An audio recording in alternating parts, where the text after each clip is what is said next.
Waiting for qualifying here at the Hockenheimring for this. That will be the last race of the season. It means the gloves are well and truly off. The drivers are racing for glory. There is still one championship up for grabs. That is the team championship. Emil Frey Racing and Team Landgraf at the front of that. And it is Emil Frey Racing who lead by 7 points from Man Filter. There won't be points awarded to the team championship in qualifying. There will be points awarded to the drivers. But grid position is everything, as is always the case in GT Masters. The grid is so often separated by about a second. It is incredibly competitive. Welcome along to the Hockenheimring. It is a glorious sunny day. I'm joined, as always, by birthday boy. Happy birthday. Happy 30th birthday. Hey? Adam Weller. Give or take. Halfway there. Happy 15th birthday. Adam Weller. 25th. What a way to celebrate your birthday. An iconic circuit. Great racing, championship that is more or less sorted. So it's going to be a proper day of old school racing. Like you said, gloves off, and thank you for the birthday wishes. But yeah, gloves off firmly, and I'd say one or two, if not vendettas, then certainly scores to settle among certain drivers in the paddock. At no point today will I repeat exactly what Raffaele Marciello had to say about the Danny Juncadella Jules Gounon incident at turn 16 yesterday, but let's just say the compliments weren't flowing during that conference. So I know that Raffaele Marciello will be keen to get a good result on the board. I think Mercedes in general would like to see one of their cars up at the sharp end at this circuit, where they haven't had much success in terms of race victories. I think Audi would be keen to get another win on the board. They haven't had that much in the way of success this season too. I'm sure that Land Motorsport would like to finish their season out on a high, as would Rutronic, of course, who are today competing with Audis for the final time. Yes. Yesterday we spoke about yesterday we had a championship deciding, but we also had a race winner. We had a 1, 2, 3 on the podium to talk about, and that race winner, the drivers that took the top step of the podium, the Team U-Sport Wagentechnik Porsche, driven by Christian Engelhardt and Ian Chan Guven. They needed to win the race. They needed Marciello and Juncadella to finish well down the order. They came so close to taking this championship into today's race, didn't quite make it. They did what they needed to do. They took their second win of the season, and it was a very good win indeed, coming from a long way back, as already mentioned, after Daniel Juncadella and Jules Gounon, who were very good friends coming into this weekend. In fact, have done winning together along with Raffaele Marciello in other areas this year. Not so sure the Christmas card list hasn't been updated overnight, but it was Engelhardt and Guven who took the race win yesterday. It was Arthur Rougier and Frank Pereira who came in second place, and yet another podium for Max Paul and Marco Mapelli. They are a duo who have just stepped up several gears in the second half of the season, especially since what was T3 Motorsport became Paul Motorsport. Yeah, they really have. 3 events. We've now had them on the podium. They got their podium at Lausitz, got a podium at Sachsenring. They've done the same at Hockenheim. And now in the season finale, they might be looking to try and get to that top step. Certainly both Mapelli and Paul carrying themselves with a lot of confidence. I spoke to both of them yesterday post-race, and they were both as well. I'm being very distracted by Jules Gounon. Yeah, what? Is this karaoke? I don't know. I mean, is he praying?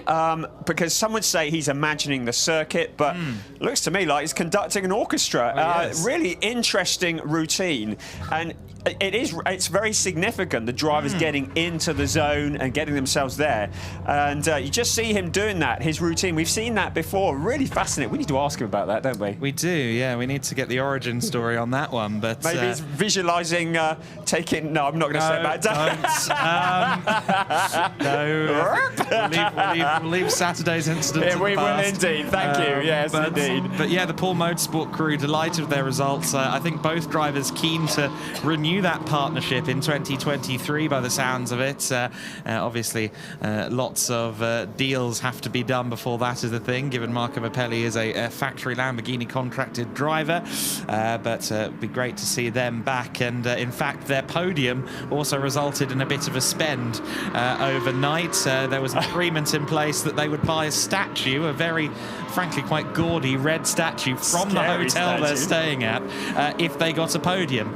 Well, 1/3 place and a €1,500 trip to the hotel desk later, they now have a hotel statue in the back of the garage. So interesting weekend for Paul Motorsport. On the ever-growing list of things you regret on a Monday morning once you get back home.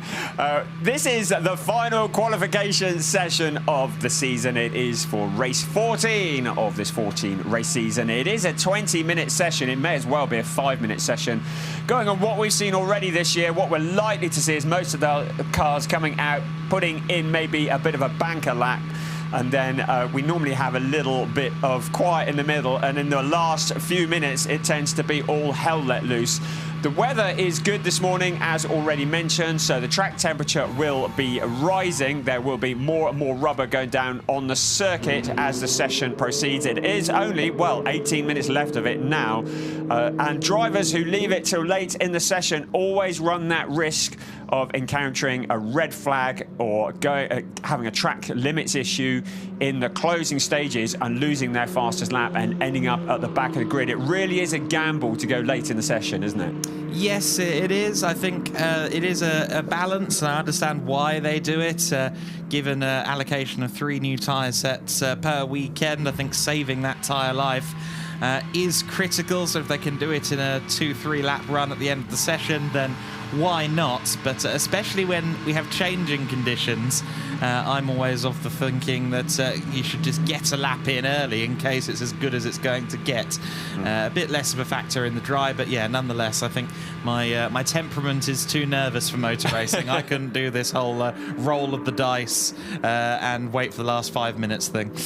Good to see the number 77 car out on track. That didn't even take the start yesterday. The Safe Art Motorsport Audi guesting this weekend with Robin Rogowski and Frederick Vervisch at the wheel, and it's Frederick Vervisch who will be qualifying that car today. Some issues yesterday that meant they never even made it onto the grid, which is a real shame. We're hoping to see them as permanent fixtures. Of course, the team, Safe Art Motor Racing, they were at the very beginning of GT Masters back in 2007. They started off in a Porsche 997 at the time, then they moved to Mercedes, now settled with Audi. A great team, a great name. Frederick Vervisch, a bit of a legend in GT3 racing and a welcome addition to the grid. We haven't seen any representative times, even though we're heading towards a quarter way through the session. We're probably unlikely to for a bit. Just to give you a benchmark, yesterday's pole position, which was set by Raffaele Marciello, was a 1:37.944, so just under the 1:38s. I would suggest that maybe that will get eclipsed today, but I don't know. I'm not famous for my good predictions. We will see in the next 60 minutes or so. We are slightly down by a couple of degrees on the temps we had in this stage of the morning yesterday, which can play against us in terms of track temp and therefore grip. However, of course, the cooler it is, the better the engines will run. So it's a bit of a balance. I'm intrigued to see if anyone gets into the 137s, and if so, how many. But certainly we're expecting a fast qualifying session. It's always a short, sharp 5 minutes at the end when all the hot laps come in. Speaking of the fact that we do have this kind of time where everyone's just embedding the tyres, getting themselves ready for the hot laps later, I will take the opportunity to mention a couple of people I met in the paddock earlier today from our homeland, Andrew and Paul, who are diligently going around meeting drivers, and I think have now headed to the grandstand for this qualifying session. Andrew and Paul from the UK made a road trip of it, trip to the Nürburgring, and then the GT Masters season finale here at Hockenheim, proving that the International German GT Championship is just that, in the sense that we have an international paddock, an international grid of drivers, and an international fan base, and great to see such large crowds from all over the European continent in the grandstands yesterday for the title decider. I have no doubt that for the Sunday race 14 of 14 with the elbows firmly out, I imagine, I'm sure we're going to have an even busier set of grandstands. I can't think of a better road trip. What a way to do it. It's got to be flying as well, hasn't it, at the moment? Yes, indeed. The grandstands were very full yesterday. It is early at the moment. The fact that you can see the sun is still rising over on the horizon and the headlights are on. The paddock was absolutely rammed. The ADAC have been breaking all of their records this year. I think every event has been record-breaking in terms of crowds. A very, very popular series, the ADAC GT Masters, of course supported with ADAC GT4, ADAC TCR. We've got the Prototype Cup, we've had Formula 4, and of course Porsche Carrera Cup Germany, which is spectacular as well, all on the same bill. It is a wonderful package.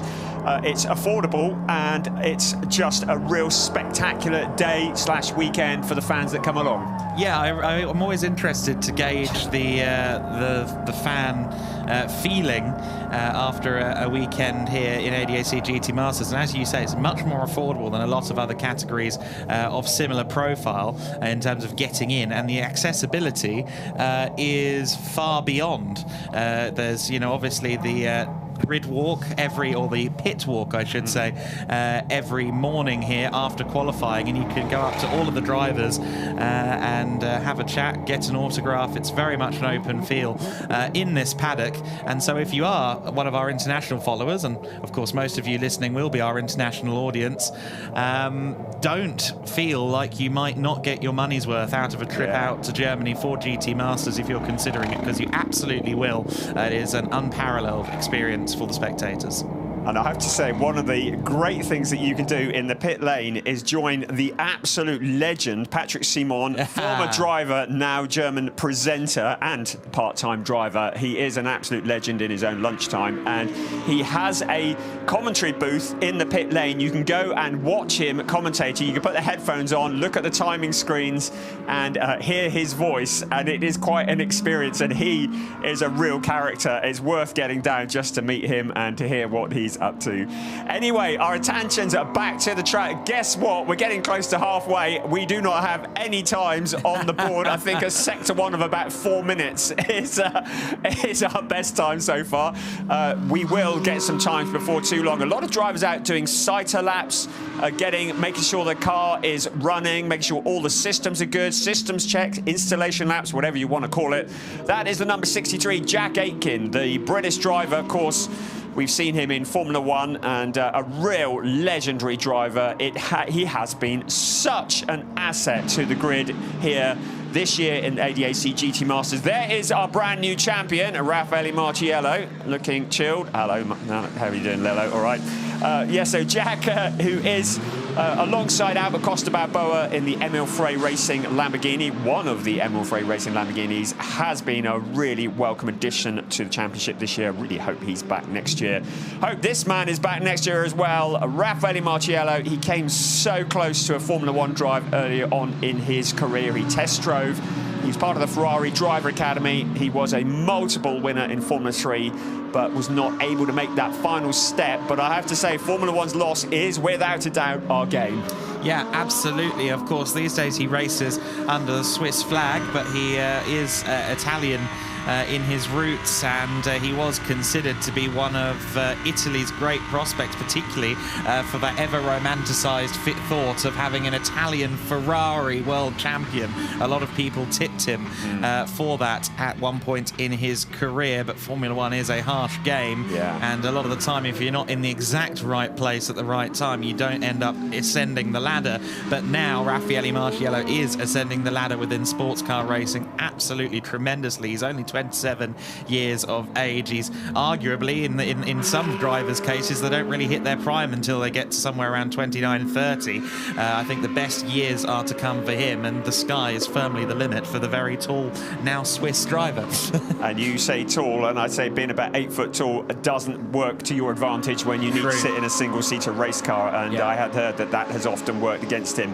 Back to the action on track. We are over the halfway point, and it's finally time to turn up the wick a little bit. So you can see Christopher Mies, the first driver to start putting in some purple sectors. Purple meaning he's the quickest of anybody. Of course, with most of the drivers not having turned the wick up yet, purple is going to be reasonably easy to achieve. Easy for me to say.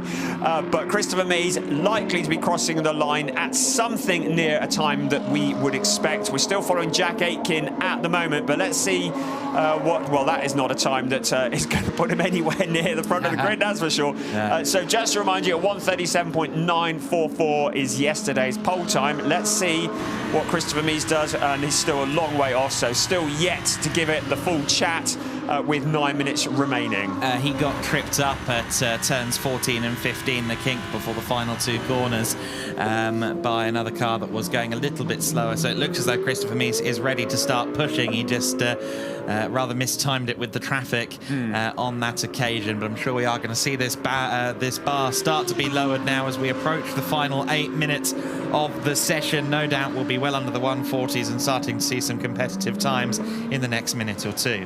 And we can tell you that every single car is out on track at the moment. There are no cars in the pits, so finding a bit of space is going to be critical. This circuit is 4.574 kilometers around with 17 turns.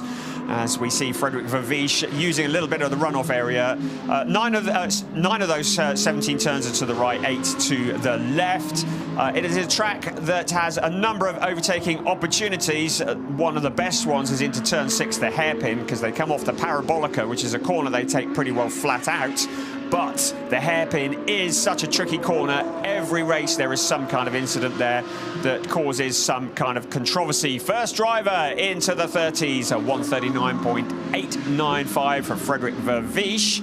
And the number 29 car, Ricardo Feller, the outgoing champion in ADAC GT Masters, along with the aforementioned Christopher Mies. Of course, they were the defending champions from last year. Christopher Mies just finding a bit of space. He's got the Lamborghini behind him. But Mies and also Ricardo Feller are the outgoing champions. Of course, Raffaele Marciello has already signed and sealed the title. Christopher Mies still yet to get a competitive time on the board. Worth noting as well, while we look at those two Montplas by Land Motorsports entries, the third car, the 28 Salmano Vega and Christopher Haase, unfortunately already confirmed as a do not start or did not start for today's race. They had an incident down at turn 13, down at Sachs Curve on Thursday in the free testing sessions before we even really dust off the stopwatch and start thinking about the weekend. Unfortunately, an incident for them, damaging the chassis, and it was judged that the car would not be safe to rebuild and send back out there. So an unfortunate end to the season for the first ever GT Masters champion in the form of Christian Haase and Salmano Vega, but I'm sure both parties will be back together or apart for the 2023 season. We sincerely hope so. I can't imagine a season without Christopher Haase in it, to be quite honest. Right, 6.5 minutes to go. This is where it's all going to start kicking off. Finding a bit of space out on track. Let's see what the drivers can do. 138.836 for Frederik Vervisch, so the times are coming down a bit. We're about a second off yesterday's pole time still. Ricardo Feller, purple, which means he was quickest in the first sector. The track divided into 3 sections, and in that first section, purple means he was quickest of anybody. Christopher Mies was quickest of anybody in the second section, as you can see from your graphic. Green means they've set a personal best of the day. So the greens and the purples are significant. Ricardo Feller jumps to the top of the timing screens at 138.803. That's immediately eclipsed by last year's teammate Christopher Mies at 138.678. So times come tumbling down. There's Wolfgang Land looking in the Montplas by Land garage at his team, and we'll be very pleased with that. Interesting, at the moment, there are 5 Audis at the top. Yesterday, the Audis were struggling, and it'll be interesting to see what happens as the next 5.5 minutes unfold. Yeah, we're already starting to see some time cancellations owing to track limits at turn 1. We saw a lot of that in quali yesterday. It looks like that will continue now. Patrick Niederhauser to the top, though, in the number 15 car, the Retronic Racing Audi that he shares with Luca Engstler. Of course, we know that that will be a Porsche in 2023. We don't know who'll be driving it yet, but Retronic Racing moving over to Porsche. So Patrick Niederhauser, the 2019 champion, is immediately eclipsed by the 2017 champion, Jules Gounon, the man at the centre of the controversy yesterday. And he is looking to make up for that. Currently going to the top of the timesheets, 38.423. 4.5 minutes remaining. So time's starting to run out. Looking to see where our new championship car is. Of course, Marciello not at the wheel for this qualifying session. It's Daniel Juncker down in 12th at the moment, but looking to improve. Ricardo Feller continuing to set purple times, although a red in Sector 2 would indicate that that is not as good as he would like to be. Look how wide out of the final corner Christopher Mies goes. He crosses the line and he goes 138.213. So eclipsing Jules Gounon, it's Christopher Mies to the top of the timing screens. Here comes Jules Gounon, a personal best in Sector 1, as indicated by the green. Let's see what he can do as he continues to hustle the Drago team, ZVO Racing Mercedes, around into the second sector of the lap. Dennis Marshall, purple in Sector 2. So let's keep an eye on Dennis Marshall as well. He's currently down in 17th. If he can string together a third sector, he is going to jump right to the top in the number 27 Audi. Great time from him, 138.087. Marco Mappelli strong as well, and a 138.180. Jules Gounon around the final corner. He's had 2 solid sectors, 2 personal bests so far. This could be a time that puts him up towards the top 3. It's a time that puts him second, 138.126 for Gounon. Ian Chen Guven and Ricardo Feller due across the line any moment, and they are looking to be on hot laps as well. So Ian Chen Guven, yesterday's winner. During the race, he will be carrying a success penalty of 20 kilograms as a result of winning yesterday's race, but he's not carrying that now, and a 138.087.066 for Ian Chen Guven puts him to the very top of the timing screens. Now Ricardo Feller looking to respond.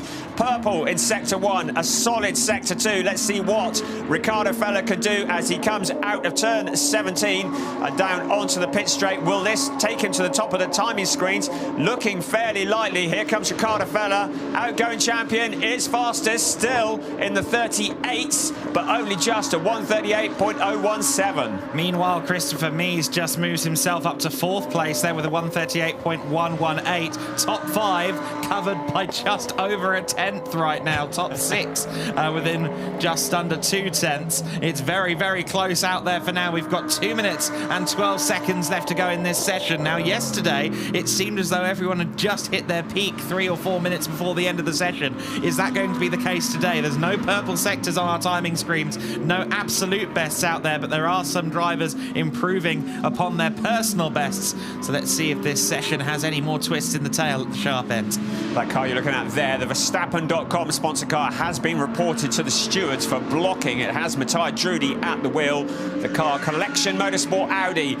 So the steward's going to be taking a look at that. He'll need to qualify as well as he can, because there is a possibility he'll get a grid penalty if he is seen to have blocked. Ricardo Feller still the quickest, a 138.017. Jack Aitken has turned the wick up a bit as well. He's currently 7th. Let's see what he can do. And Jack Aitken currently down to 8th now, so still not quite where he wants to be. Ben Green, the British driver, he's had a great debut year in the Schubert Motorsport BMW car, still very much under development. Here comes Ben Green coming into this. I'm just looking to see how he was in 15th. He's going to improve on that. There is no doubt about that. So here we go, and he's up to 10th place for car number 10. Jules Gounon once again on a hot lap then in the number 4 car, the Drago Racing Team ZVO machine. They came in, of course, still just about within mathematical contention of the championship, but that was over by the end of qualifying yesterday. I think for Jules and Fabian Schiller, this one is about just getting a good result, showing what the team was capable of at their best. Once more here at the finale at Hockenheim, Jules Gounon using every last inch of the road there. He was millimetres away from kicking up the gravel. He didn't have a great middle sector, but let's see what this time is as he crosses the line. Daniel Juncadella has had a time cancelled for exceeding track limits in turn 1 as we look at Jules Gounon. So the number 48, Yellow Mamba, having a time cancelled. Here comes Jules Gounon then across the line. It wasn't a great sector 2, but it does take him to the top. The first driver into the 137s. Ian Chen Guven with a purple middle sector. Bit slow in the first sector according to our screen. At least he wasn't quite on a personal best. But what does the final sector say for Ian Chen Guven? It puts him top. Wow. 137.899. And that was with the checkered flag out as well. So that's his last lap, his last opportunity. He's laid out the cards and said, right, has anyone got a better hand?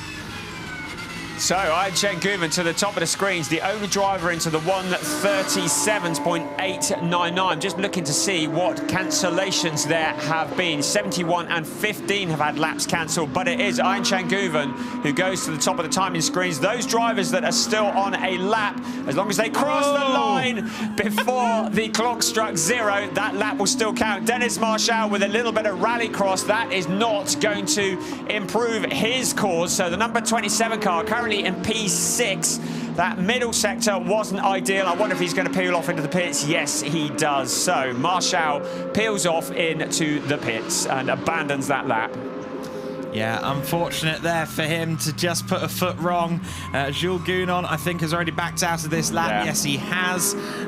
Two average sectors heading into the final sector of the lap, and he decided that was quite enough. Everybody has now crossed the line to take the checkered flag, we believe, and that means that Ian Chen Guven is due to start on pole position. So brilliant stuff. Ian Chen Guven, the only driver into the 137s. You can see how much that means. Yesterday, when they won the race with Christian Engelhardt, you could see how much it meant. And is he going to be a driver that does back-to-back race wins? Remember, he's going to be carrying a success penalty in the race, an extra 20 kilos. It's Ricardo Feller who is second, Jules Gounon into third. But Ian Chen Guven, a real outpouring of emotions. Yeah. The only driver into the 137s, 137.899. So that's a tenth quicker than Ricardo Feller, over a tenth. And in this day and age of GT Masters, that is quite significant, I'd say. Yeah, it firmly is, and I think it's significant for Guven as well because, you know, some people will say, oh, yeah, well, you've got Christian Engelhardt as a teammate, you're always going to do fairly well this year, but individual performances like that lap prove that Ian Chen Guven is every bit as quick as Christian Engelhardt and is at 24 years old, a mighty prospect for the next few years of racing wherever he goes. We expect him back in GT Masters next season. Certainly he wants to be back next season, and I think this is the most celebrated pole position we've seen in quite some time. It really is. In terms of the team championship, it is advantage Emil Frey. Jack Aitken is their highest driver in 5th place with a 138.080. We did mention that Daniel Juncadella had that lap cancelled. He's all the way down in 13th. So Landgraf, man-filtered team Landgraf, have got a bit of work to do from there. Elias Seppänen is 20th, the other of the Landgraf cars. We're looking at our pole sitter, Ian Chen Guven. Boy, did he need that. He really wanted that one, didn't he? So Guven, along with his teammate Christian Engelhardt, will be starting from the front. Ian Chen Guven, who came into ADAC GT Masters this year, was a superstar in Porsche Carrera Cup Germany, Porsche Mobil 1 Super Cup, and has stepped into the GT Masters. Somebody tell me that they're not passionate about racing. I will not believe you. This is everything for the drivers, and if he could get a back-to-back win this weekend, I should think the wines will be flowing till next April. Absolutely right. I do want to say as well, we saw, of course, the Red Bull livery on the helmet of Ian Chen Guven. It's important to remember Dieter Mateschitz on this day as well. A man who was so personally invested in motor racing, hands-on boss and sponsor in motorsport, and we remember him well today. So, qualifying, Einchen Guven going quickest for Team U Sport Wagen Technique. Had a Ricardo Fellow for Monteplas by land. Jules Gounon, the Drago Racing Team Zevio, trying to make up for yesterday's disappointment. Ahead of Marco Mappelli, another strong performance. Jack Aitken, Dennis Marshall, Christopher Mies, and Patrick Niederhauser. Frederick Verveech, now that's more like it. Great to see them at the front half of the grid. Ahead of Jesse Krohn, Marcus Vinghok, Matthias Drudy, Daniel Juncker, a long way back. Ben Green down in 14th. He's not going to be happy with that. Frank Pereira in 15th, and a Mick Wiesover, another ever Emil Frey Racing Lamborghinis in 16th. 17th, Jan Marszałkowski ahead of Norbert Siedler and Sven Muller, with Elias Seppänen bringing up the rear of the grid in the other of the yellow Mambas. It is set fair to be another entertaining race.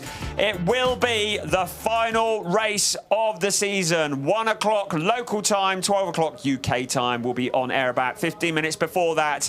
It's going to be exciting. It will be the season closer. Join us for one last dance this afternoon. We'll see you then at the Hockenheimring.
vom 911, aber die Autos sind insgesamt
für ein extrem spannendes Finale heute. Und das wird natürlich ein Martin Dienst und ein Berger Wesel anders sehen.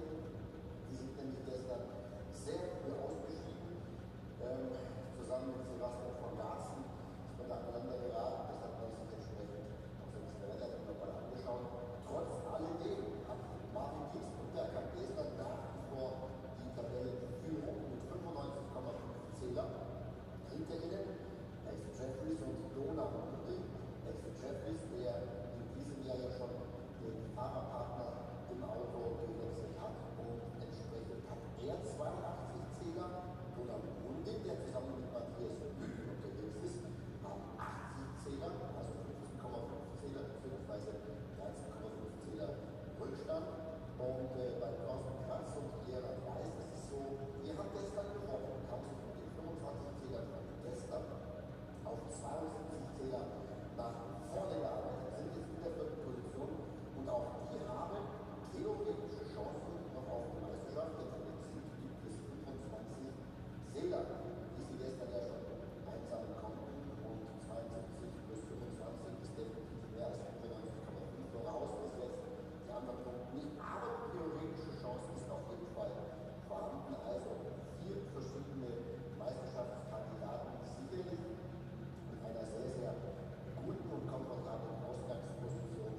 Deswegen seine Garantie da absolut Probleme, denn der keine einzigen Veränderungen gefahren. Sei es Design, es war am Ende Geschmack, es war vor allem am Ende dann die Fahrt zur Pole Position für die Start Nummer 11 für den Wochenendlaufschau Racing.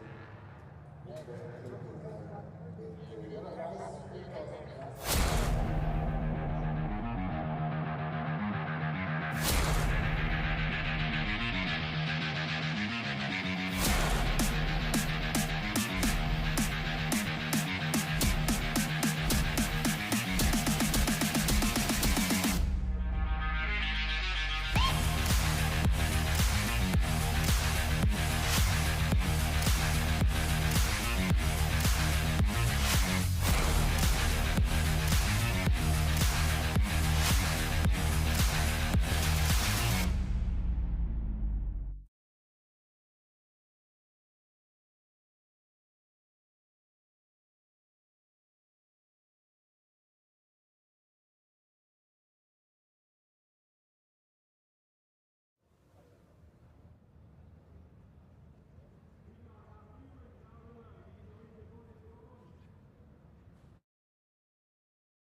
all the titles have been decided, but there are still championship positions on the line and still a race to be won in the ADAC TCR Germany here at the Hockenheimring. It is the season finale, the very last race of the 2022 ADAC TCR Germany season. It will be 30 minutes of racing plus 1 lap, and it is a familiar sight at the front of the order. A pair of Hondas backed by Liqui-Moly. Team Engstler have once again locked out the front row of the grid with Simon Ladniak on pole position.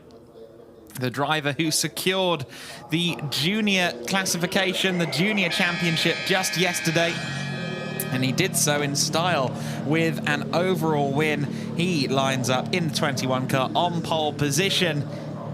Last time out in that race, this man, Martin Andersson, finished behind him, finished second place, and didn't attack the Polish racer. But I'm sure that now both drivers have their championships. Of course, Martin Andersson already our overall champion here in ADAC TCR Germany. Simon Ladniak has secured himself the junior trophy. I'm sure that Martin Andersson is now going to be a little less forgiving and a little more aggressive up against Simon Ladniak. You saw that Jessica Bachmann is there on the second row of the grid in the Audi from Com2U Racing. She will be looking for a strong finish here because she is very much within striking distance of Simon Ladniak in the championship, or rather it's the other way around, that Ladniak is within striking distance of Jessica Bachmann, who currently sits second in the championship. Ladniak, though, is around 10 points back. So she could do with a strong result here just to shore up her chances of taking the runners-up spot in the championship.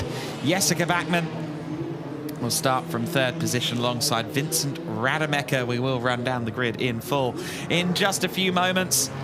It's been a great season of racing in ADAC TCR Germany. We haven't always had strength in numbers, but in terms of quality of driver, it has always been very, very strong, a very high level at the top of the order in this category.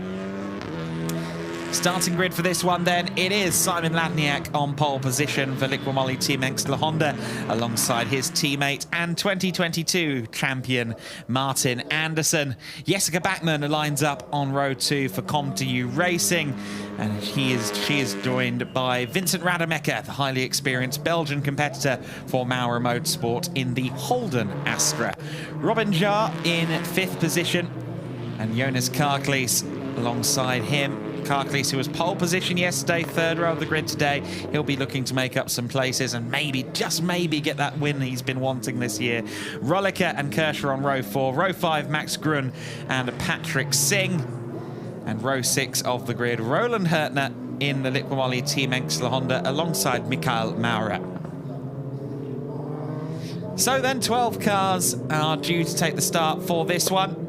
And some very strong names at the sharp end of the order. Vincent Rademacher was so close to a podium yesterday. He was there in third place. And then the car, unfortunately, gave in at the final hurdle. An issue, it wasn't running out of fuel or anything like that. I believe it was an electrical issue, if memory serves me correctly, for Vincent Rademacher. So close to netting his first podium of the year yesterday. He'll be looking to try and right that wrong and get that podium he's been waiting for. Of course, Niels Langveld, the Dutch racer, was driving that car in his place at Sachsenring and did get a podium. So I think that Vincent Rademacher is incredibly keen on moving up the order today. And of course, he is an old school touring car driver. He has been through the Super Touring era. He's been in the British Touring Car Championship and won races at the peak of the BTCC. And therefore, he will have a lot of tricks in the bag when it comes to driving a powerful front-wheel drive touring car, and I'm sure he's going to use every last one of them from a good starting position on the second row of the grid to try and get that podium he is longing for. Ladniak and Andersson could be an interesting battle as well between the Liqui-Moly Engstler cars and Jessica Bachmann, who had such a great start to her season. She had 4 wins in 6 races at the start of the year, and she hasn't had a victory since then. I'm sure that Jessica Bachmann would love to make her way to the top step of the podium today. Let's see what she can do in the ComTU Audi, a car that she basically had no seat time in when she switched from Rojar Motorsport Hyundai to ComTU Audi ahead of Sachsenring. I think she's now a little more comfortable in the car. She did have some issues though. The car seemed to have a failure on the left rear yesterday. Sent her into a spin. I think it was a legacy of some damage she sustained in free practice. Unfortunately, her race was curtailed yesterday, but she'll be looking for a podium at minimum from third place, I'm sure. It's going to be an exciting conclusion to the ADAC TCR Germany season. The green flag has flown. The red lights go on. We're about to go racing for the final time in 2022 from the Hockenheimring. ADAC TCR Germany is underway for race 14 of 14 of the 2022 season. And it's a good start from Simon Ladniak and Jessica Bachmann. Martin Anderson, though, is demoted to third place, and barely a start at all for Vincent Rademacher. He's dropped down the order quite significantly there. He has dropped outside the top 6. Jessica Bachmann, though, has managed to get herself in between the pair of Liqui-Moly Engster cars. That is a good start for Jessica Bachmann. A little bit of drama further ahead there. I think that was Vincent Rademacher getting into it with Patrick Singh. So Rademacher's first lap continues to get worse. He's fallen down the order significantly, as far down as 9th place. Vincent Rademacher from the second row of the grid. That's hugely unfortunate for Rademacher and the Maurer team, who are hoping to get another podium today. Still possible, of course, but it's becoming a long shot. Up the inside goes Max Grun on Robin Jarre. Grun has had a very good start. He's got himself up into 6th place in the Audi that has been a factor for most of the season in this championship. And he's up ahead of Robin Jarre, but Robin Jarre doesn't take such things lying down. Straight back up into 6th place goes Robin, the team boss of Rojar Motorsport. Out wide goes Robin Jarre. Some of the others a bit less aggressive with their use of the runoff area. Rademacher up to 8th place. He's gotten past Roland Hurtner, and now Tim Rolliker having a look up the inside of Hurtner as well. But can't quite make it stick on that occasion. Rolliker, the youngster who joined the category last time out, a graduate of the Tourenwagen Junior Cup here in Germany. And he is pressuring Roland Hurtner, a former ADAC Pro Car champion. A very experienced and well-seasoned veteran of touring car competition is Hurtner. Had a big smash last time out at Sachsenring, but the car's repaired. He was A-OK, walked away from the incident, and thankfully he is back out for the season finale. Max Grun, having lost out to Robin Jarre after briefly getting past him, is now having to fend off Vincent Rademacher. A piece of bodywork goes flying there. Not sure whose car that was off. It looks like Rademacher may be on the move, though. He's got a good run on Max Grun as they head through the Parabolica and towards the hairpin, turn 6. I understand the Opel might be a little bit down on power compared to some of the other cars out there on circuit. They are looking to move beyond the Opel, or rather the Holden Astra TCR after this season. And once again, Max Grun has found a way past Robin Jarre, and Vincent Rademacher has got a 2-for-1 deal. Bargain hunter, Vincent Rademacher. 2 positions for the price of 1, and Max Grun, braver on the brakes than Robin Jarre, who seemingly doesn't have the confidence in the pedal going into the hairpin. He's not able to dive back on the inside of Max Grun. And Vincent Rademacher has moved his way up to 6th place from 8th then, in one sector, in one corner. I'm sure that suits him just fine. If Robin Jarre's not careful, they're going to charge him to go back in with that wide line he takes out of turn 11. And there you see further back as well, there was some argy-bargy between Rolliker, Patrick Singh and Roland Hurtner. But Max Grun once again with that inside line into the hairpin, moving up the order. At the sharp end of the pack, it is Simon Ladniak in the lead from Jessica Bachmann. The gap has gone out significantly already, 1.6 seconds. Jessica Bachmann preoccupied with Martin Anderson behind. Jonas Kargleis in 4th, René Kirscher in 5th place, and then Vincent Rademacher in 6th. Patrick Singh still applying pressure to Roland Hurtner. Patrick Patrick Singh was a little bit off the pace yesterday. I think he'll be looking to make amends.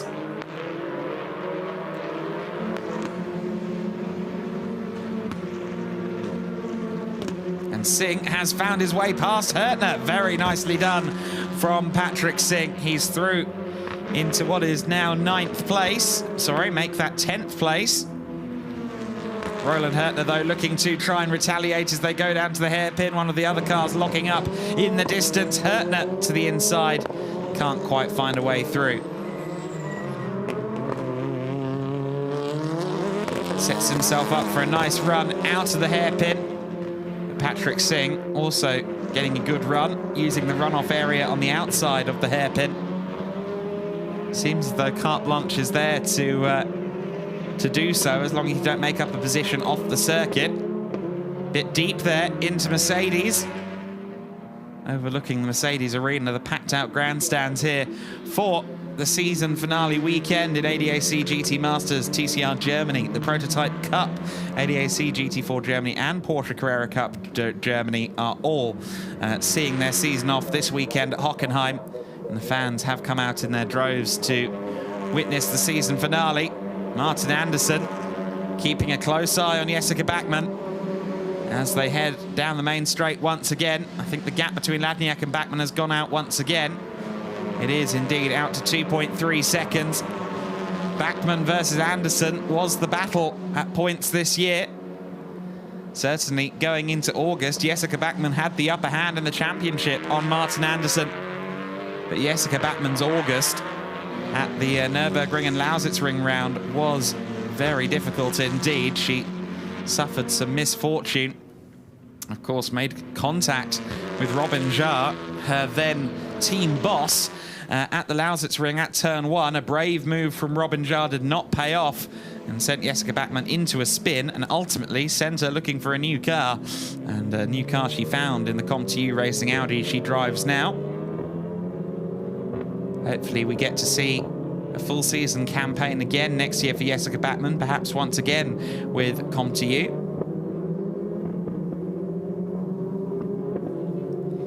The cars make their way through the second sector of the circuit. Of course, vastly reprofiled is the Hockenheimring from its prior configuration, pre-2002. The long straights replaced by the flat-out parabolica and the hairpin. The circuit length cut drastically, but some more technical sections, some more challenges drawn into the new design from Hermann Tilke and his company. Hermann Tilke is here, incidentally, this weekend.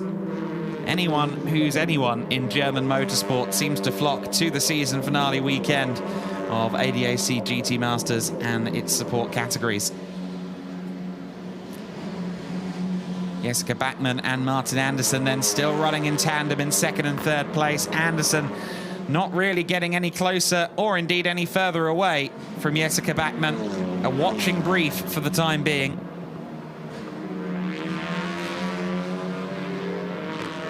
Tim Rolliker has gotten past Max Grun, as has Robin Jarre. So Max Grun in the Audi has been demoted to 9th place there. I don't know if he's made an error or something of that nature. I think we may be getting a look at it now. Yes, we are. Oh, just straight on there at turn 12. Tried a little bit hard, too hard, carried in a bit too much corner speed. Going into the turn 12 section, into the main kind of stadium section of this circuit, and the trip to the gravel resulted in a loss of 2 positions. At least the car didn't dig itself into the gravel permanently. He can continue on and maybe try and challenge Rolliker and his team boss Robin Jarre again before the end of the race. Simon Ladniak still has a 2.6 second lead, so extending and extending lap on lap for the time being. Jessica Bachmann, I think, has a couple more tenths in hand over Martin Andersson on this lap. Jonas Karklies doesn't seem to quite be able to match the pace of Bachmann and Andersson up ahead as of this time. Perhaps he's just saving the Hancooks for later on in the race. Vincent Rademacher we saw there closing in on Rene Kirscher as well, so perhaps a battle for 5th place could be in the offing before too long. There's Rulliker being now pursued by Max Grun after that off-track antics. Max Grun, the youngster, has certainly shown some promise at times this year. And I'm sure his skill set will only get deeper as the years go on. There's been a consistent entrance in his Audi RS3 LMS. At times he has been the only Audi entered. We have also seen the likes of Kai Rozovsky, of course, enter most of the rounds in his Audi. And now, of course, we have Jessica Bachmann too. Meanwhile, Rene Kirscher under pressure from Vincent Rademacher. Rademacher tried to go to the outside, couldn't quite get it done. Rene Kirscher continues to hold off his vastly more experienced combatant. Rene Kirscher is, of course, in the Junior Championship, is all set to take second in the Junior classification this year with a strong finish today. Meanwhile, Vincent Rademacher, who will be the runner-up in the trophy classification behind Roland Hurtner for the more experienced drivers. He is looking to try and get his way past Kirscher. Rademacher suffered some really bad luck this year at times.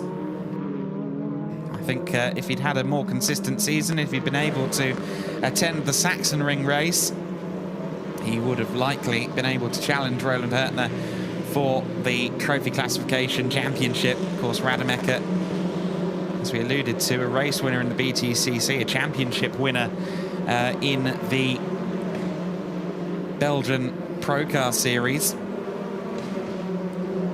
Has been a staple of production car racing, be it saloon cars, be it GT cars, for the better part of 25 years. In fact, shared a Mosler for gravity racing at one point at the Spa 24 Hours with none other than 1997 Formula One world champion Jacques Villeneuve, among a plethora of very well-regarded teammates that Rademacher has had. Rademacher in the slipstream of Rene Kirscher, and it looks like Kirscher's car hasn't quite got the same horses as Rademacher in a straight line. Side by side between the two of them, Rademacher didn't quite get the whole car ahead. Rene Kirscher just about staked a claim to the inside line, and once again, Vincent Rademacher can't quite find his way through, but he's got the run towards turn 7, the fast kink.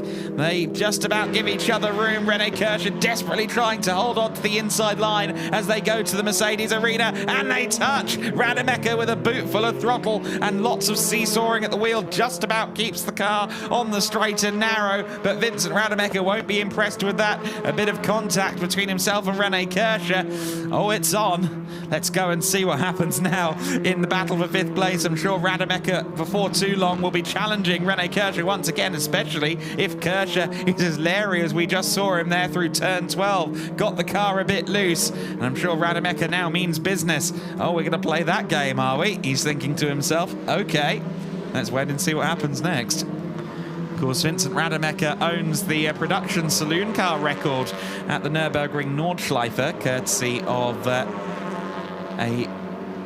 run in the Jaguar XE Project 8 car. Here's a replay of the incident between these two. Rademacher kind of ran Kirscher out wide. Kirscher, in turn, left his nose there, gave a bump to Rademacher. I think Rademacher may have been a bit ambitious with his turning angle there, given the Hyundai was there. Not sure Rene Kirscher could have been too much further to the left there. 6 of one, half dozen of the other, perhaps, but nonetheless, Vincent Rademacher is now once again on the back of Rene Kirscher, and once again they're at close quarters as they approach the hairpin, and this time Rademacher was to the inside, but he wasn't quite alongside Kirscher, but he launches it into the corner, tries the block pass, and he might have got it done, you know. Vincent Rademacher presses on. The incident between cars 8 and 11 is under investigation. That was here a lap ago, but meanwhile, Rademacher has found his way past Rene Kirscher. This time, as they approach the Mercedes arena, he's all the way ahead, and Rene Kirscher will now try and retaliate on Vincent Rademacher. That was a massive late braking move with just a little bit of contact at the hairpin from Vincent Rademacher. He's moved up to 5th place. Being slightly frustrated after the poor start from the second row of the grid, and now in amongst this battle with Rene Kirscher, Vincent Rademacher maybe seeing red a little bit, and he is firmly competing with the gloves off now. If anything, he'll be hoping to dispatch Rene Kirscher from his rearview mirror and try and close down Jonas Karklees. It's a big order, a tall order, because the gap between Rademacher and Karklees is somewhere around 4 seconds, but we'll wait and see what happens there. Looks as though Kirscher is just starting to fall back from Rademacher. Meanwhile, Robin Jarre still being tailed by Tim Rolliker, and unfortunately Max Grun seems to have an issue with his Audi. A premature end to the race for the driver of number 13. Here's a look at Rademacher making the move there. To be fair, he turned the car in. Meanwhile, Rene Kirscher was locking up and couldn't get the car turned to the apex. So I don't think much could be said about that overtake. It was a bit of a block pass, but I don't think Vincent Rademacher was in the wrong in the slightest there. Regarding the tag a couple of laps ago, we've heard that there's no further action as well between Rademacher and Rene Kirscher, so the stewards are happy, and Tim Rolliker will be happy too because he's got his way past Robin Jarre. Must be a little bit alarming whenever you have to overtake your teammate, but it seems as though not only your teammate, but your team boss. And it seems as though Tim Rolliker has done so, hopefully without any undue contact, because I'm sure he'd be paying for it. So 6th, 7th and 8th places right now for the ADAC Motorsport Hyundai team. A couple of cars being reminded that track limits are a thing, receiving black and white flags. Car 22 and car 26. So Jessica Bachmann in 2nd place and Robin Jarre both being cautioned on their use of the runoff area as part of the racing surface. Simon Ladniak remains your race leader here with less than half of the race left to run. He has 3 seconds worth of advantage over Jessica Bachmann in the Audi. Martin Anderson is just under a second behind Jessica Bachmann. No movement at the sharp end of the order. Then it's Jonas Karklees, who is 3.7 seconds clear of Vincent Rademacher. However, Rademacher was some 0.5 of a second faster, in fact almost 0.6 of a second faster on the previous lap. So before the end of this race, Rademacher may well be on the back of Jonas Karklees and his Nordpass Hyundai. So we could yet see Rademacher challenge another Hyundai driver in the form of Jonas Karklees in his i30N. Rademacher's best finish this season is a 5th place. And while he desperately wanted that podium that fell out of his hands practically at the very last hurdle yesterday, I'm sure that a best result of the season would also put a little bit of a smile on his face to end the year. So let's see if he challenges for P4 before the end.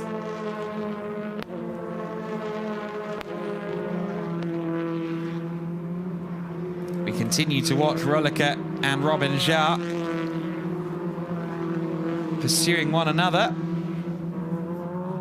Doesn't look like Robin is quite able to get close enough to the back of Tim Rolliker right now for a move.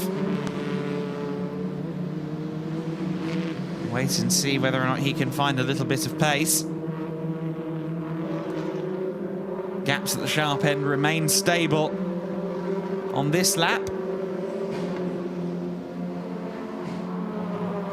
The Gap between Jonas Karklees and Vincent Rademacher has indeed gone down again. It's under 3 seconds now. Another 8 tenths taken out of that gap in the battle for 4th place. So while they're not close together just yet, there's not much to see just yet.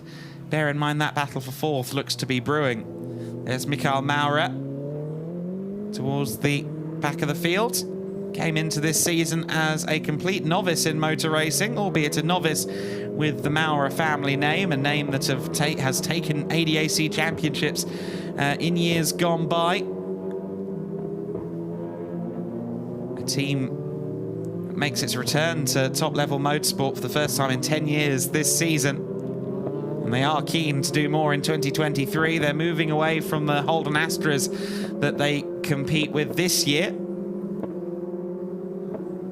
And they have plans afoot to do racing somewhere in 2023, but they're still in the process of deciding exactly where and when. Hopefully we get to see them back. Flashes of competitiveness from the team, especially with Niels Langeveld filling in for Rademacher last time out at the Sachsenring. Meanwhile, Patrick Singh has still failed to distance himself from Roland Hurtner. This battle has been yo-yoing all race long.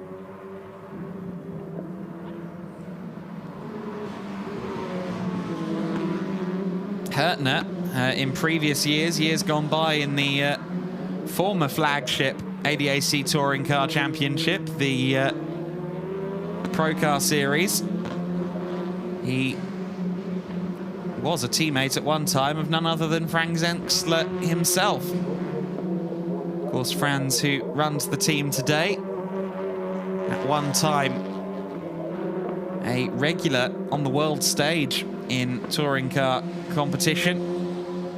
Had some good successes in the STW Championship, the old Super Touring German series, and was then a proponent of the independent class in the World Touring Car Championship for a number of years. Looks like Martin Andersson has rolled the sleeves up and is now challenging Jessica Bachmann. The gap was still 7 tenths across the line, but it seems as though Andersson's a bit closer now. We're within 10 minutes of the end of the race, so time running out for Martin Andersson. Seems he believes it's time to push. As it stands, with 25 points for Simon Ladniak and 20 points for Jessica Bachmann. Jessica Bachmann would retain second in the championship, and I believe that would be the case if Andersson got past as well. Her advantage is just enough in the championship that as long as she finishes on the podium, she will be fine, even if Simon Ladniak does take this win. And she will claim the runners-up spot in an ADAC TCR Germany that she will feel she could have won. Certainly she was the hot favourite going into the Nürburgring. But the chalice of misfortune seemed to be in her possession consistently in the latter half of the season, and hopefully she can bounce back stronger in 2023. Jessica has been racing in TCR for many seasons in many countries. She's always been impressive, and she was taking the fight to the champion, Martin Andersson, all throughout the first half of the year. Gap between Jonas Karklees and Vincent Rademacher is down to 1.6 seconds. So Karklees and Rademacher may soon be in a scrap for 4th place. Meanwhile, Jessica Bachmann seems to still have the measure of Martin Andersson there. You can see how the gap has closed up in that scrap for 4th as René Kirscher again locks up, as does Robin Jarre behind. But the gap between Karklees and Rademacher was over 4 seconds. It's now potentially going to be under a second by the end of the lap. Roland Hurtner continues to pressure Patrick Singh, who's a bit deep on the braking zone there at the hairpin. But Roland Hurtner can't quite get it done yet. Good scrap between the two of them in this race. Good to see Patrick Singh with a bit more of a competitive outing. He was rather lonely in race 1 yesterday. We know that Patrick Singh can get in amongst it and have some very positive results. His best finish this year, a 4th place at the Red Bull Ring.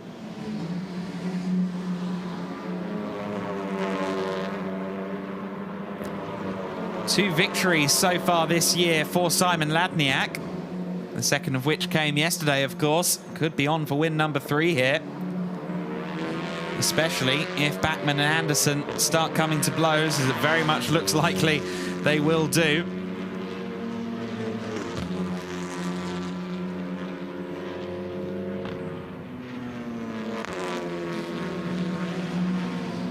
Bachmann, the Swedish racer who for many years competed with West Coast Racing in their Volkswagens. So I'm sure some familiar territory in a sense with the Audi RS3. Some of the mechanicals won't be a million miles away, being another VAG TCR product. Again, Rene Kirscher. He's so deep on the brakes and the car's locking up, and he just struggles to get the car rotated as a result. We've got a car slowing there, Robin Jarre. I believe Robin Jarre has a problem. We just saw it on screen as Patrick Singh and Hertner continue to scrap, but behind them now is Robin Jarre, and I think his car may be in woes of some description. This is the battle for 8th place, as you see on your screen. Patrick Singh and Roland Hertner scrapping. It was the battle for 9th, but Robin Jarre has fallen away from his fellow Rojar Motorsport Hyundai competitors. They were running in a convoy in 8th, 9th and 10th. Sorry, in 6th, 7th and 8th. Now, though, Robin Jarre is down in 10th place and seemingly limping.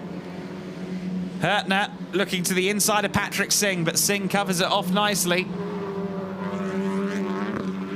Once again, Hertner has been pressuring Patrick Singh consistently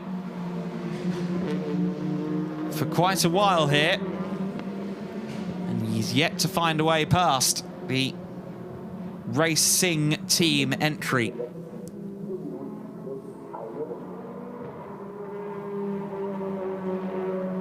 Out onto the start-finish line they go to complete the 14th lap of the race.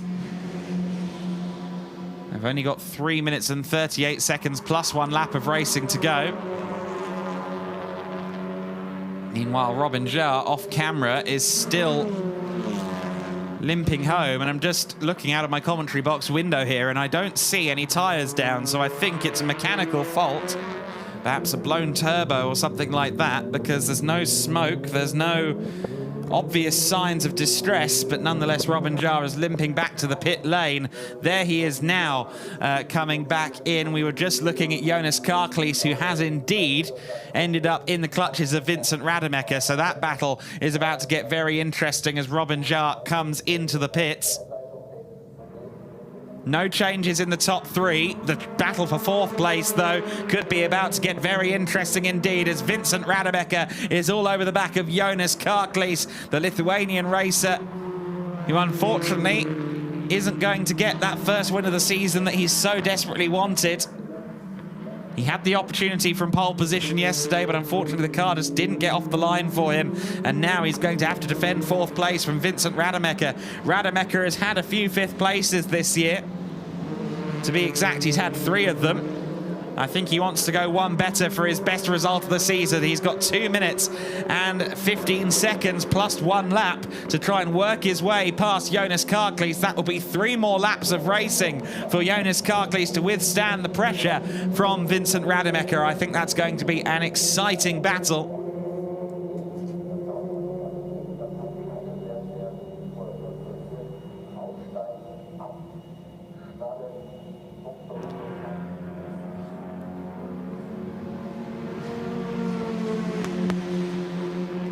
All the while, Simon Ladniak is well clear at the front of the order. Vincent Rademacher, though, in the slipstream. Jonas Karklees, again, that Hyundai i30N just seems to stall out towards the top of the rev range, and Rademacher is a nose ahead, but he's got the outside line. Jonas Karklees tries to block him off, but he doesn't succeed in doing so. The undercut may just work here for Vincent Rademacher. It's a drag race down towards turn 7, and Rademacher has got himself ahead, but Jonas Karklees, I'm sure, is about to throw caution to the wind to try and get that position back. Rademacher, though, for now, is up into 4th place. He's not quite going to get that first podium of the season. He's not quite going to claim another podium for Maurer Motorsport by the looks of it, but he is now in his best finishing position of the season if he can remain there. Let's see if Jonas Karklees challenges, but it was fairly textbook stuff at the hairpin from Vincent Rademacher, deep into the corner. Good run out of the turn and leading before turn 7. So Rademacher up into 4th place. Meanwhile, the top 3 head across the start-finish line to begin the penultimate lap. Black and white flag being displayed, I believe, there to car 44 for track limits issues. So Tim Rolliker being told to ease up on the runoff area.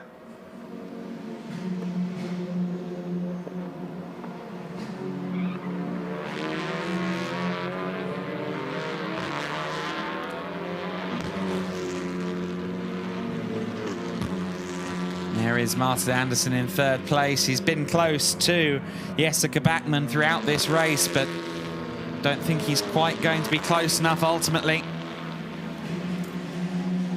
to challenge Jessica. There's a replay of the move from Rademacher. Very nicely done indeed, deep into the corner. Squared off the exit. It doesn't look as though Jonas Karklees has any retaliation forthcoming.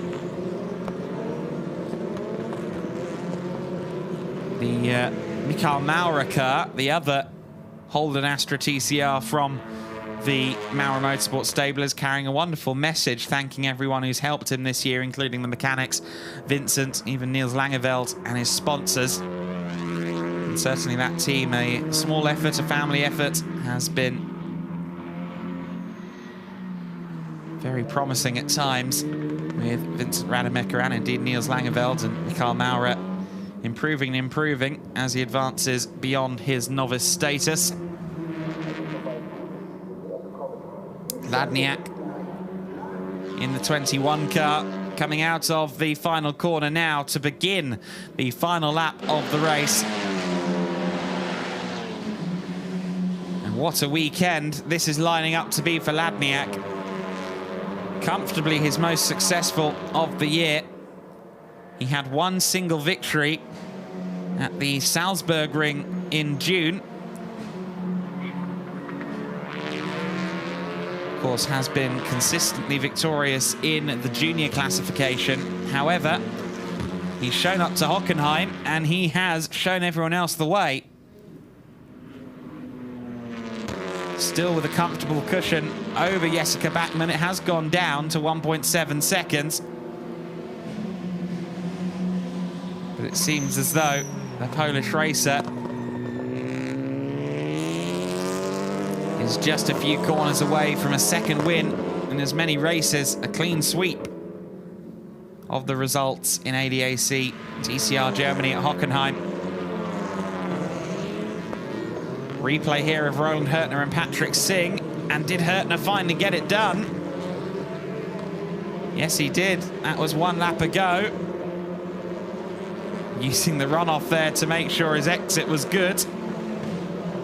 However, since this replay, I can confirm that Patrick Singh has gotten back past Roland Hurtner again. So they're still going at it further back in the pack, and I think we're going to see how. Indeed, there you go, Patrick Singh getting back past the Mercedes arena. Back to live pictures then, and Simon Ladniak is just a few corners from home. Jessica Backman has closed in. Simon Ladniak has been taking it easy on these last couple of laps, but he is going to cross the line and make it 2 from 2 at Hockenheim. The junior champion of 2022 in ADAC TCR Germany crosses the line. to take a second win of the weekend, the third win of the season. Bachmann and Anderson round out the podium. Vincent Rademacher takes home his strongest result of the year in 4th place. Jonas Karklees finishes his year with another top 5 in P5. René Kirscher 6th, Tim Rolliker 7th, and Patrick Singh is just about going to hold off Roland Hertner for 8th place. Mikael Maurer will be the 10th of our finishers. Robin Jarre and Max Gruen both coming into problems during this race. Flash of the headlights as Patrick Singh beats Roland Hertner home. A well-deserved 8th place there in a good scrap with Roland Hertner. I'm sure that was fun for both of them. Simon Ladniak finishing up his season in style. Waves to Martin Anderson, who's running alongside him. Of course, Martin Anderson, who clinched the championship last time out at the Sachsenring. Remains to be seen what his plans will be in 2023, whether he defends this title or ascends perhaps further up the ladder in ADAC.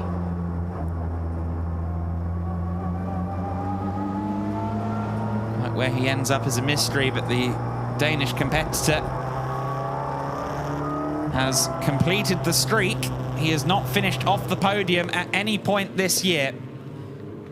Martin Anderson with a season to be immensely proud of.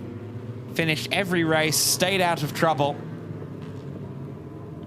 Nothing but podiums for Martin Anderson, and that was a season of a champion. Martin Anderson will surely look back on this year with a smile, no matter what 2023's plans are.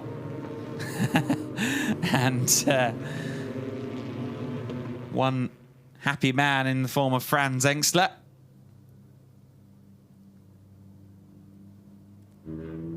who has overseen another successful season in ADAC TCR Germany for his Liqui Team Engstler squad. Ladniak with the win then over Jessica Bachmann with a strong result to finish her season in 2nd place. Martin Anderson and Vincent Rademacher in 3rd and 4th. Jonas Karklees rounding out the top 5 for Nordpass.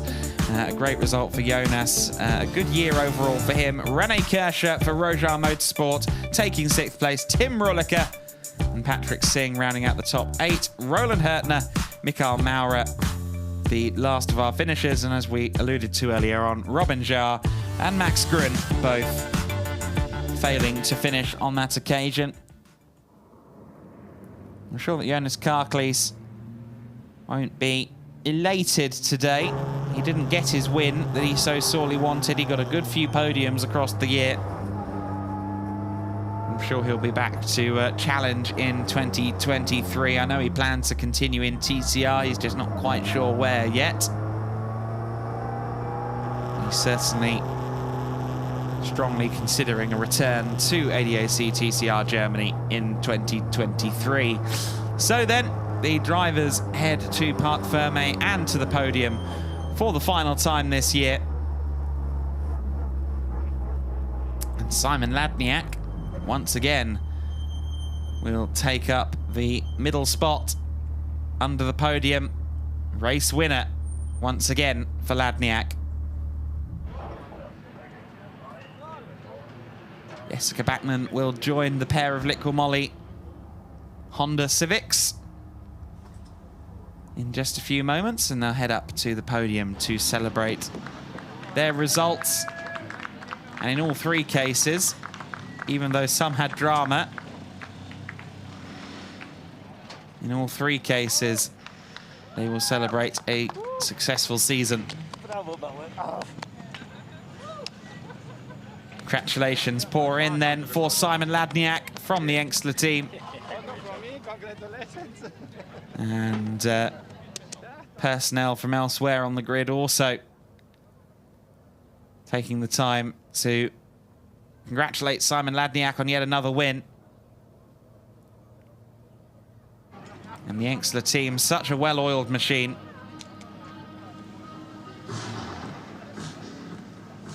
Martin Anderson, as I said, rounding out an all-podium season. I'm not sure if that's the very first time that's been done in TCR Germany. I'm fairly sure it is. nonetheless, a mighty performance from Anderson in this season, and I'm excited to see what's next for him. He's proven time and time again in his native Denmark and here in ADAC TCR Germany that he is a brilliant driver, and very much a thinking man's racer as well. And Jessica Bachmann posing for some pictures. She's just happy to get back onto that podium after a difficult few races. Managed to hold off Martin Anderson and do just enough by finishing second to hold on to second in the championship. It was a little closer than I thought, in fact, between Bachmann and Ladniak, but Bachmann just about held on to the championship runner-up position.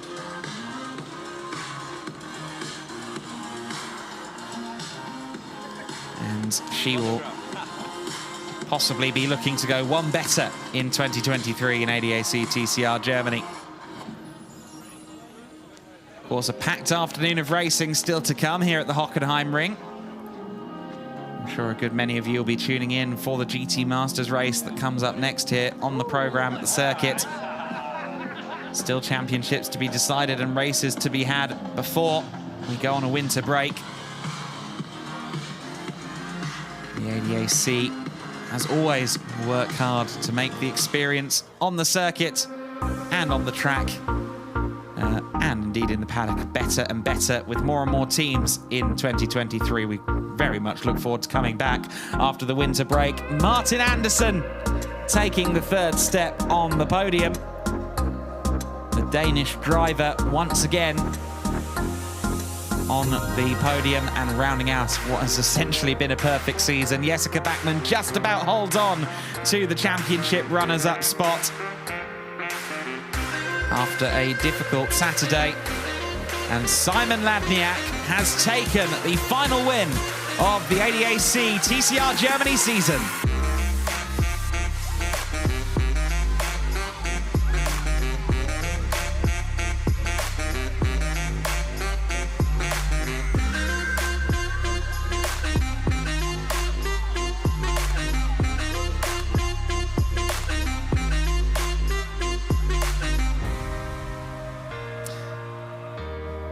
So massive congratulations again to Ladniak. Obviously secured his junior championship yesterday and has had his best weekend of the year here at Hockenheim. All of the championships, the team's title, the driver's title, the junior and the trophy titles will go home with Liqui Team Exler.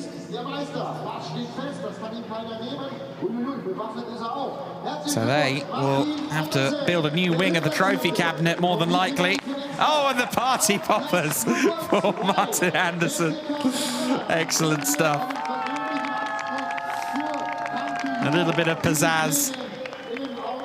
Jessica Bachmann takes the runners-up position. And Simon Ladniak to the top, and he's got a pop. Excellent stuff for Simon Ladniak. 3 race wins in a strong season. Will he be back to challenge for the overall title in 2022? Once you've won the junior classification, you get bumped up, so he could be an overall title contender in 2023. National anthem time.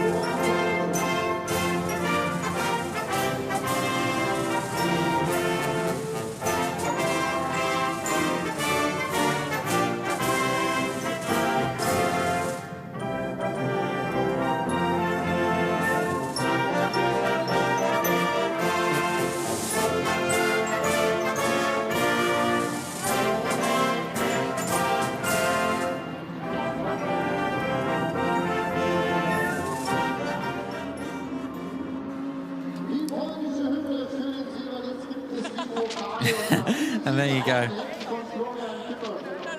I don't know if this is Martin's mum, but certainly it's his biggest fan. Florian Kuiper presents the winner's trophy to Martin Anderson. to Simon Ladniak. Second place going to Jessica Bachmann, courtesy of Wolfgang Dörheimer of the ADAC Young Drivers Program. And Martin Anderson, of course, with third place in the race, in spite of his championship glory. Team's trophy, once again, going to Liqui Team Engstler. And there's the man himself, Franz Engstler, who has had great success this season, actually racing in Ferrari Challenge as well. So he's got a few pots to add to the trophy collection in 2022. Better part of 3 decades of racing success under the Team Engstler banner. So lots of trophies at headquarters and lots of champagne being sprayed on the podium here at Hockenheimring. We close out an exciting season of racing ADAC TCR Germany with a dominant weekend from Simon Ladniak. Jessica Bachmann gets her well-deserved runners-up position in the championship, and Martin Anderson completes a clean sweep of podiums in 2022. Some enthralling battles up and down the order, many of them involving Vincent Rademacher here in the final race of the year in ADAC TCR Germany. We'll be back with you next year. Make sure you tune in for more next season.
zu gehen.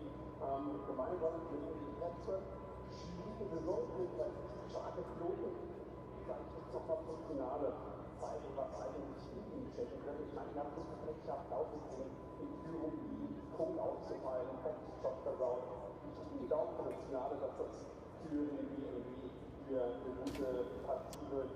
Position Nummer 1 in der 12 von Klo.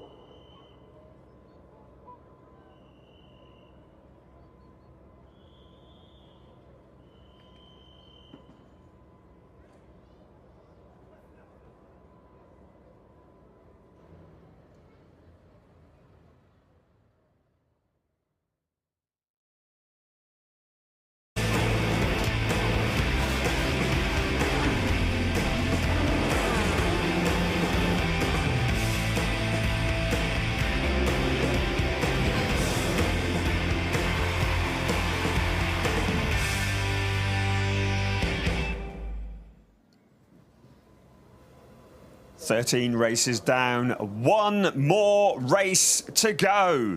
Yesterday, Raffaele Marciello became the 24th driver to become an ADAC GT Masters Championship. He clinched the championship with one race remaining in what has been a fairly dominant second half of the season for Lello in the yellow Mamba. We also saw Ben Green clinching the Junior Championship in the ADAC GT Masters. We've already crowned Florian Spengler as the trophy champion, so it is just the team championship that is still to play for. Emil Frey Racing lead Manfilter Team Landgraf by 7 points. There are 25 points available in this race. Today, the final race of the season. Hello, everybody. Welcome to the Hockenheimring. We are in the Rhine Valley near Hockenheim in Baden-Württemberg at this glorious circuit. And it was that man there, Ian Schenguven, along with co-pilot Christian Engelhardt, who brought the Team Youth Sport Wagen Technique Porsche home to win yesterday the first race of the weekend. And they're going about trying to make it a back-to-back because they're going to be starting from pole position again for this race today. I say again, it was actually Raffaele Marciello who started on pole position, but it was Guven and Engelhardt who came through the field, and it's to take the win yesterday, and it's Guven who's put it on pole position again today. You saw a brief picture of Ricardo Feller, the outgoing champion, along with Christopher Mies. But with most of the championships decided, it really is gloves off, elbows out. Celebrating his birthday alongside me. Happy birthday, Adam Weller. You could not celebrate a birthday in a better way than coming to a legendary circuit and seeing gloves off racing. Completely correct. Yes, I'm very happy to be here at Hockenheim today, and all of, well, a majority of the championships already decided. Therefore, no chances of a particularly conflict-heavy birthday. A rare thing in my past. Jack Aitken, 5th place on the grid for this one. Of course, the Emil Frey Racing team, the protagonists up against the Manfilter Team Landgraf team in the team's championship, and that is their highest place car. They're in 5th place. Danny Juncadella down outside the top 10. It's certainly going to be a very interesting race home within the team's championship. Yes, 12th position is the best that Daniel Juncadella could do in qualifying this morning. So yesterday's pole-sitting car all the way back there. Of course, the pressure is off, but we saw Daniel Juncadella getting together with Jules Gounon out on track. Now, Marciello, Gounon and Juncadella have been very good friends and teammates all season long. I think it's fair to say there may be a little bit of tension between them at this stage of the weekend.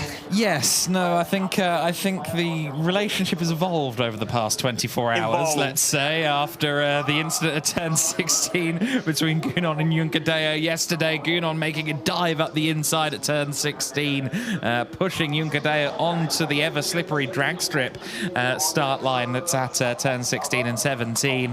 And in the words of, and the heavily truncated words of Raffaele Marciello, I don't understand why he made that move. It could have ruined his chances potentially of getting second in the championship, and it could have ruined my championship too.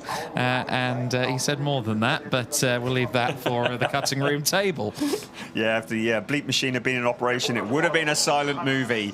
So it is the final race of the season, as we've already mentioned, and it is the opportunity to really race for glory. We welcome to the grid for this event a legendary name from the world of GT Masters, a team that were there right back at the beginning in 2007, going back to their roots. Safe Up Motorsport are on the grid this year, this event, this weekend, as we look at Dietrich Matezic, and great to see a picture of Dietrich on the screen. Of course, we were all very saddened today to hear the news of his passing. The legend in Red Bull, the creator of Red Bull, the man who made fizzy drinks and took it to a different level. And of course, many, many stars of the future. And we just think of Dietrich Matezic at the moment, and we say thank you for just everything that he's brought into motorsport. I think that F1 statistician Sean Kelly put it best. Without Dieter, we wouldn't have the Red Bull Ring potentially. That would have been demolished. Yeah. The likes of Vettel and Verstappen wouldn't have had the backing required to ascend to the levels that they now have hit. Yeah. And it goes far beyond that. You know, I think at certain points in the last 20 years, you could scarcely go to a racing event without seeing a Red Bull back car. He was a huge enthusiast for motor racing, and he invested millions upon millions. Obviously saved Jaguar and Minardi. Now, of course, Red Bull and AlphaTauri Formula One teams. You could list off his contributions to motorsport all day. And of course, the drivers list, the drivers that have been through the ranks of Red Bull, through their junior academy and through their senior academy, through Formula One, through all the different levels. So many legendary names. We mentioned just a few moments ago, Safe Up Motorsport, we're welcoming back to the grid Frederik Vervisch. There's another legendary name who is at the wheel of that car, and it's great to have them back here. We're hoping that if all goes well, they're going to be doing a full campaign next year, Safe Up Motorsport. And of course, Frederik Vervisch, an absolute legend. It's Robin Rogowski who is sharing driving duties in the number 77 car. Yesterday, didn't even make the start of the race due to some issues. Clutch, was it? Clutch issues, yeah, yes, indeed. Another car that didn't take the start yesterday was one of the Monteplas by Land Motorsport Audis, that of Christopher Haase and Salman Vega in testing on Thursday. Salman Vega had a fairly lively airborne moment. I think the car was fairly undented on the sides, but not much could be said about the underside. I think the chassis got a little bit of a pounding in that one, and they had to put it on the trailer after Thursday. So a real shame to not see the first ever winner in ADAC GT Masters, the first ever champion, Christopher Haase, along with the youngest driver to have ever taken part in ADAC GT Masters, Salman Vega. Yeah, and there is the championship winning car, at least in the driver's title hunt. Daniel Juncadella, the 4th teammate to Raffaele Marciello in the 2022 season. He'll be taking the start, and I'm sure Raffaele will have instructed him to go for it and get up that order to see if they can claim one last bit of silverware before the end of the year. Just to quickly circle back around to Vervisch, I noticed that he's stolen his teammate's gloves. He's got Valentino Rossi's gloves in the car at the moment. You are the height of observation. I am forever impressed at the forensic abilities of Adam Weller. If I was Rossi's teammate, I'd like a pair of his gloves too, to be fair. So we'll put that one out there then, shall we? That looks like Ben Green, Niklas Krutenkar. Ben Green, who has taken the junior championship. He did that yesterday. A very strong drive from him and Niklas Kruten this year. Of course, they had back-to-back wins at the Red Bull Ring. And Ben Green, another driver, along with Niklas Kruten, who have been a very welcome addition to the grid this year. To remind you that in GT Masters, we have a success penalty. So the 1, 2, 3 from yesterday are carrying a weight penalty in their cars today. Christian Engelhardt and Ian Changuven, they didn't have that weight penalty in qualifying, but they will have 20 kilos extra that they're going to be carrying around with them at the start of this race. And in fact, for the whole of this race, you can't take it off halfway through. It'll be interesting to see whether that affects their pace at the start. And Ricardo Feller, who's starting alongside, will have that very much in mind. Arthur Rougier and Franck Pereira, who finished second yesterday, have 10 kilograms. Let's have a look at the grid. It is Ian Changuven, Ricardo Feller on the front row, Jules Gounon and Marco Mappelli on row 2, and on row 3, Jack Aitken and Christopher Mies. Aitken very much in the team championship fight. Row 4, 2019 champion Patrick Niederhauser with Frederick Vervisch alongside. Welcome back, Frederick.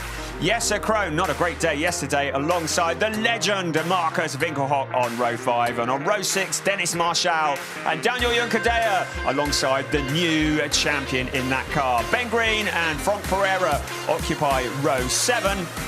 And row 8 of the grid, Mattei Drudy and Mick Wieshofer, another of the Emil Frey Racing Lamborghinis. Jan Marszałkowski, the winner from Sachsenring, with Norbert Seidler alongside.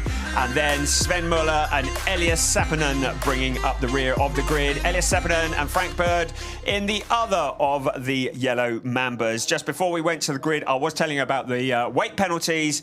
Arthur Rougier, Franck Pereira came second yesterday, so they get to carry 10 kilograms for this race. And Max Paul and Marco Mappelli, well, they're getting into the habit of third places yet again.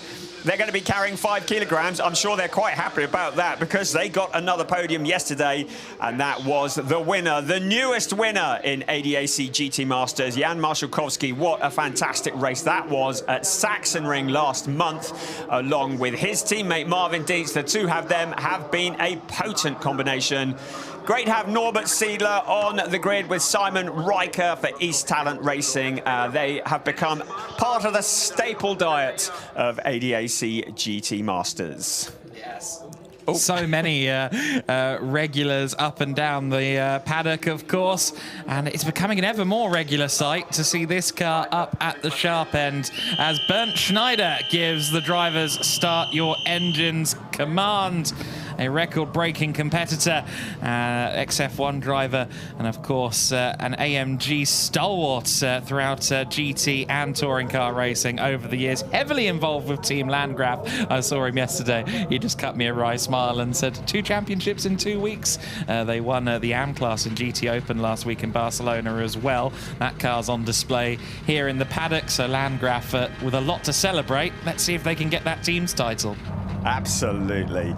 The ground is shaking here at the Hockenheimring because all of the cars have burst into life. Christopher Mies, I don't know if that was a wink to the camera or a nervous twitch. Ben Green looking to the side. The concentration, the focus is starting to build. Jules Gounon, he has some interesting pre-race routines. We haven't seen them in this session, but always worth checking the old videos, and that looks like Jack Aitken, also poised and ready for action. The formation lap starts here for the final race of the season. We are at the Hockenheimring. We're using the Grand Prix circuit.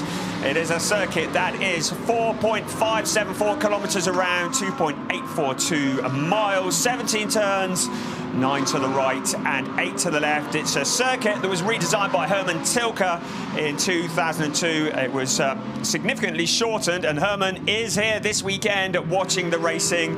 There is confirmation of where we're at on the team championship. It's the only championship that is still to be decided. You can see how close it is between Emil Frey and Mann-Filter. The highest finishing car in those teams will score the points. There are 25 points for a win, 7 points between first and second, so very much all to play for. And you know what would be particularly funny? If everything was to finish as it is right now on the grid, the two teams would be tied.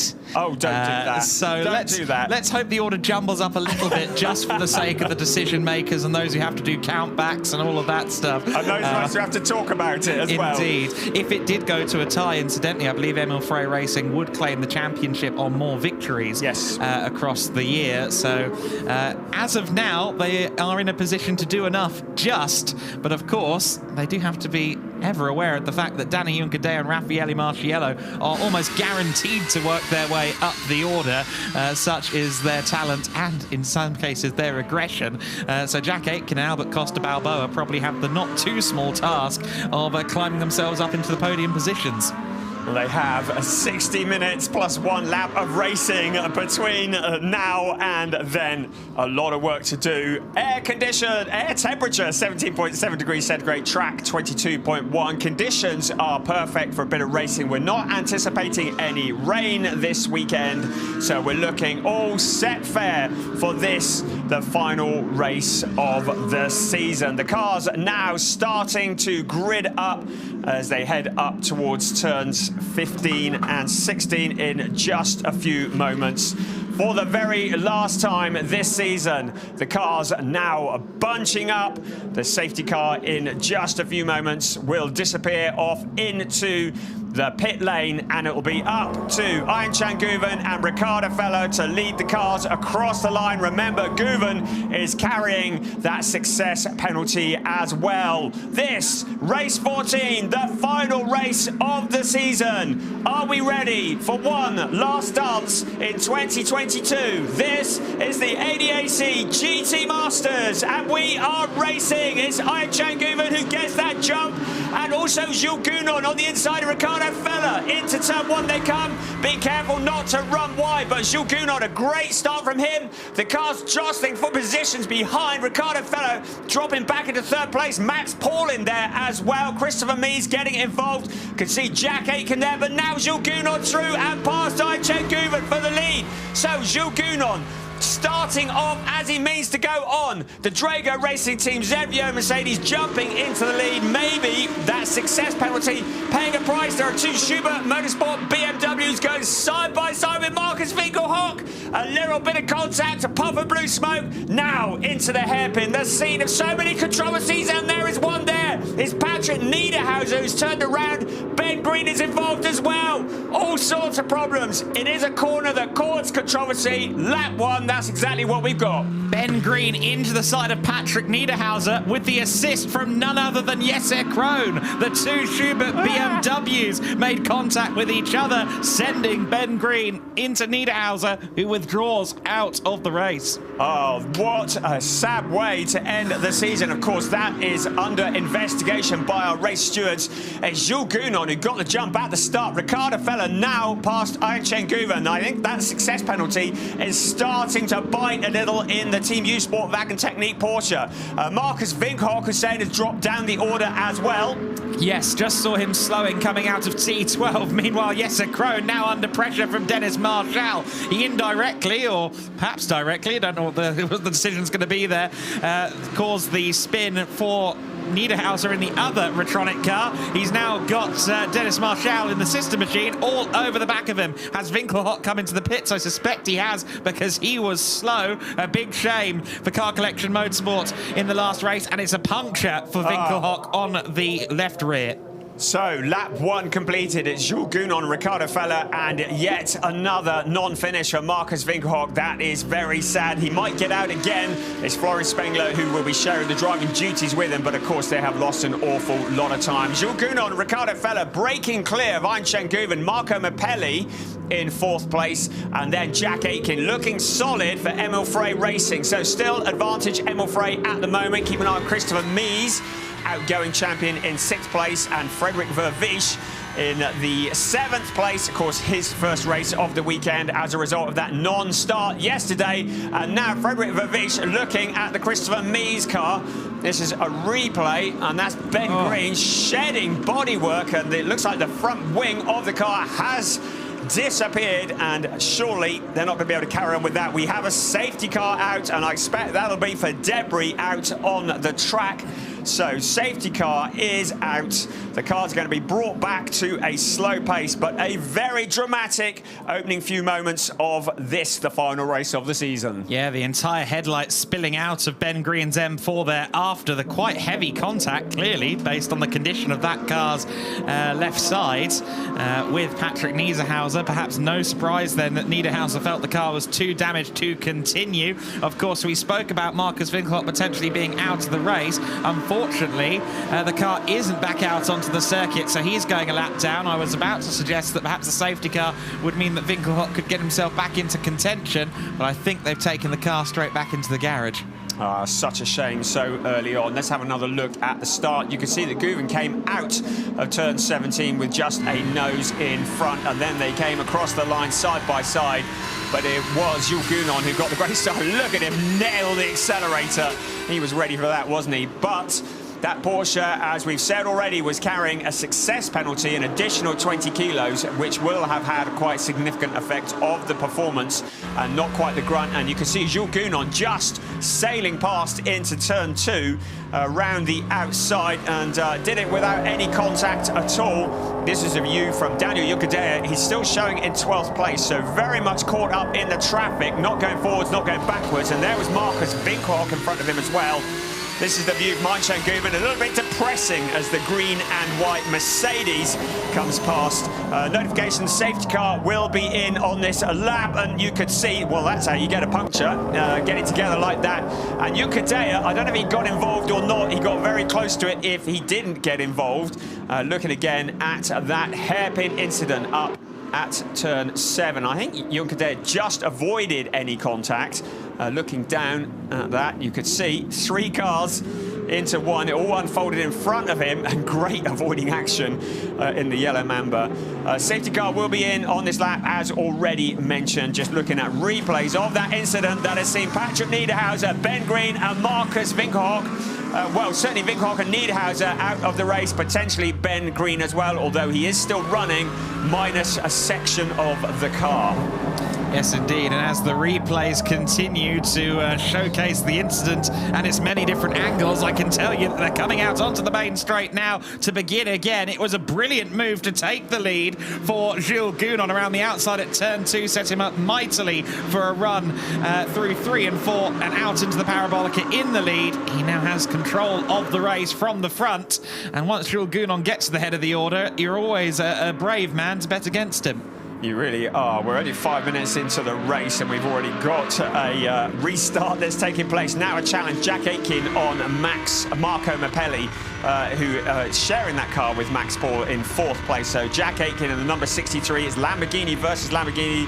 The Lamborghinis have been very fast all weekend. This is the view from Christopher Mies in 6th place. Now look at this, the battle for 4th place into the hairpin, and Mappelli going very defensive. Aitken tries to cut back to the inside, but there's a car in the way, so he has to remain as he is. Christopher Mies, Frederik Vervisch are looking very quick as well. There's Christopher Mies. Now he has found that gap on the inside of Jack Aitken. So outgoing champion Christopher Mies and the number 1 car sails past Jack Aitken. Frederik Vervisch trying to sail through on his shirt tails as well, but Christopher Mies takes advantage of that situation. He's up into 5th place. There's a bit of going wide behind. You can see the incident between Winkelhock, Green, and the number 20 car of Jesse Krohn are under investigation by our race stewards. Yeah, unsurprising that, and we saw quite a few angles already. They'll have even more up there in the stewarding area, so we'll wait to see what the decision is, as Jesse Krohn going side by side there with one of the Audis. That was Dennis Marshall, who's trying to hold it around the outside. Can't quite do that. That BMW takes up a lot of real estate, and sometimes you really have to work to find your way past it.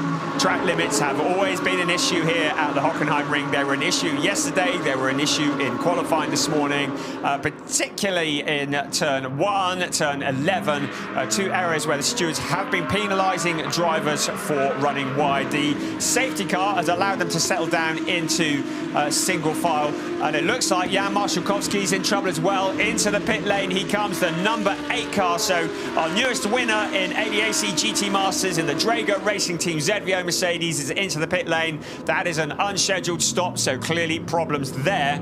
I'm wondering if it's a puncture or something. We'll let you know about that. Meanwhile, another challenge for position. This is the Mattia Drudi car going side by side for position. So Mattia Drudi, Mick Wiesover in the Emil Frey Racing Lamborghini in that battle as well. It's Wiesover in front, so he has found a route past Mattia Drudi. Behind them is Daniel Juncadella, still not able to make any progress, still in 12th place. Yes, I think, to be honest, with how close Juncadella came to being involved in that turn 1 hairpin incident, turn 6 lap 1 hairpin incident, I think being in a net neutral position, having returned to where he started, is a good thing. He now has to set about making his way up through the order, and someone not allowing anyone to get through the order is Jesse Krohn, who continues to defend for his life up against Dennis Marshall at the moment. Of course, Marshall and Kim-Louis Schramm almost took the win at Sachsenring. They'll be eager to make up places. Claims the inside line at the final corner, turn 17. It's side by side into turn 1. Always tricky to sort it out once they're side by side at the first corner. He leans on the BMW and makes it by. It's a brave man that goes side by side into turn 1 here, and he's made it stick. But look behind them, Mick Wiesover looking very challenging indeed. Also Mattia Drudi, now Daniel Juncadella also rushing to join that battle. So these cars all in a queue. Jesse Krohn at the front of that queue at the moment. The 27 car, Dennis Marshall, has got past, but now a challenge comes from Mick Wiesover onto Dennis Marshall. Here he comes looking towards the hairpin, and this is on board with Daniel Juncadella on the outside of Mattia Drudi. It is a traffic jam, 3 abreast round the corner, and there is all sorts of cars getting involved. Also Norbert Siedler there as well, and you can see in the background Sven Muller has rushed to the back of that queue. It is quite a scrap for the places further back. Daniel Juncadella not having it easy at all. Good to see Norbert Siedler in amongst all of that, the East Talent Audi. We haven't seen that much of that car in scraps this year. They've often had quite lonely races, but right up there with Juncadella, took the low line, took the inside line at the hairpin turn 6, almost made up 2 or 3 places in one fell swoop. They're going 3 wide into a hairpin corner, usually destined to fail, but somehow all cars still moving. Look how wide they're going on some of these corners as well. These drivers are all pushing so hard. We are just 5 laps in the book, soon to be for many of these cars. Make it 6 for Jules Gounon, who's leading the way, and that is just over half a second ahead of Ricardo Feller, so he's not leaving him behind. It's Mercedes, from Audi, from Porsche, from Lamborghini, 4 different manufacturers in the top 4. Whilst we have a moment, take a look at your graphic. 42,000 euros gets sent to Race Wells for laps in Africa. For every lap that is completed by every car, 4 euros is donated to the Be Water mission by the ADAC and also BWT. And it is a project to build wells in mainly rural areas of the Gambia and Tanzania, providing access to clean drinking waters. And a wonderful total as we look at Daniel Juncadella now looking to the inside. It's Elias Sepinen, the yellow mambas, well observed by my colleague there. It is Elias Sepinen in the identical car. There you go, you're both of them in the same shot. So Elias Sepinen trying to move his way forwards. He started on the back row of the grid. He's up to 16th place. Awful lot of traffic in front of him. This is the lead battle. Jules Gounon with Ricardo Feller behind. Ayhan Guven, who would be very happy to dump that 20-kilo success ballast in a hedge somewhere. Sadly, he's going to have to keep it for the whole race. So Ayhan Guven falling back in 3rd place. Marco Mappelli really started to close on Ayhan Guven as well. But the 1-2, Jules Gounon, Ricardo Feller, both former champions in ADAC GT Masters, are both contenders for the top step of the podium. Both drivers with very strong co-drivers as well, so I'm intrigued to see strong and young talented co-drivers as well. I'd be very intrigued to see those 2 scrap for the win later on. You'll note that just up the road from them is Jan Marszałkowski. You're starting to see him in a few of the shots. They did get that car back out at the ZVO camp, but of course it's all but a lap down. Jan Marszałkowski will be hoping for another safety car, if anything. The outgoing champions are both showing very well in this race. Ricardo Feller in second place, and now Christopher Mies in fifth, starting to pressure Marco Mappelli. That's going to give Arjen Can Guven maybe a little bit of breathing room. The orange and black Mercedes, Audi of Christopher Mies, the #1 car. Of course, he won the championship in the same team with Ricardo Feller last year and in the same car. But he will not be retaining that this year. Obviously, he is in fifth place at the moment, and now he is homing in on Marco Mappelli. Behind him, Jack Aitken, not having quite the pace that he had hoped for. Talked to Albert Costa Balboa yesterday, and he just said they were struggling, and they've changed an awful lot on that car for today. But it still looks like Jack Aitken not being able to keep up with the queue of cars in front of him. No, not yet able to hook it up quite like those in his immediate vision. That's a shame for Aitken. Aitken and Balboa desperately need to move up the order here, as we suspect Danny Juncadere and Marciello will make up places. As it stands, the Emil Frey Racing team would miss out on the team's championship by a point, with Jack Aitken and Balboa in 6th place. There's Arjen Can Guven very much at the front of the queue. Now Ben Green has a penalty lap for forcing a collision. We saw that at the hairpin in lap 1. So Ben Green's season coming to the kind of end he really didn't want. He will have to visit the penalty box. It is a penalty box on the exit of the very corner where the controversy happened. Also his teammate. They've corrected it, so the bulletin went out and then they've corrected it. So we got it within 10 seconds of it appearing on our monitors here in the commentary box. It came up on the graphics, and just as our graphics team put it up, they corrected it. So it's car 20, Jesse Krohn, that gets the penalty lap. I'm sure Ben Green just got a message saying apparently you're getting a penalty lap, and he said what? And then they said, oh, never mind. So Jesse Krohn in then. There you can see the penalty box on the right hand side of the exit of the hairpin, the place where the incident happened. He has to slow down to no more than 50 kilometers an hour. That will feel very slow indeed. He's off the racing line. He gets back up to speed. You can see how many places he loses as a result of that. He was in 10th place.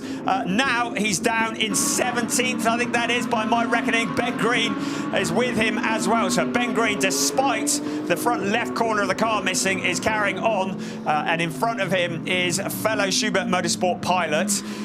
We are looking back now at the 3rd place battle. Arjen Can Guven, who is still struggling a little bit for pace. Marco Mappelli and Christopher Mies. This is the view from on board with Christopher Mies in the Montpellier by Land Motorsport Audi. And he can see the possibility of a 3rd place just in front of him. And Marco Mappelli, what a feisty driver he is. Behind Christopher Mies is Jack Aitken, doing all that he can to wind in Christopher Mies. And then there is a gap back to Frederik Vervisch in the number 77 Safeart Motorsport Audi. Gap in the points, in the team's points, has now gone up again with Jesse Krohn dropping down because of the penalty lap. That means that Emil Frey are currently 2 back in, if things were to end as they are now, in the team's championship. So we are 43 minutes and 45 seconds remaining in this race. To remind you, there is a mandatory pit stop that all the drivers will need to take, and it needs to be within a pit window. The window will open 25 minutes into the race, and it will close 10 minutes later, 35 minutes into the race. During that window, every car will need to visit the pit lane for a mandatory stop and driver change. Tyre changes are not allowed unless they have a puncture or an issue like that. The pit stops have a minimum pit stop time, 65 seconds from pit entry to pit exit. If the driver goes below that 65 seconds, they may well pick up a penalty. They may also pick up a penalty for exceeding track limits. And Frederik Vervisch actually disappeared off the picture completely for a while before he reappeared, really using all of the track and a little bit more. Christopher Mies still staring at the back of the Paul Lamborghini, driven by Marco Mappelli, still not finding a route past. Marco Mappelli still putting the heat on Arjen Can Guven in the Team U Sport Wagen Technique Porsche. There is the 1-2. They've broken clear of 3rd place. Arjen Can Guven, yesterday's winner, along with Christian Engelhardt, holding on to that 3rd place. The queue of cars are behind. Jack Aitken has closed in on that battle for third place now. He's firmly a part of a 4-car train now. I am wondering if they'll get him in at the first possible opportunity to try and release Albert Costa Balboa in something like clean air. But then again, you'd imagine that potentially Marco Mappelli, Christopher Mies and their respective teams might have the same idea. So whether or not that would work out remains to be seen. Pit window, of course, opening in 7 minutes' time. Christopher Mies looking a little bit impatient as he ducks out. There's something loose on the front of the car. I don't think it's affecting too much. Looks like a bit of tape, actually. But you could see him as they went into turn 2 just now, ducking out from the queue, taking a little look. You see these 1, 2, 3, 4 cars all fighting for third place. And you get the feeling it all could explode before too long if they don't pit when the pit window opens. It's Ayncen Guven in third place, the last of the podium positions. Marco Mappelli, along with Max Paul, have got into the habit of picking up trophies and standing on podiums. They want to keep that going. How wide does Frederik Vervies go out of that corner? He was almost in the car park then, but he carries on. Dennis Marshall kind of following him, not quite as wide on board, but Jack Aitken trying to close in on Christopher Mies. These cars so equally balanced, but not able to close that gap up of the car in front. Yeah, very, very close in qualifying. The entire field was split by 8 tenths coming out of the qualifying session, so we're expecting a close, hard-fought race here. Of course, these GT3 cars produce quite a lot of downforce and therefore quite a lot of dirty air. It's very difficult to follow, and even more difficult to follow close enough to then make a challenge for position. It's all about carrying speed out of the previous corner in order to be alongside going into the next one, and that's so much easier said than done when all of the drivers are up to a high standard. Ayncen Guven on the crest of a wave here in third place, and there are some sharks following him. Ayncen Guven, Christian Engelhardt, they have been such a hot combination, and I expect they'd like this season to be a bit longer because they really are, as you say, on the crest of a wave in the Team U Sportwagen Technique Porsche. Guven, who came from Carrera Cup Germany and Porsche Mobil 1 Super Cup and has taken to GT Masters like the proverbial duck to water, but he's not impressed with that 20 kilos. You can see that. Marco Mappelli flashing the lights, looking impatient. Christopher Mies, he keeps ducking out of the queue, but he has to be careful because if he makes a challenge and it doesn't stick, Jack Aitken is going to be through. And just because this is the first time we've seen Frederik Vervies in a while, don't think that he hasn't got his eyes on that third place as well. He is there poised and ready for action, as is Dennis Marshall, Mick Wies over there as well. Matthias Drudy in the Verstappen.com car is a little way back from that battle, so a little bit of breathing space in front. He's just dropped 2 places, as a matter of fact. Both Danny Junkadea and Norbert Siedler have just gotten past Matthias Drudy. We didn't see exactly how, I don't believe, but he's lost 2 places. He doesn't look to be going at full race pace. In fact, no. I look out the window now and indeed on the screen, and it does look like he's up to race pace, but something seemingly went amiss briefly for Matthias Drudy. He drops 2 places. That 4-car queue for third place I mentioned earlier, it seems to be rapidly expanding. We've already got 7 in a row. Let's see if Danny Junkadea can join the party. You get the feeling he is, although you just saw Raffaele Marciello in the pits and he's right, stand aside, let me have a go. Lello is on the crest of a wave this year. Spectacular performance from him through this year, certainly through the second part of the year. Of course, he is the first driver to be a solo champion in GT Masters since Jules Gounon in 2017. He is a solo champion on account of the fact that he changes his co-drivers very regularly indeed, although he has settled with Daniel Junkadea. We just saw Sven Muller making a challenge on the outside, further back in your picture. We'll keep an eye and see if there's any place changes there. At the moment, no place changes for third place. Ayncen Guven still with Marco Mappelli, Christopher Mies, Jack Aitken, Frederik Vervies, Dennis Marshall, Mick Wies over, and then Daniel Junkadea closing in as well. Although, as Norbert Siedler is closing in, we said we saw Muller challenging, and that is a challenge for position with Matthias Drudy. So Matthias Drudy dropping down, and the Porsche, the number 22 Allied Racing Porsche that's run by Jan Kasperlik, takes up a position from the Verstappen.com Audi. Yeah, nicely done around the outside. I just get the feeling that something's amiss with that Audi on account of losing 2 positions, not at random. I'm sure there was a cause and effect, but the car does not look to be up to pace anymore, and I suspect that car's only going to continue to fall, unfortunately, as the hounds continue to nip on the heels of Mattia Drudi.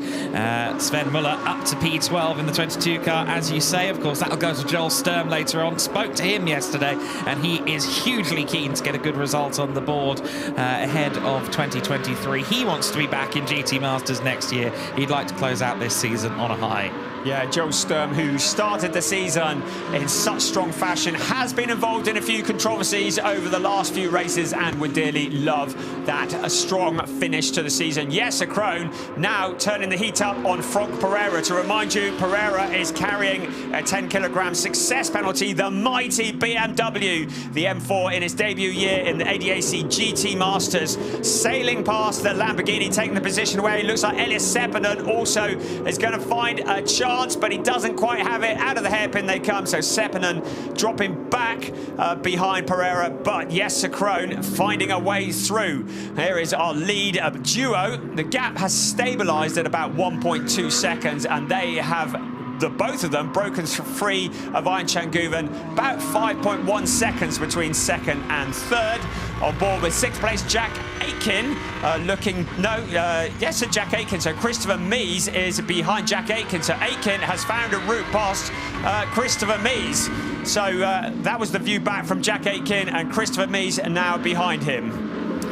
Look at this scrap and this train of cars. It's going to get very compelling when the pit window opens. The first opportunity for pit stops will be next time by, with less than a minute to go before the pit window. I imagine that quite a few people are going to blink first in that long train, which can be a bit detrimental. Incident between cars 63 and number 1 under investigation. Jack Aitken and Christopher Mies.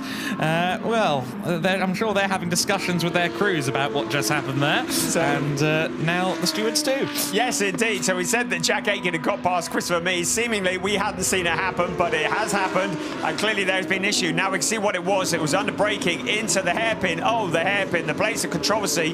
Little bit of a bump as Aitken went through. Doesn't look to me like there's any major issue going on. And there is always a little bit of contact there as we zoom back out to see the cars further back. So Christopher Mies now staring at the back of Jack Aitken.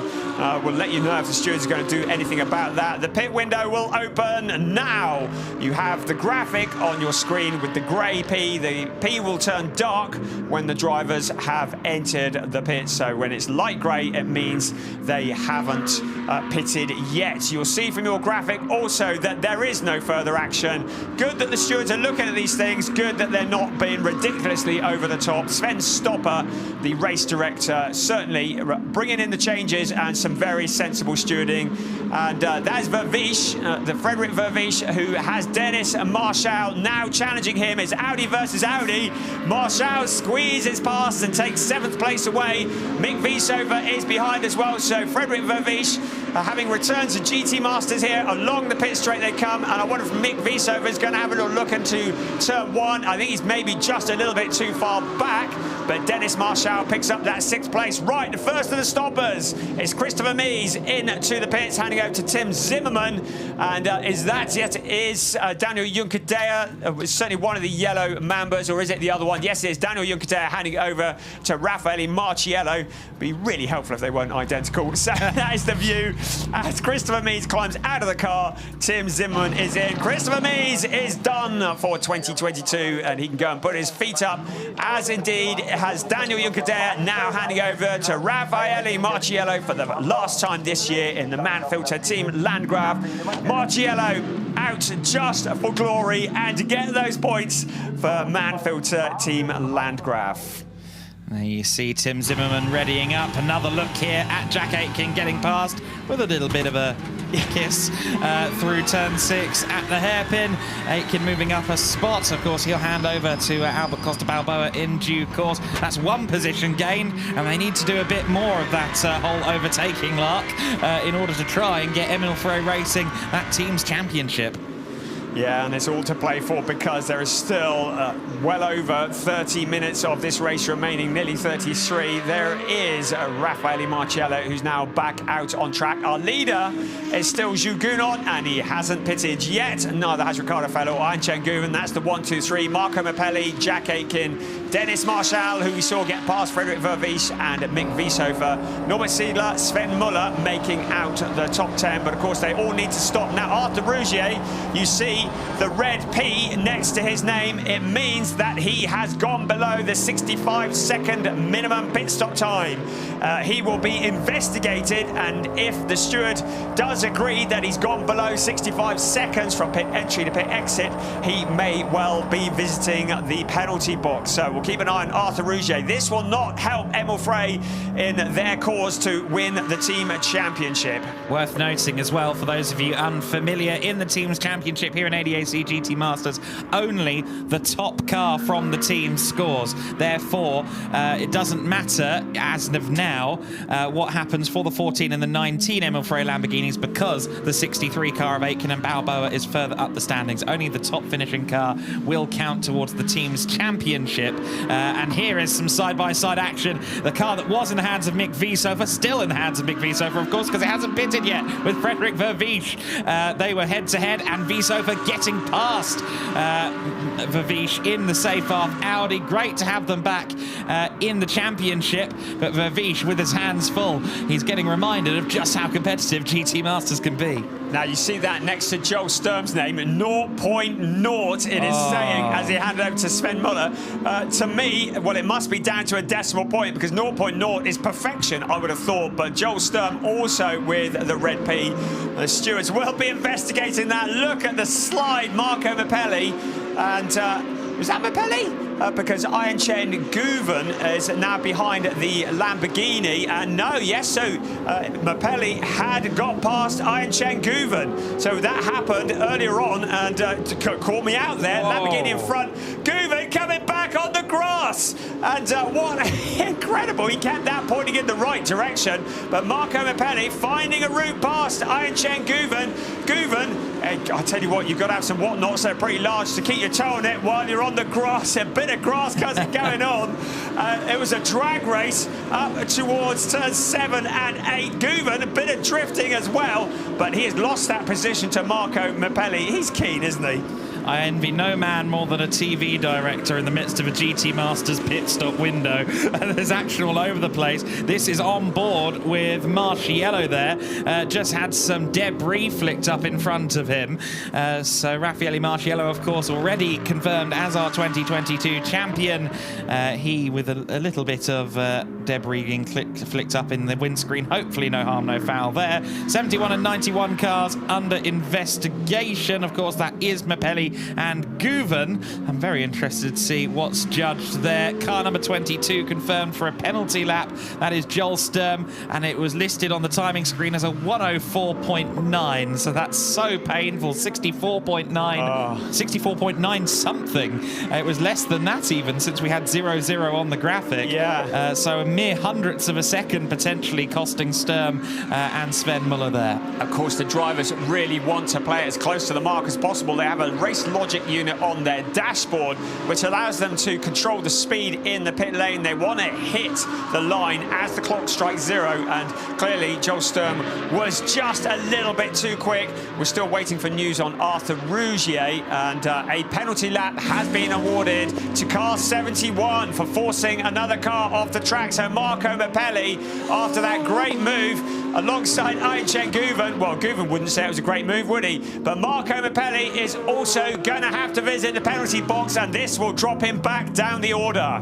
Yes, it will. Just to circle back around to Rougier, we said that we don't know what's happened there yet. What I can tell you is that the pit time on the timing screen has gone from 104.6 to 105.0. That would suggest to me that they've realised the time was false. Raffaele Marciello! Raffaele Marciello is slowing down. He has a problem with the car. It looks to me, with the way it's swaying, that he might have some rear suspension issues there. But this is huge for the team's championship. championship. And you can see the suspensions collapsed. It has. We saw that earlier. We saw him running wide, so clearly something has given away. Our new champion in ADAC GT Masters with problems. He's going to be back into the pits. It looks like his afternoon is over.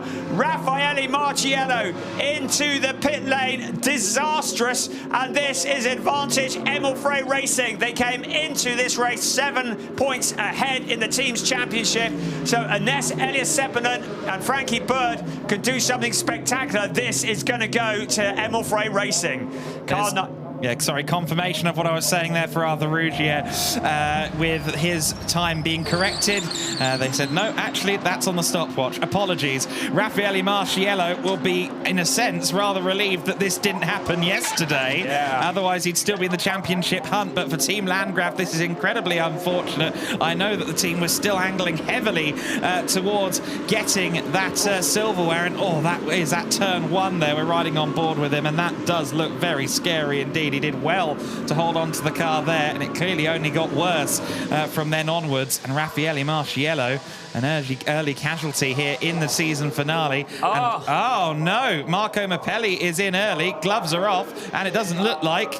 no, I think this might just be the regular pit stop, you know. I think we're panicking excessively there. Maximilian Paul getting into the car. The fact that there were so few people around the car and so little going on aside from Mappelli, his body language was an angry man. Of course, he's angry because of his penalty lap. Thankfully, the car's still in the race. Absolutely.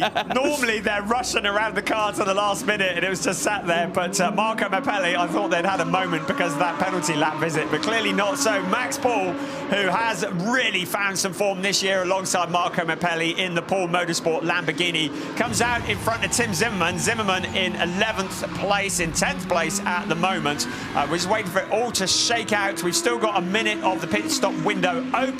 We've still got 8 cars that have yet to come into the pits. They will need to do it this time around. If you miss the pit window, you're in all sorts of problems. Here comes our race leader, Jules Gounon, into the pits. Also Ricardo Fellow. So 1, 2 and 3 all together into the pits. So this is going to be, well, it's going to be tempting to get out early. But of course, if they get to the line too quickly, they are going to visit the penalty box. So it's Fabian Schiller who takes the place of Jules Gounon in the Drago Racing Team ZVO Mercedes. Of course, this duo looking for their 4th win of the season. They're the only duo that have had 3 wins so far. And there's Christian Engelhardt taking over from Ian Chen-Guven. What a great job Ian Chen-Guven has done this year. Thank you for entertaining us. You can take the rest of the year off now if you want, Ian Chen. We look forward to seeing you next year. It's Christian Engelhardt's turn to bring that car home. Ricardo Feller in the number 29 is handing over to Yusuf Avega in the Monteblas by Land Motorsport Audi. You can see that all cars are or have pitted, and out we come. So Fabian Schiller well ahead of Yusuf Avega. Out of the pit lane they come. And also Christian Engelhardt as well. And we'll see where they all shake out, but it looks to me like the 1, 2, 3 is going to be very much as you were. Here comes Tim Zimmerman steaming into turn 1 as quickly as possible. He's going to catch up with Christian Engelhardt, but I don't think he's going to get past, or is he?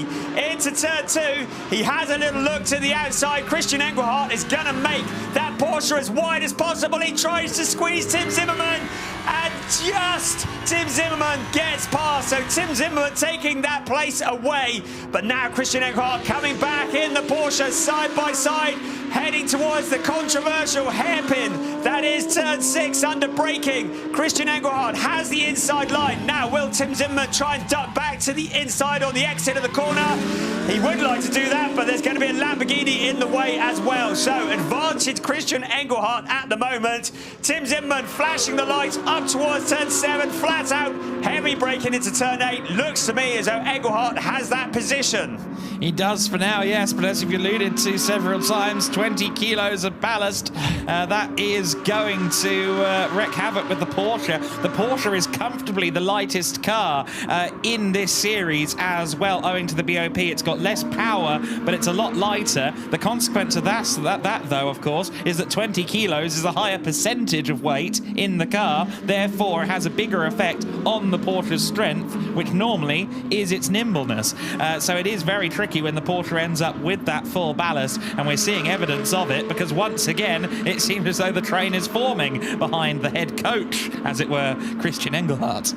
It says on your graphic, Arjen Guven in third place. As we look at a replay of that attempt to get past, it is actually Christian Engelhardt at the wheel of the number 91 car. So the transponder clearly hasn't switched over. And the Tim Zimmermann Audi getting to the outside and doing well not to let somebody through. And worth noting as well, we just see it in the back of shot here, Schramm going wide, and that allowed Albert Costa Balboa back up into 5th place. The Audi exited the pits just ahead as further dramas for the number 8 crew. Marvin Dietz slowing. We've already seen this car into the pits once in the hands of Jan Marszalkowski. Not a tyre down, but looks like it's tyre rub more than anything. Last round's winner. Looks like their afternoon is going to be over. You can see debris flying from the car, so something very amiss. The leader just coming along in the background, doing well to avoid that debris. Fabian Schiller in the identical Mercedes comes sailing past. He's still leading the way from Yusufa Vega. That looks like almost the exact same failure that Marciello had, just on the opposite side of the car, because once again there's no puncture, but there is a loose tyre kind of swaying as it pleases within the wheel arch of the Mercedes. How bizarre that we've had two seemingly identical looking failures from the cars. That really is bizarre, isn't it? We're looking at the second place car of Yusufa Vega. He's now fallen back from Fabian Schiller. 4 seconds was the gap last time across the line. Let's see what it is now as they come across. 4.6 seconds, so between Fabian Schiller and Yusufa Vega. And then another gap back to Christian Engelhardt in 3rd place. But I should think Fabian Schiller and the team will be looking at the Mercedes and hoping that all 4 corners stay on it. Now that car has stopped out on track. That is out near turns 7 and 8. Looks like he's got it in a reasonably safe position. So I don't think we'll need a safety car. No. But it is off the racing line. I didn't think for one moment if it stopped out on track we'd have had a safety car. That would have thrown another spanner in the works. This is the fight for 3rd place. It's Christian Engelhardt with Tim Zimmermann. Albert Costa Balboa, who's taken over from Jack Aitken in the Emil Frey Racing Lamborghini. So those 3 cars fighting for 3rd place. And then a gap back to Kim Louis Schramm and Simon Riker to the inside. Goes Albert Costa Balboa. He makes contact with Tim Zimmermann. He backs out of it, but it looks like it's damaged. Looks like Costa Balboa has got a problem. Tim Zimmermann has as well. And Albert Costa Balboa, you can see from his hand gestures, it looks like he has terminal damage. This is not how he wanted his season to go.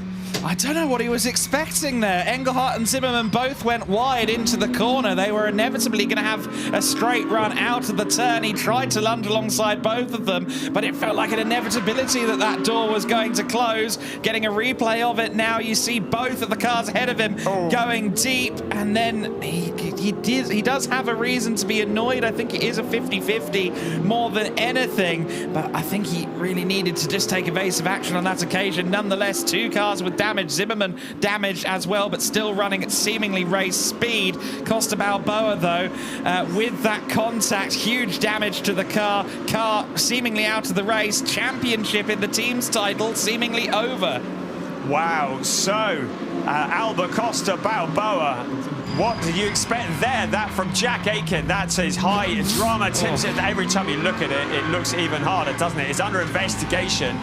Tim Zimmermann still in that 4th place. It doesn't get any easier every time you watch it, does it? Simon Riker, he's having a great time up in 5th place. That's a really good job for the number 54 car. By their best showing of the season by far. You can see the damage to the front corner of Albert Costa Balboa's Lamborghini.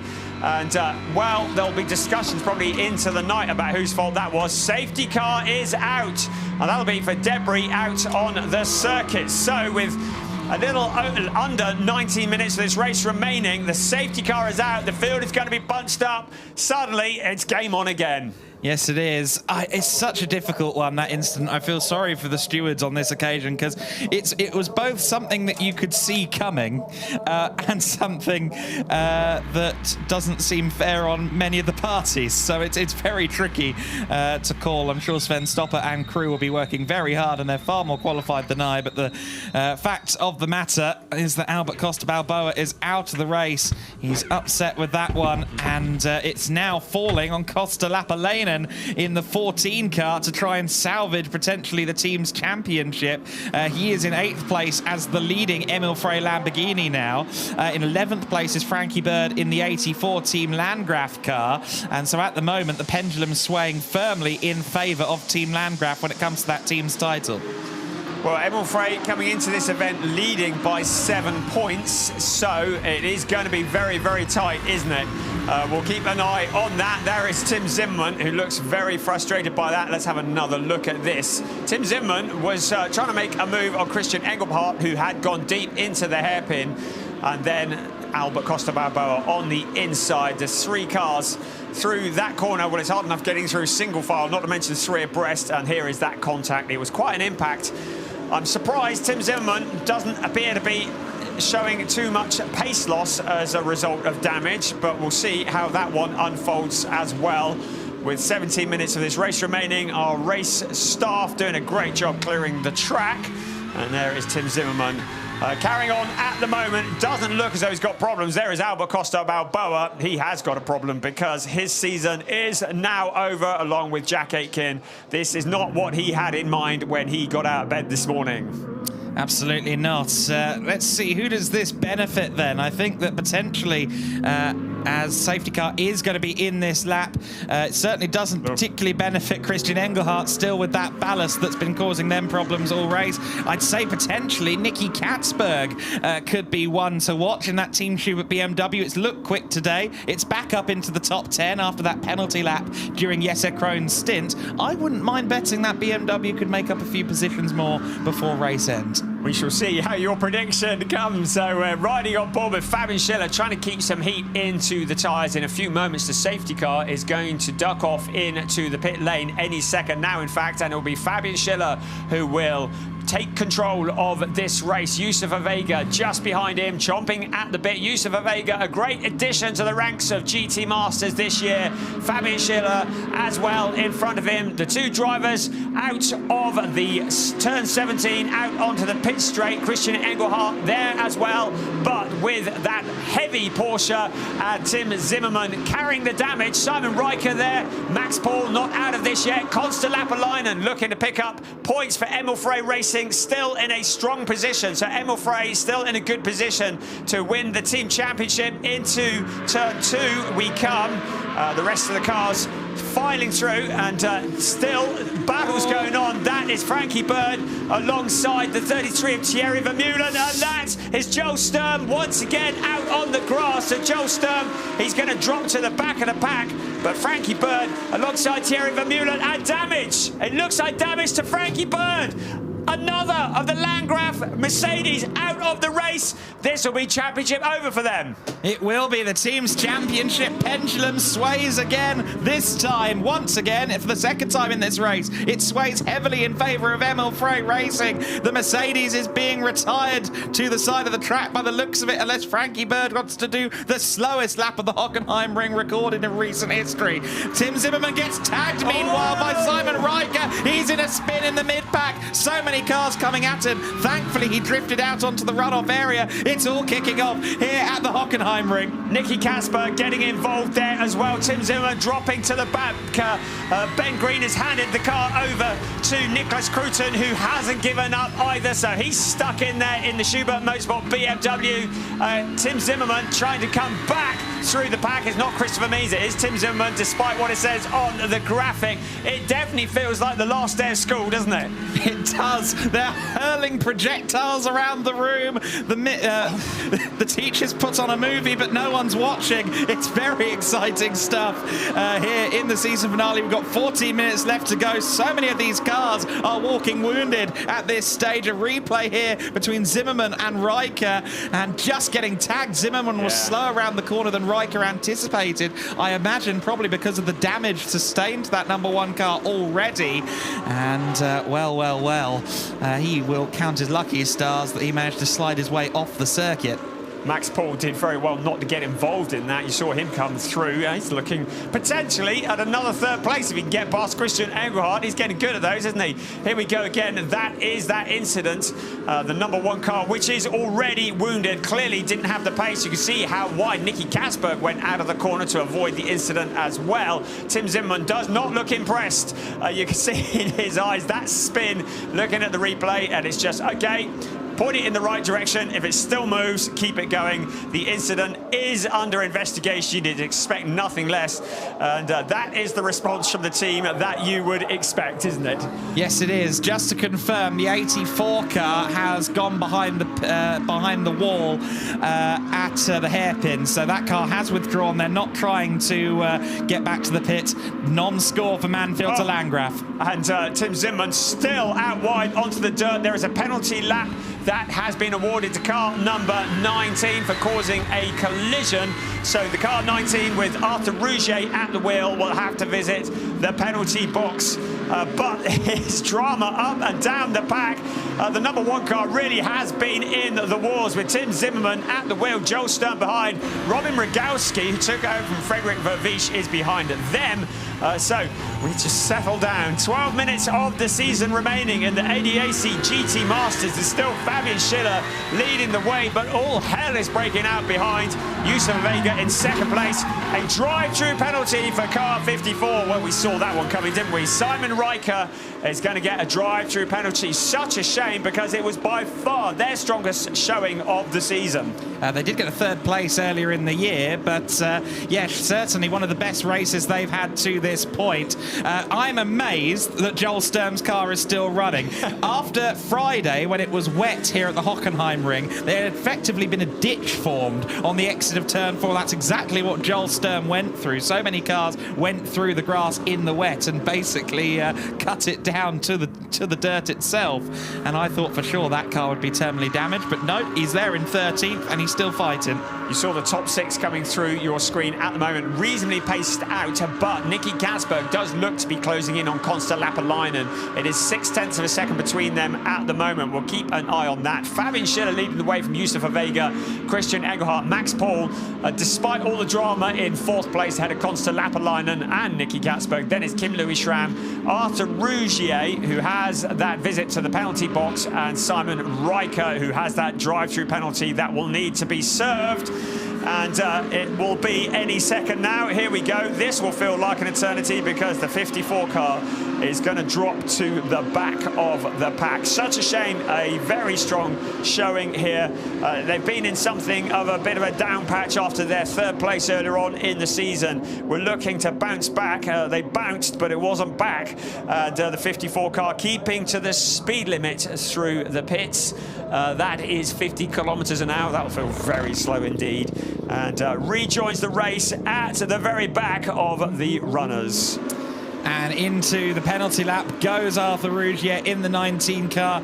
As we expected, that was for a collision with Joel Sturm. I assume that was Rougier that pushed Joel Sturm onto the grass earlier on the exit of turn 4. So he is into the penalty lap and will fall pretty much to the very back of the order as a result of that one. We have less than 10 minutes plus 1 lap remaining of the season, the 2022 season for the ADAC GT Masters that saw Raffaele Marciello crowned as champion, but Raffaele Marciello not finishing this race as a result of a car failure. But it is Fabian Schiller who leads the way. He took over from Jules Gounon, and they're looking to become the only drivers to win 4 races this year.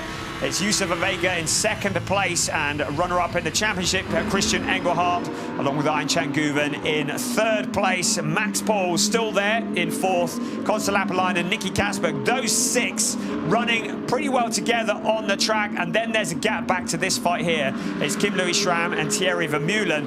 Niklas Kruten still pushing. He took over from Ben Green in that BMW, which is clearly ailing, but keep an eye on Nicky Kasberg, because I don't think he has settled for 6th place.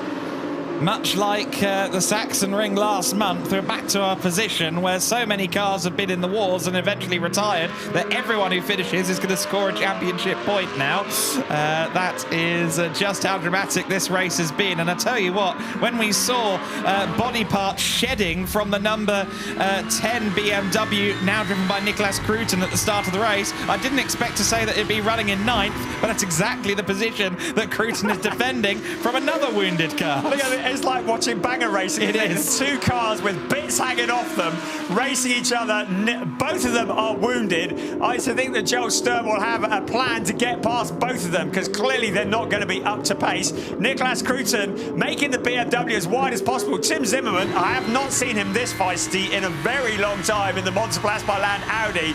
He hasn't quite got the grunt out of the hairpin to get past the BMW, but he's not done yet. He takes a look into the outside, into the corner, and it's Niklas Kruten who just shuts the door in front of him. That BMW is very wide at the best of times, and it's going to be very hard to get past the Schubert Motorsport BMW, taking a wide line out of the corner. Tim Zimmerman is behind, but Joel Sturm, he's going to try and get past both of them, surely, because he can see both cars are wounded, unless, of course, Sturm has also picked up damage as a result of that little off-road excursion. But at the moment, I have to say, Sturm is looking strong in the Allied Racing Porsche. This is a great fight. It's Kruten in 9th, Zimmerman in 10th, Sturm in 11th. Yeah, this is compelling racing between 2 cars that are quite badly damaged and 1 car that I thought for sure would be. We're going to cross the €44,000 threshold for the Race Laps Wales and Africa campaign before the end of this race. And I know that the colleague here to my left, Brian, has been advocating a doubling for the entire season. Not by me. Not by you, no, you're not quite that benevolent or that wealthy. But if I could, I would. But certainly last year the ADAC doubled the total, and we made it up to 60 grand. So yeah, no pressure or anything, chaps. We continue. Well, this will be my last year doing this then, won't it? So we're focusing on Niklas Kruten. We're looking further back now. That is a challenge at 4th position. The number 33, Thierry Vermeulen, to the inside of Kim Louis Schramm. Schramm has this covered off at the moment. The fighting is up and down the pack. I can't keep on top of it. There's cars with bits hanging off them left, right and centre. 7th place, Kim Louis Schramm there, behind Thierry Vermeulen. Then this very enthralling battle with the ailing Niklas Kruten car, Tim Zimmerman and Joel Sturm still trying to find a route past. Oh, it's so disconcerting watching them spear off to the right of shot every time out of turn 11. The alternate line, the wide line at turn 11 does catch me out time to time. That's the one that Niklas Kruten is taking, hanging it out wide. Chris Zimmerman is, Tim Zimmerman is far more sedate around turn 11. He's keeping it almost within the confines of the track. Brilliant stuff. So further back we saw Arthur Rouget, who has also served his penalty, and there is the Robin Rogowski car in the background as well. Look at Zimmerman, he is hustling that Audi. He's like, damage, what damage? I'm coming through. Stand aside, ladies. There's the 1, 2, 3, 4, 5, and Nicky Kasper, well, I bigged him up and he's dropped back from that battle a little now. Konsta Lapalainen and Max Paul, the battle of the Lamborghinis. Still the Team U Sport Wagen Technique Porsche holds on to that 3rd place, but now the challenge. Max Paul, he likes 3rd places. He's had quite a few of them this season. It's a drag race out of the hairpin, but still Christian Engelhardt holds on now towards turn 7, which they'll take flat out. Then the heavy braking for turn 8. But it looks like Engelhardt has the faster line through the corner. Max Paul is trying so hard to get past the Porsche in front, but he has to be careful. Konsta Lapalainen is ready to jump. Konsta Lapalainen with the pressure off to a degree, because the team championship is going to go the way of Emil Frey Racing on account of the fact that Manfilter Team Landgraf have 2 non-finishes. Well, it's very compelling stuff, this. Just to say, of course, Max Paul got the podium yesterday, and they celebrated that by spending 1,500 euros on a statue that they saw in the hotel lobby. I dread to think what happens if they get 2 podiums in the same race, or in the same race weekend. So we'll have to wait and see exactly what they get up to, if they can get past Christian Engelhardt. Max Paul trying so hard. I'm sure that Marco Mappelli willing him on. Just to say, the pressure is on to an extent, though, for Konsta Lapalainen. What he can't afford to do is try and challenge for 3rd place in this 3-car scrum and end up damaging himself, because they still have to score a minimum of 8 points, oh sorry, a minimum of 7 points to take the championship here. If they tie with Manfilter, oh sorry, no, I'm getting it the wrong way around. I'm sorry. No, oh dear, this race has really taken me for a loop, if I'm being honest. We like to keep the jeopardy going to the end, so let's just pretend that is the case. Here's Fabian Schiller into the hairpin. Max Paul looking for his third place in a row behind Christian Engelhardt. Engelhardt, who is the or was the 2020 champion. Here we go again, further back. It's Terry Vermeulen to the inside of Kim Louis Schramm. We haven't seen whether they've managed to keep it going, but Joel Sturm now to the outside of Tim Zimmermann. Sturm has been holding on for so long. He is a driver who gets his elbows out and likes to get stuck in. And finally, the Porsche is passed. He's going to set about Nicholas Cruton ahead of him next. Behind them is another of the Emil Frey Racing Lamborghinis. Everywhere you look at Emil Frey Racing Lamborghinis, this one with Arthur Rougier at the wheel. But we continue to watch Thierry Vermeulen, Kim Louis Schramm. That is the fight for 7th place. Here comes Tim Zimmermann once again on Joel Sturm, trying to get that position back. The ailing cars. Well, Tim Zimmermann doesn't feel like he's lost a lot of pace. No, well, it is but a scratch, really. It's not a key aero part on the car, so I'm not surprised it hasn't cost him that much time, but I'm arguably more surprised that the subsequent tag from Simon Riker and some of the other things that have happened to the #1 car didn't hamper it further. However, Zimmermann is still coming under a lot of pressure in this scrap now from Arthur Rougier, who's been on the charge. He's already gotten past Rogalski since serving that penalty lap several laps ago, and he's looking to try and maybe get himself back up into the top 10, the frustrated Arthur Rougier. So still we focus on this fight. Christian Engelhardt, a wise pilot. There is a minute and 3/4 plus 1 lap of the 2022 season remaining in the ADAC GT Masters. A minute and a half plus 1 lap for Max Paul to try and get his third place in a row, having taken over from Marco Mappelli. But Christian Engelhardt, a wise, experienced driver, and he is holding on to that 3rd place for all he's worth. That car has been in 3rd place for pretty well the whole race. Firstly in the hands of Arjen Guven, now in the hands of Christian Engelhardt. Max Paul, though, he's going to do everything that he can in the last minute plus 1 lap of the season to try and get back on the podium. Fabian Schiller is still 2 seconds ahead of Yusuf Avega. 1st and 2nd looking pretty solid at the moment. 3rd place by no means over.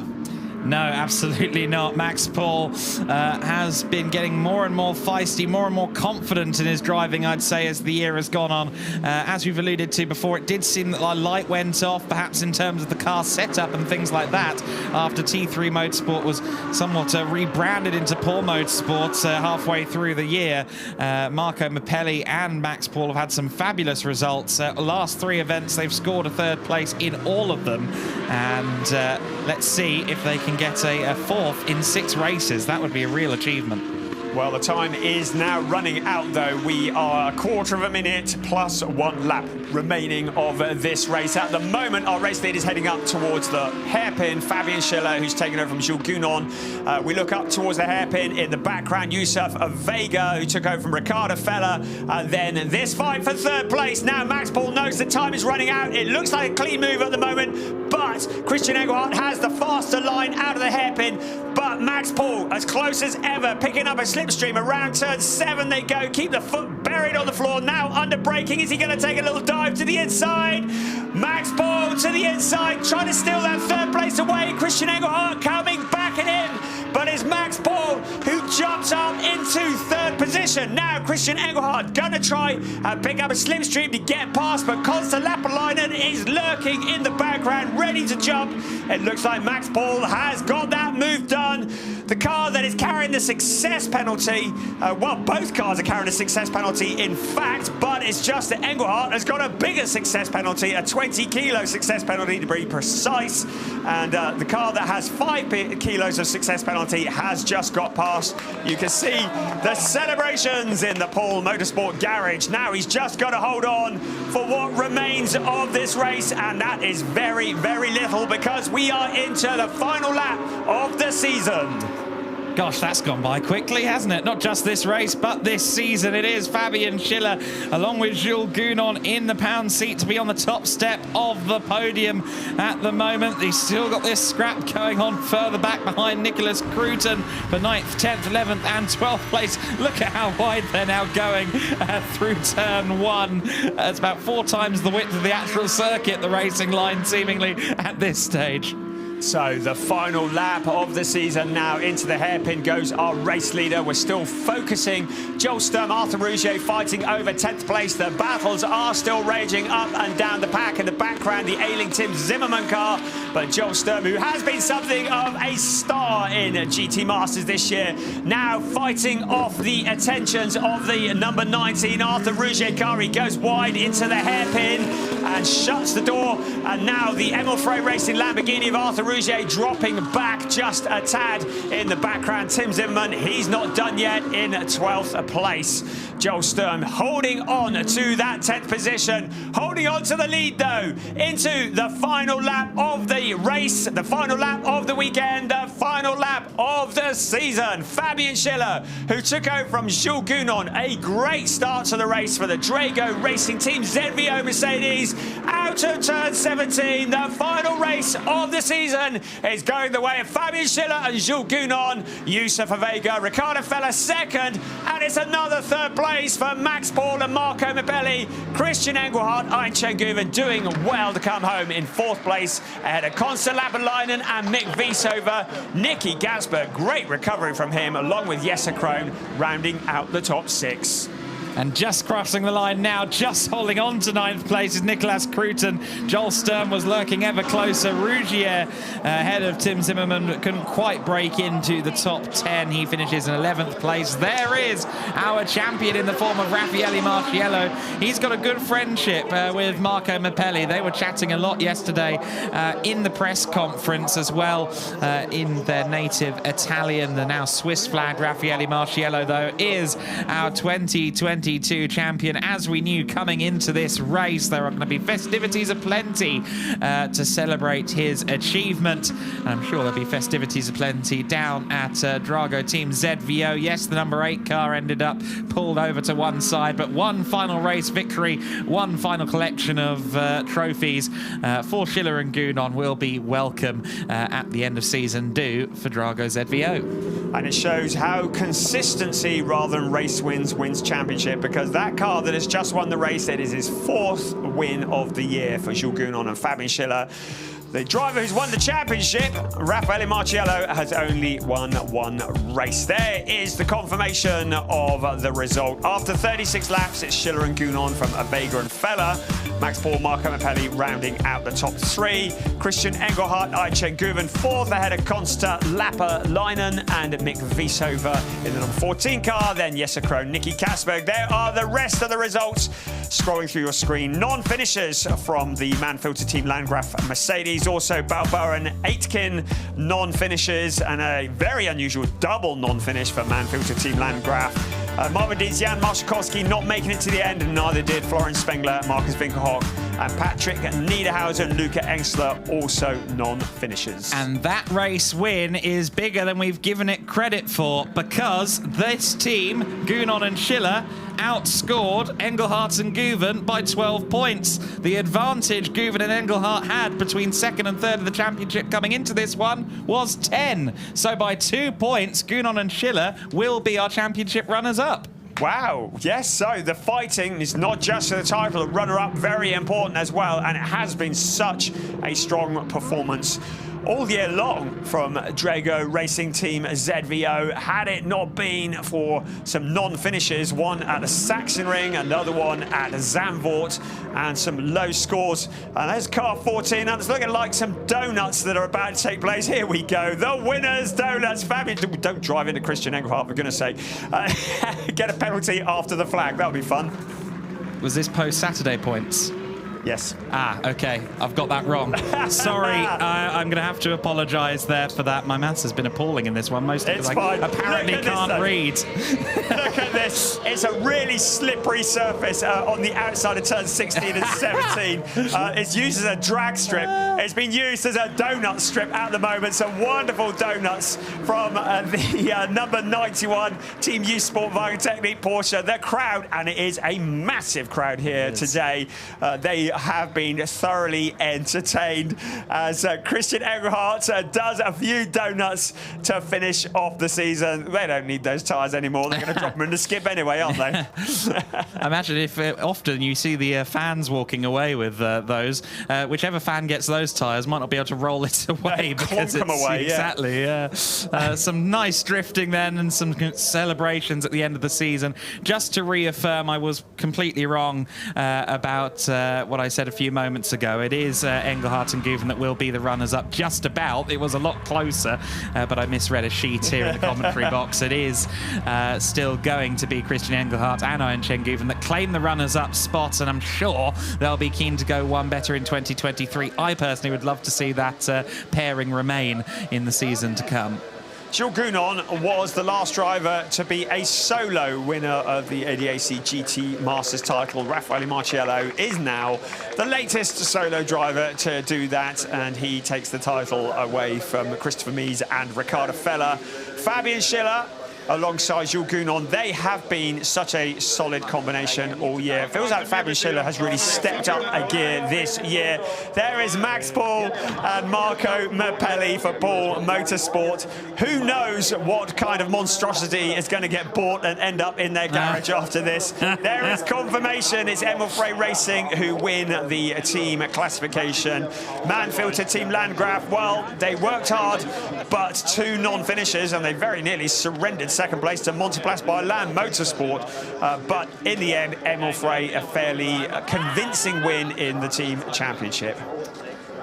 Yes, it was. Of course, strength in numbers for them with 3 cars versus 2, but with the way we score the points in the team's championship here in GT Masters, only the top car scoring, it really is a test across the season of car preparation and positive results. And it also means that if you do have multiple cars, the misfortunes don't hit you as hard in the team's championship. Indeed. Lest we forget that Emil Frey Racing are in their first season in GT Masters as well, so what an achievement for them. They feel like part of the furniture already, of course, but it is their first season. They've only gone and won it.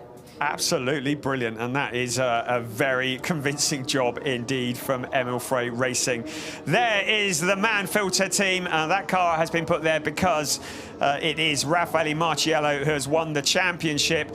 There were a lot of spectators walking around the paddock this morning with yellow t-shirts on that said Raffaele Marciello champion 2022 in ADAC GT Masters. So either they were tempting fate before the weekend or they got those printed up overnight. Whichever way, there is the man who is the champion of 2022. Hasn't finished off quite the way that he'd like to do. Oh, look down there, 50 grand for race laps in Africa. There's a bit of a spoiler there. He hasn't finished the race off in the way that he would like to do with a non-finish, but he's done what he set out to do because Raffaele Marciello is the champion of the ADAC GT Masters. He is the international German GT champion of 2022. Raffaele Marciello on the crest of a wave for Manfilter Team Landgraf. So celebrations and congratulations from the rest of the team. At the start of the year, it didn't look like he was going to do it. He had a couple of third places, but then a real dip in form midway through the season. He started off with Jonathan Aberdeen as his teammate. Then it was Lorenzo Ferrari, Mauro Engel at the Nürburgring. Eventually, it was Daniel Juncadella who moved across from Drago Racing Team ZVO to allow him to become the champion. I thought we were about to get the national anthem, so I thought I'd shut up. You and me both. Yes, indeed. Yeah, so after Mauro Engel, it's Daniel Juncadella who did jump across from Drago Racing Team ZVO. It does feel like a match made in heaven. Let's have the national anthem.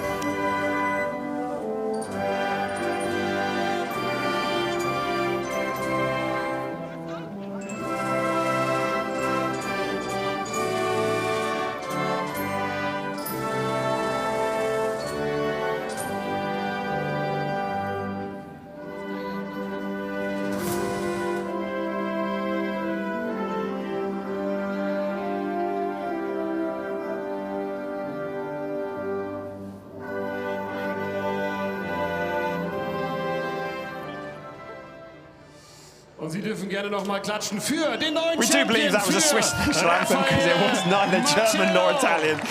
So the national anthem for Raffaele Marciello. Quite unusual to see just one driver taking the championship. Now the race laps for Africa, 50,000 euros from BWT. And that, of course, is such a worthwhile cause, providing clean drinking water in many rural areas of Gambia and Tanzania. And along BWT, the ADAC really taking the initiative in climate and global issues.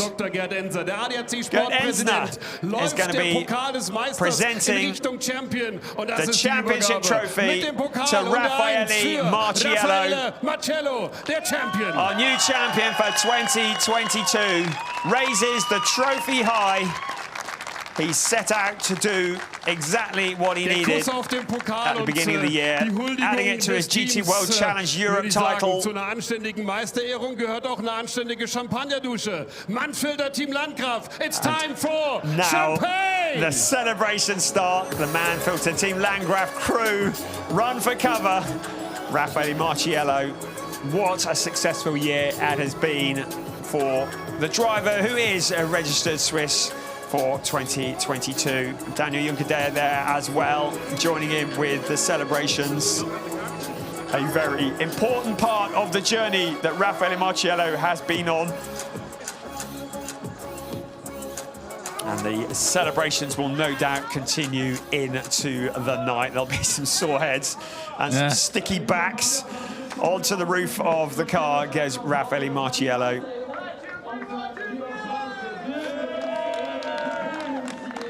Brilliant stuff. Was always a favourite from the word go. But it's never easy. The ADAC GT Masters, generally recognised as one of the toughest GT3 categories in the world. Yeah, absolutely. It's always competitive. So many drivers are, you know, specialists of GT Masters. They know these German circuits like the back of their hands. And you enter GT Masters knowing full well that you're entering an automotive lion's den. And even some of the fastest GT drivers in the world, Raffaele Marciello, arguably the fastest GT driver in the world, had to scratch and claw every inch of the way. First half of the season, I think if you asked Raffaele Marciello whether he thought he was going to be champion, he probably wouldn't have given you a direct yes, to say the least. But here we are now, with one race to spare. He claimed the championship, and the festivities well underway down there, and also on the podium. So here comes third place in the race for the third time in a row, for the fourth time this season. They need to get up to the second step next year, don't they? Max Paul and Marco Mapelli. The outgoing champion, Ricardo Feller, along with Yusuf Vega in second place. Top step of the podium. Not the first time, not the last time we've seen Jules Kuhn on there, along with Fabian Schiller.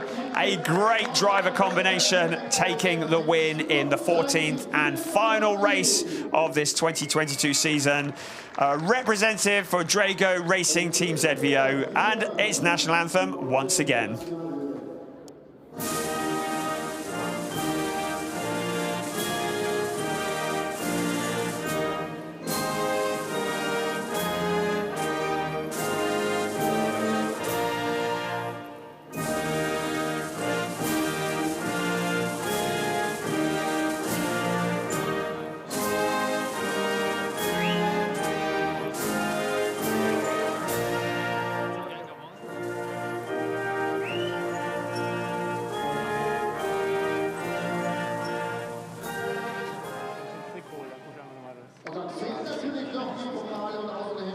So, national anthem done. there's a articulated lorry full of champagne out the back. Wolfgang Wagner Sachs, I beg your pardon, DMSB president, awarding the trophies to our race winners. Lovely trophies here. We were talking about why GT Masters is such a tough series as we look at Dr. Ensner once again awarding trophies, this time for second place. Some of these tracks so challenging. You know, it takes a real driver to conquer Sachsenring, Oschersleben, some of these really tough tracks. Marcus Zeichler, who presents the third place trophies, and it's also, you have such a high class of drivers, you also have some very challenging circuits. It's what makes GT Masters such a great series, as a trophy is awarded to the winning team. Yeah, Filip Zukowski on the podium representing the ZVO squad. He is, of course, the Z of ZVO, so that's apropos. Last time he was up there, he got used as a human shield when the champagne started spraying. I imagine he's got his trainers on for good reason today. He's going to do a legger as soon as the corks are opened. Of course, he came from Zach Speed Racing. Team ZVO have come up from the ashes of Zach Speed Racing, that legendary name. Great to see the Z still up on the podium, being represented and winning races. They know how to prepare a race car. They've proven that. Run for cover. The champagne is flowing to conclude what has been a thoroughly entertaining season in the ADAC GT Masters. We started at Oschersleben back in April.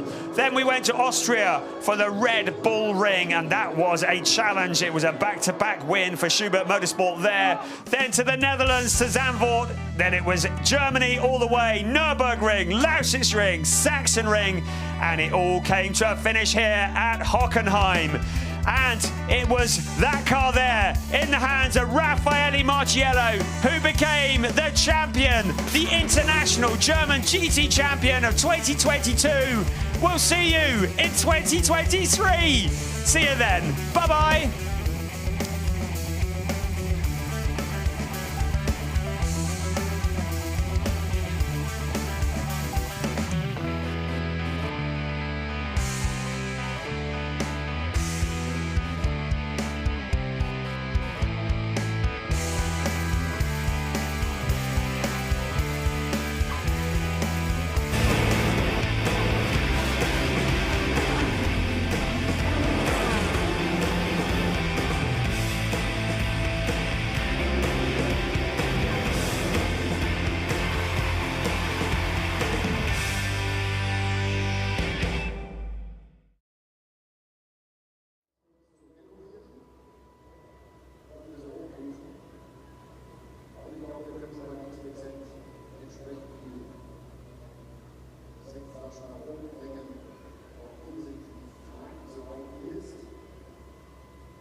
er zu zweit zum Glück.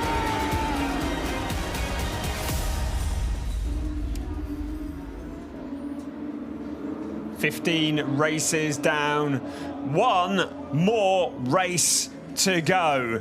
Hello everybody, welcome to the Hockenheimring for the season closer of the Porsche Carrera Cup Germany. It was back at the beginning of May that we kicked off proceedings at Spa-Francorchamps. Since then, we have crowned a brand new champion in Porsche Carrera Cup Germany. Laurin Heinrich had the title sewn up back at race 2 of the Sachsenring last time out.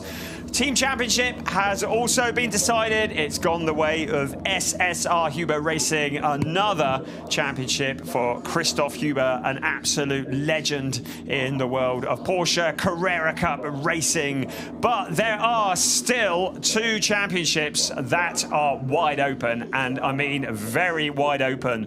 The Rookie Championship, Lorcan Hannafin, is just 10 points ahead of Hub van Eindhoven.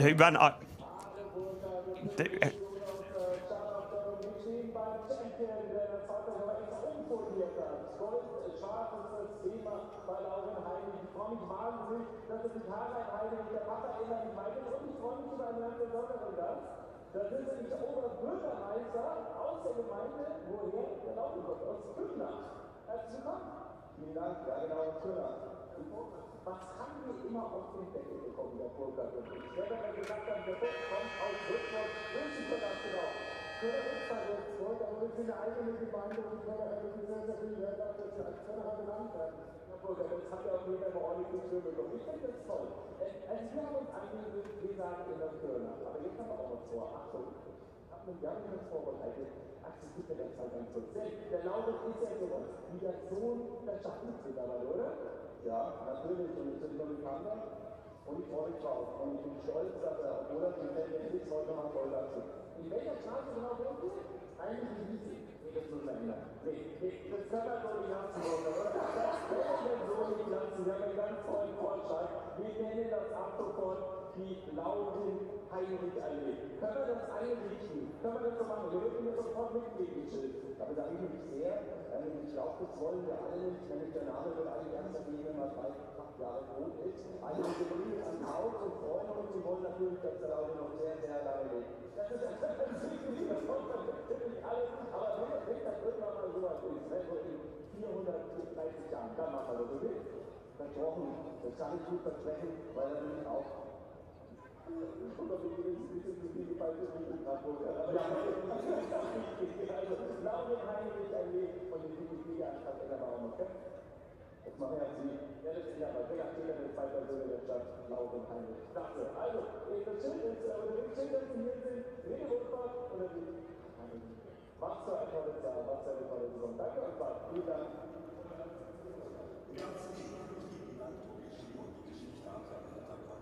Also wir haben international immer gesagt, über Würzburg und dann kam die erbitterte Rede aus Köln. Dann habe ich Wikipedia mal geguckt, nachgeguckt, ob es überhaupt in so der Stadt gibt. Es gab keinen einzigen, also haben wir uns entschlossen, Laurin Heinrich zusätzlich zu machen, nämlich zum kompletten Einwohner. Das ist Diamond Guardians im Einzugsgebiet von Würzburg.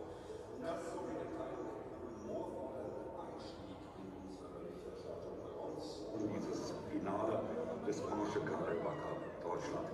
16. Meisterschaftslauf. Wie gesagt, 2 Entscheidungen noch offen, da komme ich jetzt gleich noch zu. Ich würde euch aber liebend gerne mal mitnehmen und würde mir einfach den gestrigen Tag noch mal ein kleines bisschen anschauen wollen. Das zumindest in der ganz kurzen Zusammenfassung. Was hat sich eigentlich gestern getan hier im Carrera Cup in Deutschland? Bitte.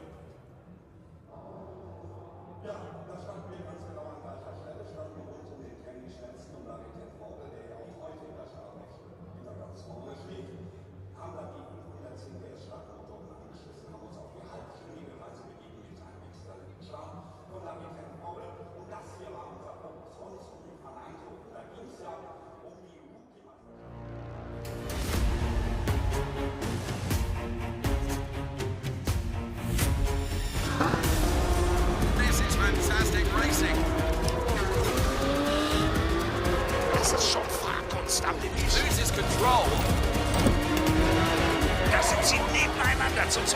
Thank you.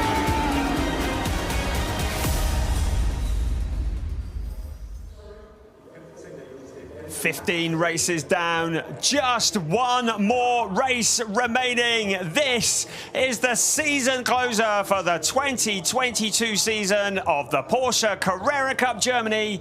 Hello everybody, welcome to the Hockenheimring. The championship has been decided. Is Heinrich a new name on the trophy for Porsche Carrera Cup Germany? Also, the team championship is decided. SSR Huber have taken the team championship already. Christoph Huber's legendary team taking that at the Sachsenring last time out, but there are still two championships wide open as we look at the outgoing champion, Larry Tenforder. The rookie championship, Lorcan Hannafin is just 10 points ahead of Huub van Eindhoven. Jan-Erik Sloten is just 6 points ahead of Carlos Rivas. It really is all to play for. This one is going to go all the way to the wire. Welcome to the Hockenheimring. We are using the GP circuit here on a beautiful autumnal afternoon, and a very warm welcome to all of the fans that we know are watching in Q8 this afternoon. I know you are cheering Ahmed Al-Shihab. We want to hear you cheering and shouting for that man there. We've got an onboard camera for him for this, the closing race of the season, and a very warm welcome to all of his fans that are watching, and indeed all other fans that are watching around the world in Porsche Carrera Cup Germany.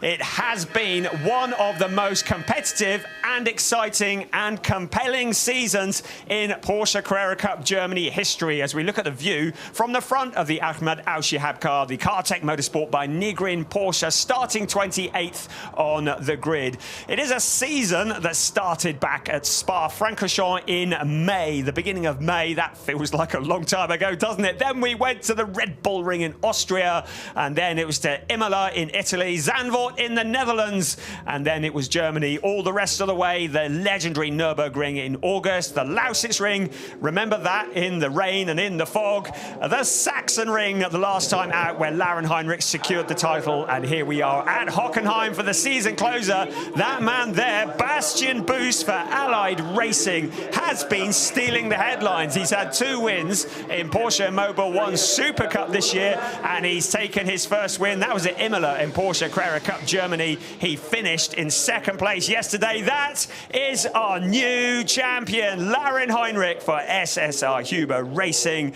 Bit of gold paint on the car in celebration. He is starting 3rd on the grid for this race 16 of a 16-race season. Bastian Boos is starting 2nd, and the outgoing champion Larry Tenforder on pole position. So many young chargers in Porsche Carrera Cup Germany. One of them, that man there, Luke Hartog from the Netherlands, something of a sensation. He won the rookie championship last year, still looking for that elusive first win in Carrera Cup Germany. It surely must be just around the corner. He came so close to another podium yesterday, but for a lock-up in the absolute closing stages of the race, he is looking to make amends. Now that is Lorcan Hannafin, the driver from Great Britain for FAC Autotech. That is the driver who is leading the rookie standings, but that lead is so slim, 10 points to be precise. Huub van Eindhoven is just 2 positions behind him on the grid. We'll no doubt have a look at Huub in a minute. The good luck wishes to Lorcan Hannafin from everybody who's watching in the United Kingdom. Dylan Pereira campaigning for everybody in Luxembourg for Iron Force Racing by Phoenix. Dylan Pereira not really had the end of the season that he wanted. He's had 4 wins this season, and he may well just make it 5. He is in the right place for that. The green car that you can see in the background is another one to keep your eyes on. That is Huub van Eindhoven. The grid girls leave the pack, and Huub van Eindhoven has a clear sight of his championship rival. Lorcan Hannafin starting directly in front of him. The GP elite driver has to get in front of Lorcan Hannafin in this race, and he has to pull clear because there is that 10-point deficit between Hannafin and Huub van Eindhoven. It's been great to welcome Huub van Eindhoven from the Porsche Carrera Cup Benelux Series this year, and a guest driver driver from the same series, Glenn van Parijs, who was in Porsche Carrera Cup Germany back in 2018 for MRS, now racing for ID Racing this year and a guest at Porsche Carrera Cup Germany. We welcome him to the grid. Alex Tauscher, whatever he had for breakfast yesterday, he needs to keep taking it because he was a man on a mission. He's learned to get his elbows out. He has qualified a little bit further back today, but he has been a man on a mission. Yet another of the young talents from the talent pool, Maurice Schöring. He had a scary moment yesterday, spinning mid-pack cars, avoiding him. He did get a little bit of air as well. He'll be looking to make up for that as he starts from 10th place on the grid. Maurice Schöring, one of the talent pool drivers. That's Jukka Honkavuori, who starts 11th for ID Racing, another of the ID Racing cars. To draw your attention to the fact we have 2 championships to be decided. The Rookie Championship we've already mentioned. Carlos Rivas leads the Pro-Am Championship, and he starts ahead. No, Carlos Rivas is second in the Pro-Am Championship, and he starts ahead of the championship leader, Jan-Erik Sloten. Now, if Jan-Erik Sloten finishes second in the Pro-Am category, he will be champion. So Carlos Rivas really needs the likes of Zoran Spreng or Ahmad Al-Shihab or Christoph Lange to get past Jan-Erik Sloten and spoil his party, because Jan-Erik Sloten comes into this race with a 6-point lead over Carlos Rivas. We're going to be keeping an eye on that. It is all to play for. You can see the tension in Ahmad Al-Shihab's eyes as the engines burst into life. The noise is deafening. If you've never witnessed a Porsche Carrera Cup Germany race in real life, you need to put it on your bucket list. It is spectacular as 32 of these Porsche 911 cars roll off the grid and start their formation lap for this, the final race of the season. We are at the Hockenheimring, a circuit that is 4.574 kilometers around with 17 turns, 9 to the right and 8 to the left, and it's Larry Tenford, the outgoing champion, who starts alongside Bastian Boos. Laurin Heinrich, the new champion, with Luke Hartog alongside on row 2. Row 3, Lorcan Hannafin, Dylan Pereira looking to get back on the podium. Hu van Eindhoven, challenger for the Rookie Championship, the guesting Glenn van Parijs alongside an Alex Tauscher, and the impressive Maurice Schöring, 2 of the real chargers in Carrera Cup Germany. Jukka Honkavuori and Lucas Oertel down on row 6. Row 7, Alex Fack, another of the rookie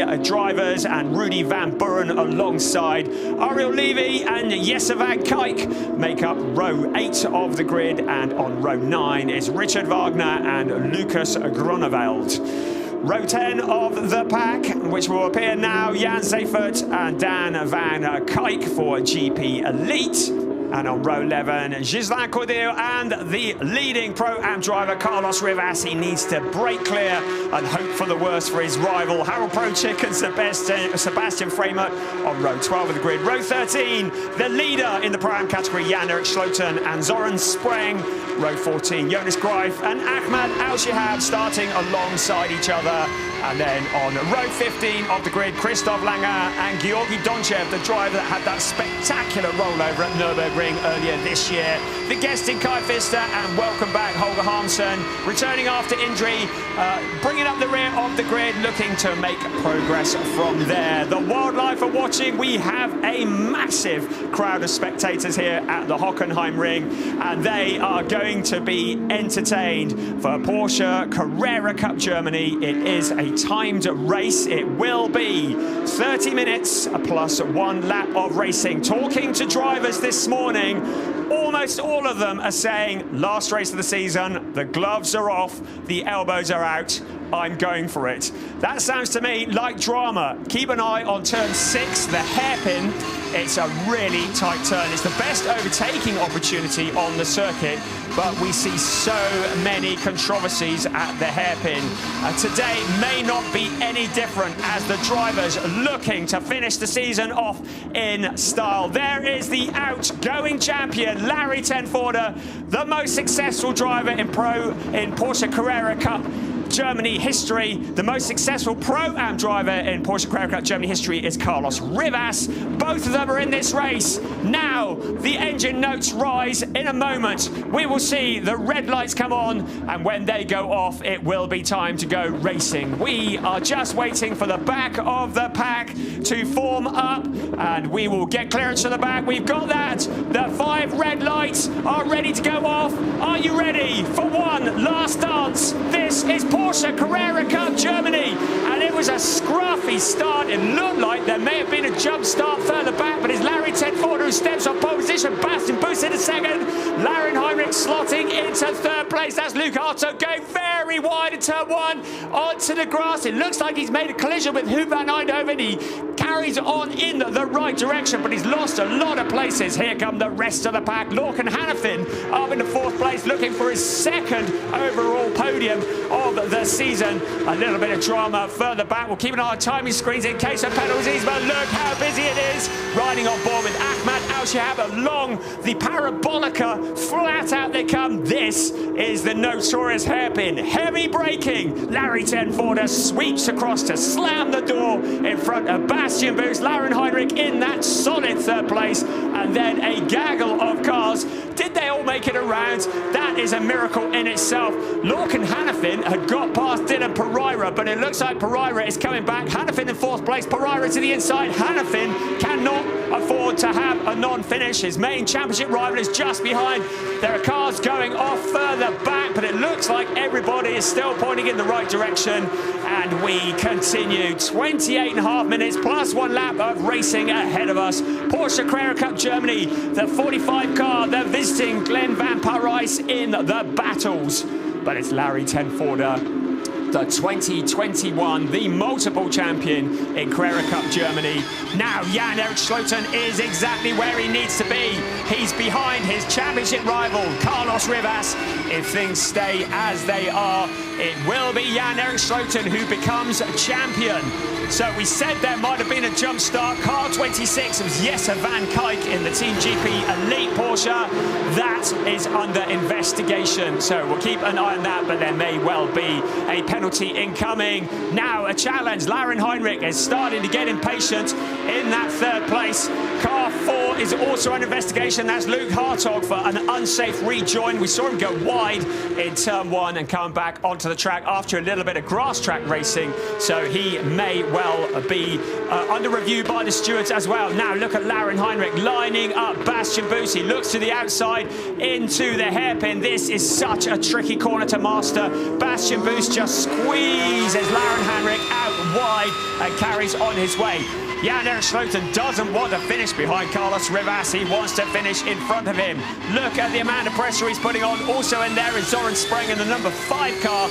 But Jan-Erik Schloten doing what he needs to do to win this championship. It's Carlos Rivas who's leading in the Pro-Am category, which is 23rd on the track. But an awful lot of pressure from behind. Ariel Levy gets it all wrong. He spins around the number 75 car, avoiding the damage. He does rejoin.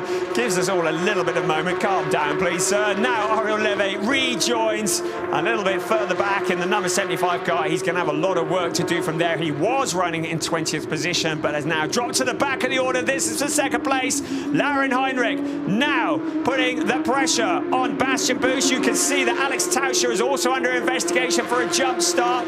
So, jump start, a lot of drivers very eager to get away this season, and the stewards reviewing the videos. Hockenheimring still pushing for that 2nd place. Now look at this, Huub van Eindhoven. He needs to finish in front of Lorcan Hannafin if he wants to take the rookie championship. The 2 rivals running side by side along towards the corner. And Huub van Eindhoven, he's got that wide outside, but Lorcan Hannafin is going to squeeze him on the exit. That's exactly what he does. He slams the door. Hartog is behind, ready to jump in if a gap appears. So Huub van Eindhoven staring at the back of Lorcan Hannafin now along the Parabolica. Absolutely foot to the floor as they head towards the corner. Look at the lead that Larry Tenford has. You can see that Alex Tauscher has a 5-second time penalty for a jump start. Hockenheimring ducks to the inside of Bastian Buus on the hairpin. They run side by side. Buus trying to squeeze into the side. The 2 cars make contact. Sebastian Buus just stays in front. Lauren Heinrich now under pressure from Dylan Pereira, who's rushed to join that battle. Now this is the problem for Lauren Heinrich, because he could lose a position if he tries to challenge Luke Hartog coming back.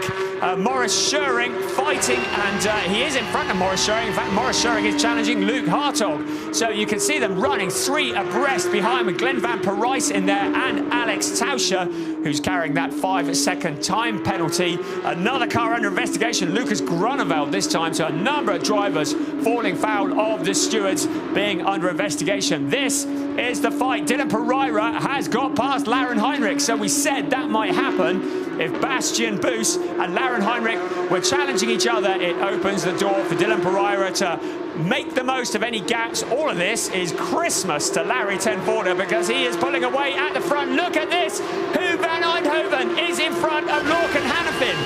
Now there is a big gap of 10 points between them in the championship.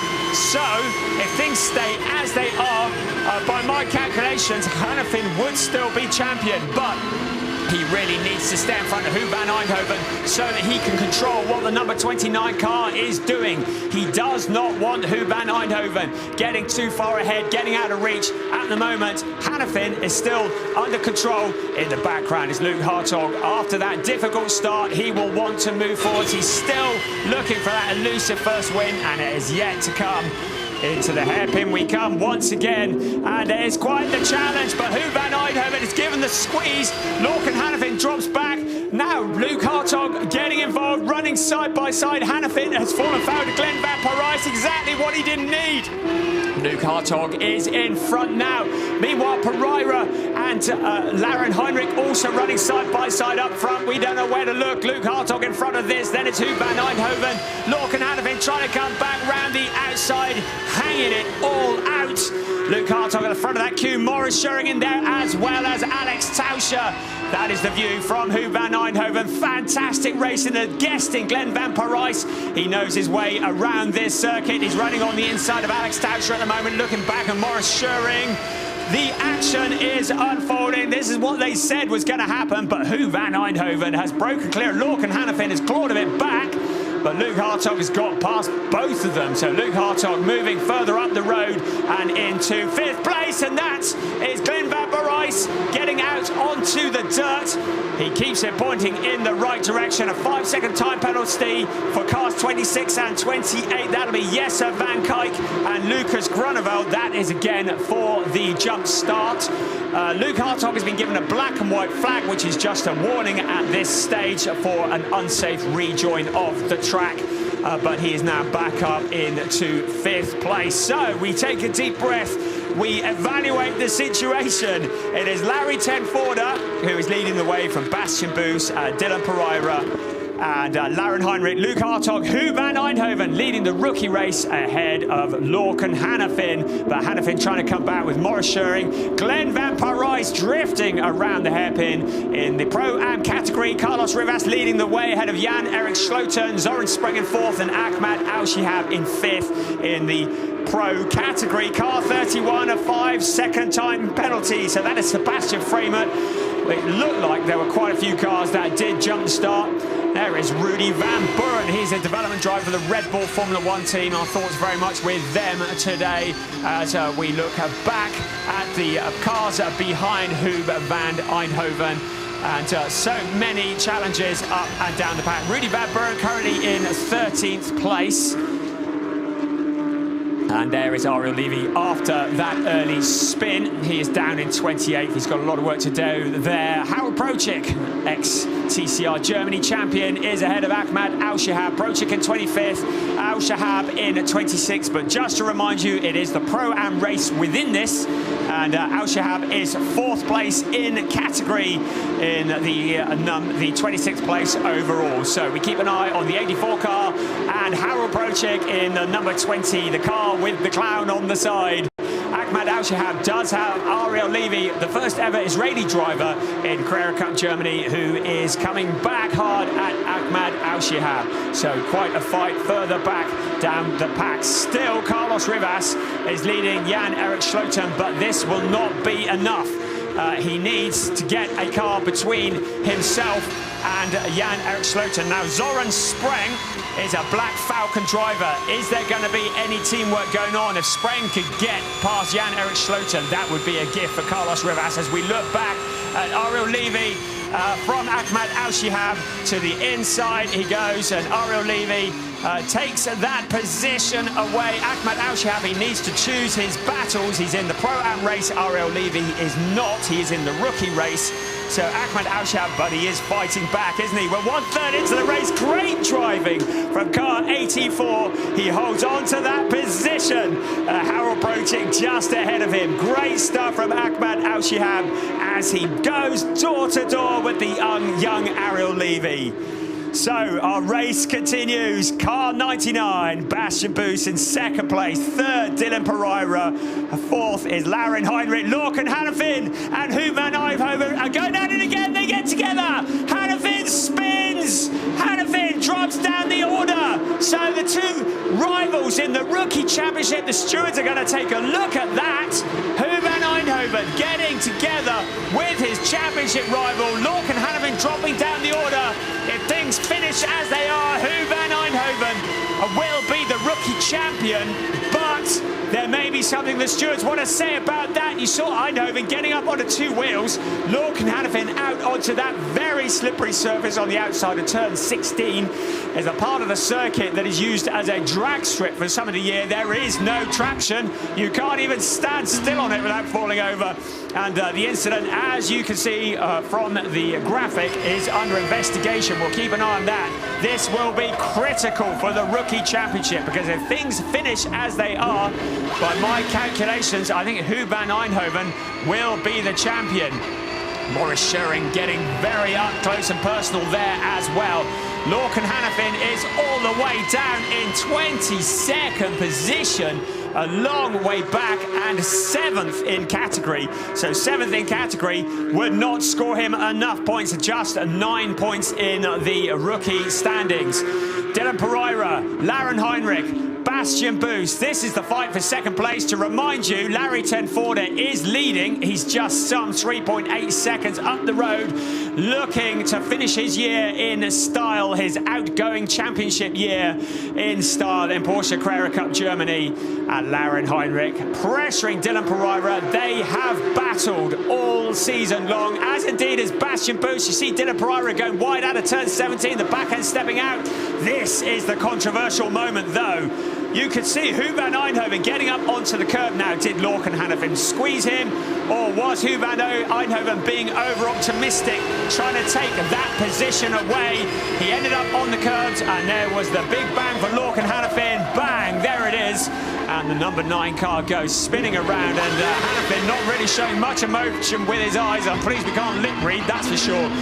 But into turn 17 we come. Huban Eindhoven has that space. He is the leading rookie, but this is under investigation by the stewards. There's our race leader coming round the hairpin. Then a long wait before Bastian Boos appears. Then Dylan Pereira, Lauren Heinrich, Luke Hartog trying to come back from that earlier excursion.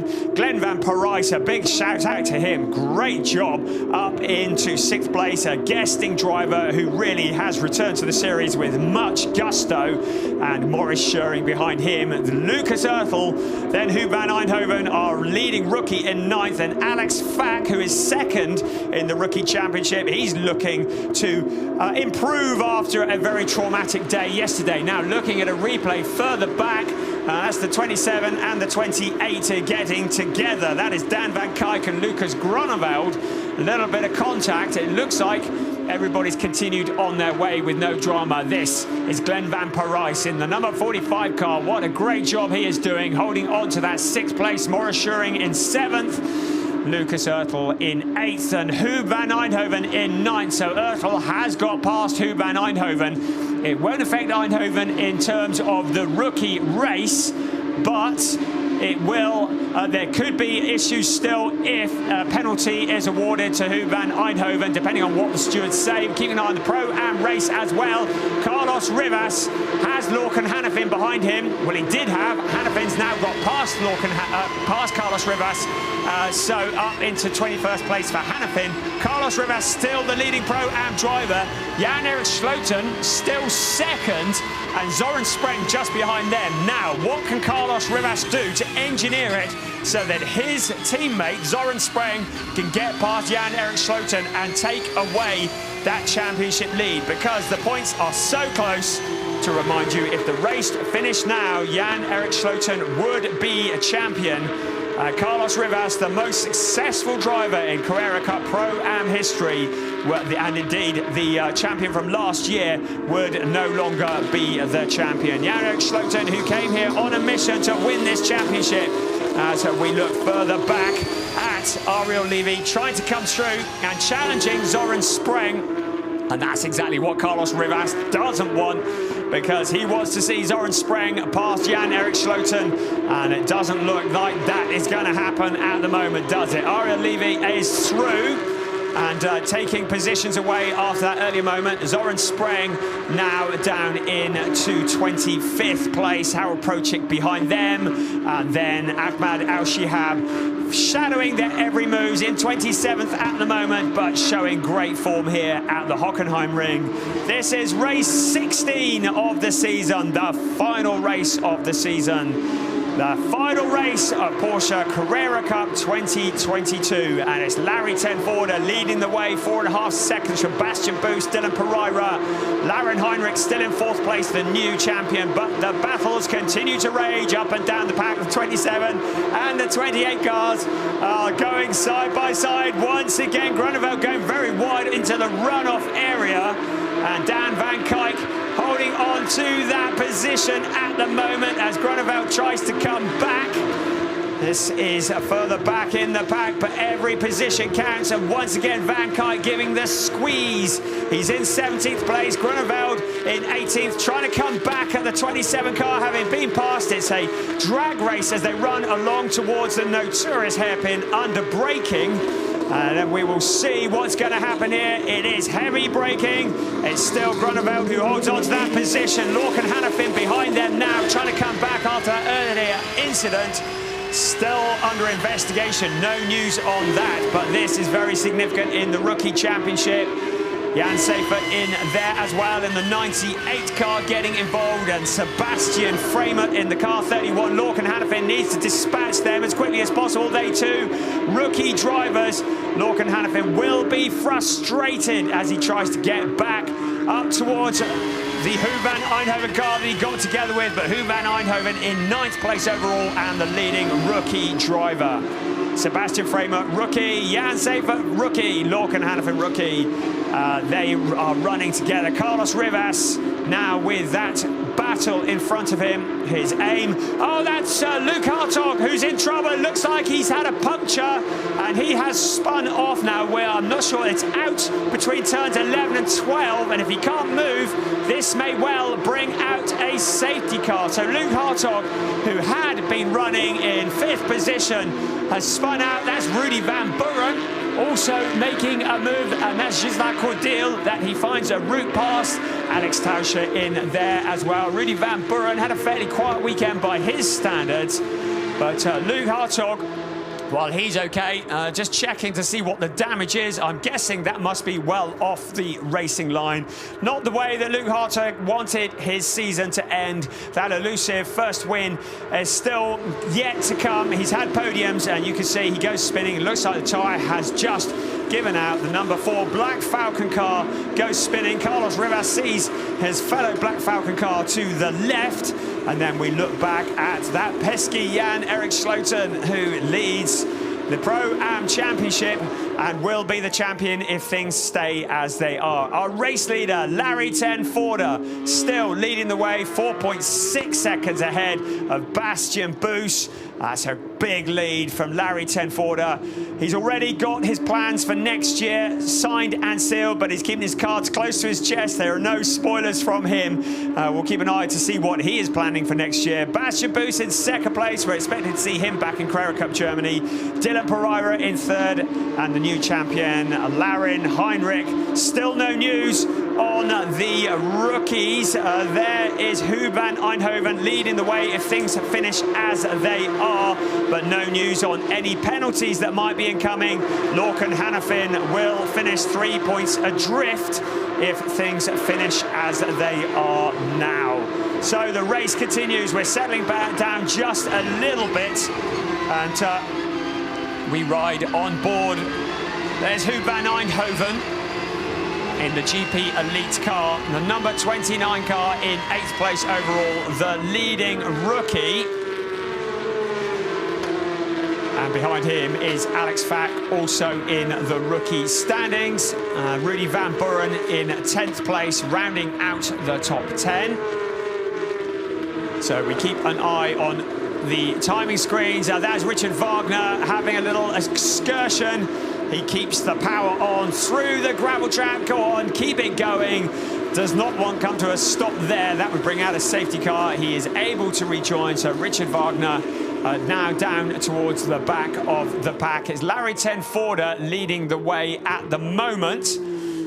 And I say at the moment, there's certainly no indication that that is going to change. He was dominant yesterday, and he is dominant again today, looking to take his 5th win of the season. The outgoing champion of Porsche Carrera Cup Germany. We are into the last 10 minutes of the season.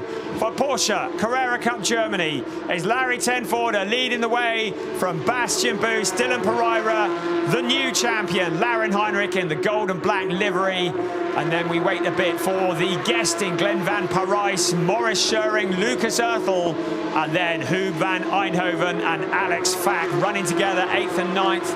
Rudy Van Buren rounding out the top 10. Alex Tauscher, to remind you, he had that 5-second time penalty that is against him. The rest of the cars coming around. And there is Carlos Rivas. Jan-Erik Schloten still second in the Pro-Am standings, although Ariel Levy is between him and Carlos Rivas. It is not relevant in terms of the Pro-Am title. So Jan-Erik Schloten still looking at a potential championship win if he can stay exactly as he is with the next 8.5 minutes plus 1 lap. So the race starting to wind down a little. Ariel Levy now putting the pressure on Carlos Rivas. He is not going to put up much of a fight. Rivas does not want to get into an unnecessary battle with Ariel Levy. He will know that is a fight for another day, and I'm expecting him to leave a big gap on the inside. That's exactly what he does. Levy goes through. Carlos Rivas drops down a position to 21st, but he's still leading in the Pro-Am standings. So to remind you, if the race finished as it is Jan-Erik Schloten who would be the champion in Pro-Am. There in 3rd place in the Pro-Am is Zoran Spreng and Harold Prochik. Prochik in front of Zoran Spreng. So Harold Prochik having moved forwards in the number 20 HP Racing International car. And then just in the background, Ahmad Al-Shihab in the number 84 car. Georgi Donchev is there as well. So Al-Shihab running very much on his own at the moment, but giving all the fans that are watching around the world something to cheer about in the ADAC Motorsport by Nigrin Porsche. Some great slow motions of Ahmad Al-Shihab doing what he does best, drifting that Porsche around the corner. And remaining in position, looking very strong here at the Hockenheimring. Race 16 of the season as we come to a close in the championship. 7 minutes remaining plus 1 lap. You could see the concentration in Ahmad's eyes. And you get a great perspective of the driver with that camera angle. Now looking down towards the hairpin, we've seen our leaders go through. The incident between Hub van Eindhoven and Lorcan Hannafin still under investigations. The stewards are going to want to get this one right. Hannafin is fighting his way back. He is 5th in category in the rookie standings and fighting forwards. But he has a couple of non-rookie drivers in front of him that he needs to get past, and time is starting to run out. Look how much of the runoff area these drivers take. But still within track limits, just about. Jesse Van Kooyk, maybe Dan Van Kooyk testing that one. Sebastian Framer, Ariel Levy, and the rest of the cars coming through. Carlos Rivas in the 21st place. Harold Prochik, it's been great to welcome him to the grid. Now, car 29, a 10-second time penalty for the contact with Lorcan Hannafin. So, Huub van Eindhoven will get a 10-second time penalty. That will relegate him down the order. Now, how far down that remains to be seen. We will see at the end of the race. But Huub van Eindhoven with a 10-second time penalty, and he will get relegated further down the track, down the pack.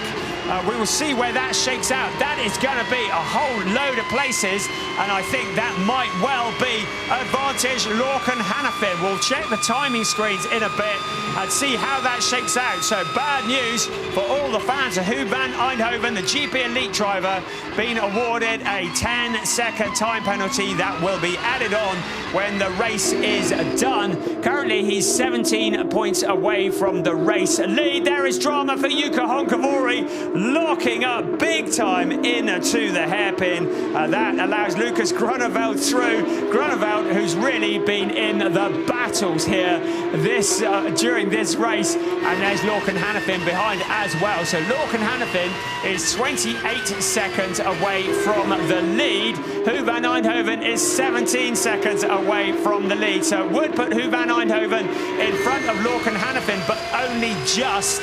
Where that will work in relation to the other rookies, we will see. But Lorcan Hannafin still fighting his way forwards. Now, who's next for Lorcan Hannafin? It's Jukka Honkavori, who he's got past. Next up the road, Gisela Cordil, who is a rookie, but one who is not scoring points because he is a guest driver. So the next rookie up the road for Lorcan Hannafin that he's interested in is Alex Tauscher. There's a lot of calculations going on in the background here. We will find out who the rookie champion will be. I'm afraid it's going to be the checkered flag before we can confirm it. Lorcan Hannafin doing what he needs to do to get back up through the pack after that incident where he got together with his main championship rival Huub van Eindhoven. The two cars getting together, and it was Lorcan Hannafin who went spinning, and then Huub van Eindhoven receiving that 10-second time penalty. Van Eindhoven will no doubt be aware of that and will be doing all that he can to move forwards on the track. Also pushing hard, Dylan Pereira. He's been in the last of the podium positions for much of the race. Bastian Boos, who finished in 2nd place yesterday, looking to do the same again today. Dylan Pereira was 4th place yesterday. Lauren Heinrich had the last of the podium position. So fairly similar lineup to the end of the race yesterday. Larry Tenforder, 4.6 seconds up the road. And he'll be thinking to himself, why couldn't I have shown that turn of speed earlier on in the season? Because that is an utterly dominant display from the Dutch driver. Bastian Boos holding on to that 2nd place. Dylan Pereira has been putting the pressure on all race long. And Lauren Heinrich in 4th place also there, ready to capitalise. And of course, Dylan Pereira makes a move on Bastian Boos and it doesn't stick. That will just open the door for Lauren Heinrich to come through. In the Pro-Am standings, it's still Carlos Rivas in 21st place overall, but the leading Pro-Am driver, Jan-Erik Sloten, is behind him on the track, so 2nd in the Pro-Am standings. Zoran Spreng is 3rd, and Ahmad Al-Shihab 4th, ahead of Georg Donchev. So they are further back down in the pack. Now, the rookie situation, a lot less clear. We have time penalties to be added after the race. We have Huub van Eindhoven in 8th place. Alex Fack behind him. Lorcan Hannafin coming back. He is 14th overall, but he is 5th in the rookie standings. The car in front of him will not score points, Lizak Cordeal, so that will move him up effectively to 4th place in terms of points awarded. You can see why we're not trying to work that one out at the moment. Looking down at the hairpin, the last 90 seconds plus 1 lap of the 2022 season for Porsche Carrera Cup Germany. Carlos Rivas, I think he almost looks skywards a bit there. He doesn't know what else to do. He is so close to defending his title, the most successful Pro-Am driver in the history of the series. But Jan-Erik Schluten is now just over a minute plus 1 lap away from stealing his title. The fighting continues further back. Sebastian Frameth in there, as is Yuka Honkavori. So Sebastian Frameth finding a route past. Ariel Levy also getting past. Yuka Honkavori has been in the battles.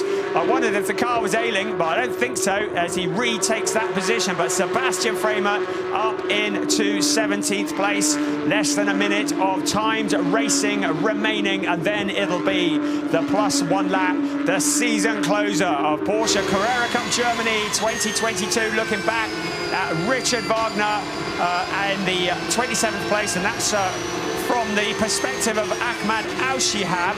So I'm wondering if Georgi Donchev has made his move on Ahmed Al-Shihab, or whether it is Wagner who's got past. Our timing screens are not saying at the moment. It is Al-Shihab there that we can see.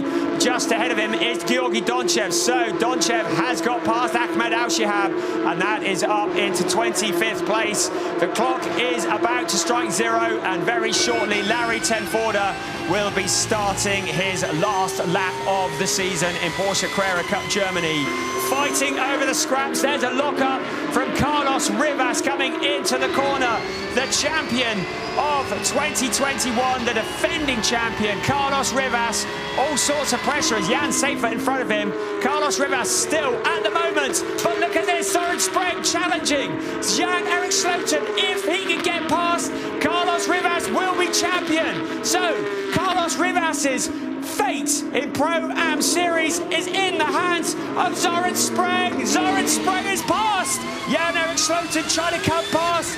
What a turn-up. Søren Spreng, the Black Falcon driver, has got past Jan-Erik Schluten. This will put the Pro-Am category into the hands of Carlos Rivas. Who would have believed it in the closing stages of this race? Jan-Erik Schluten, who has been so strong. He's leading the points coming into this race, but suddenly the teammate of Carlos Rivas, Søren Spreng, may have the final say on the outcome of the championship. You can see the view from Jan-Erik Schluten. His heart will be sinking. He will know he needs to get past Søren Spreng, but time is running out. We are on the final lap of the race. There is Carlos Rivas. He needs to keep it all together. Maybe somebody would have told him that he is now in a position to win the championship. Final lap board is out. It is Larry Tenforder leading the way. He's heading up towards the hairpin for the very final time this weekend and this season. Now, what will Jan-Erik Schluten do in the last lap of this race? He needs to get past the number 5 car ahead of him to win this championship. The fate of the championship. Carlos Rivas has done everything that he needs to do. He just needs to bring it home.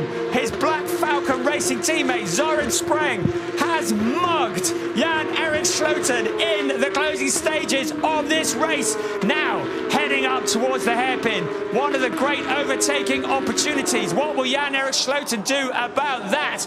You can see drivers and teams looking on in the Iron Force Racing by Phoenix. There's some long faces there. And now Jan-Erik Schluten staring at the back of Søren Spreng.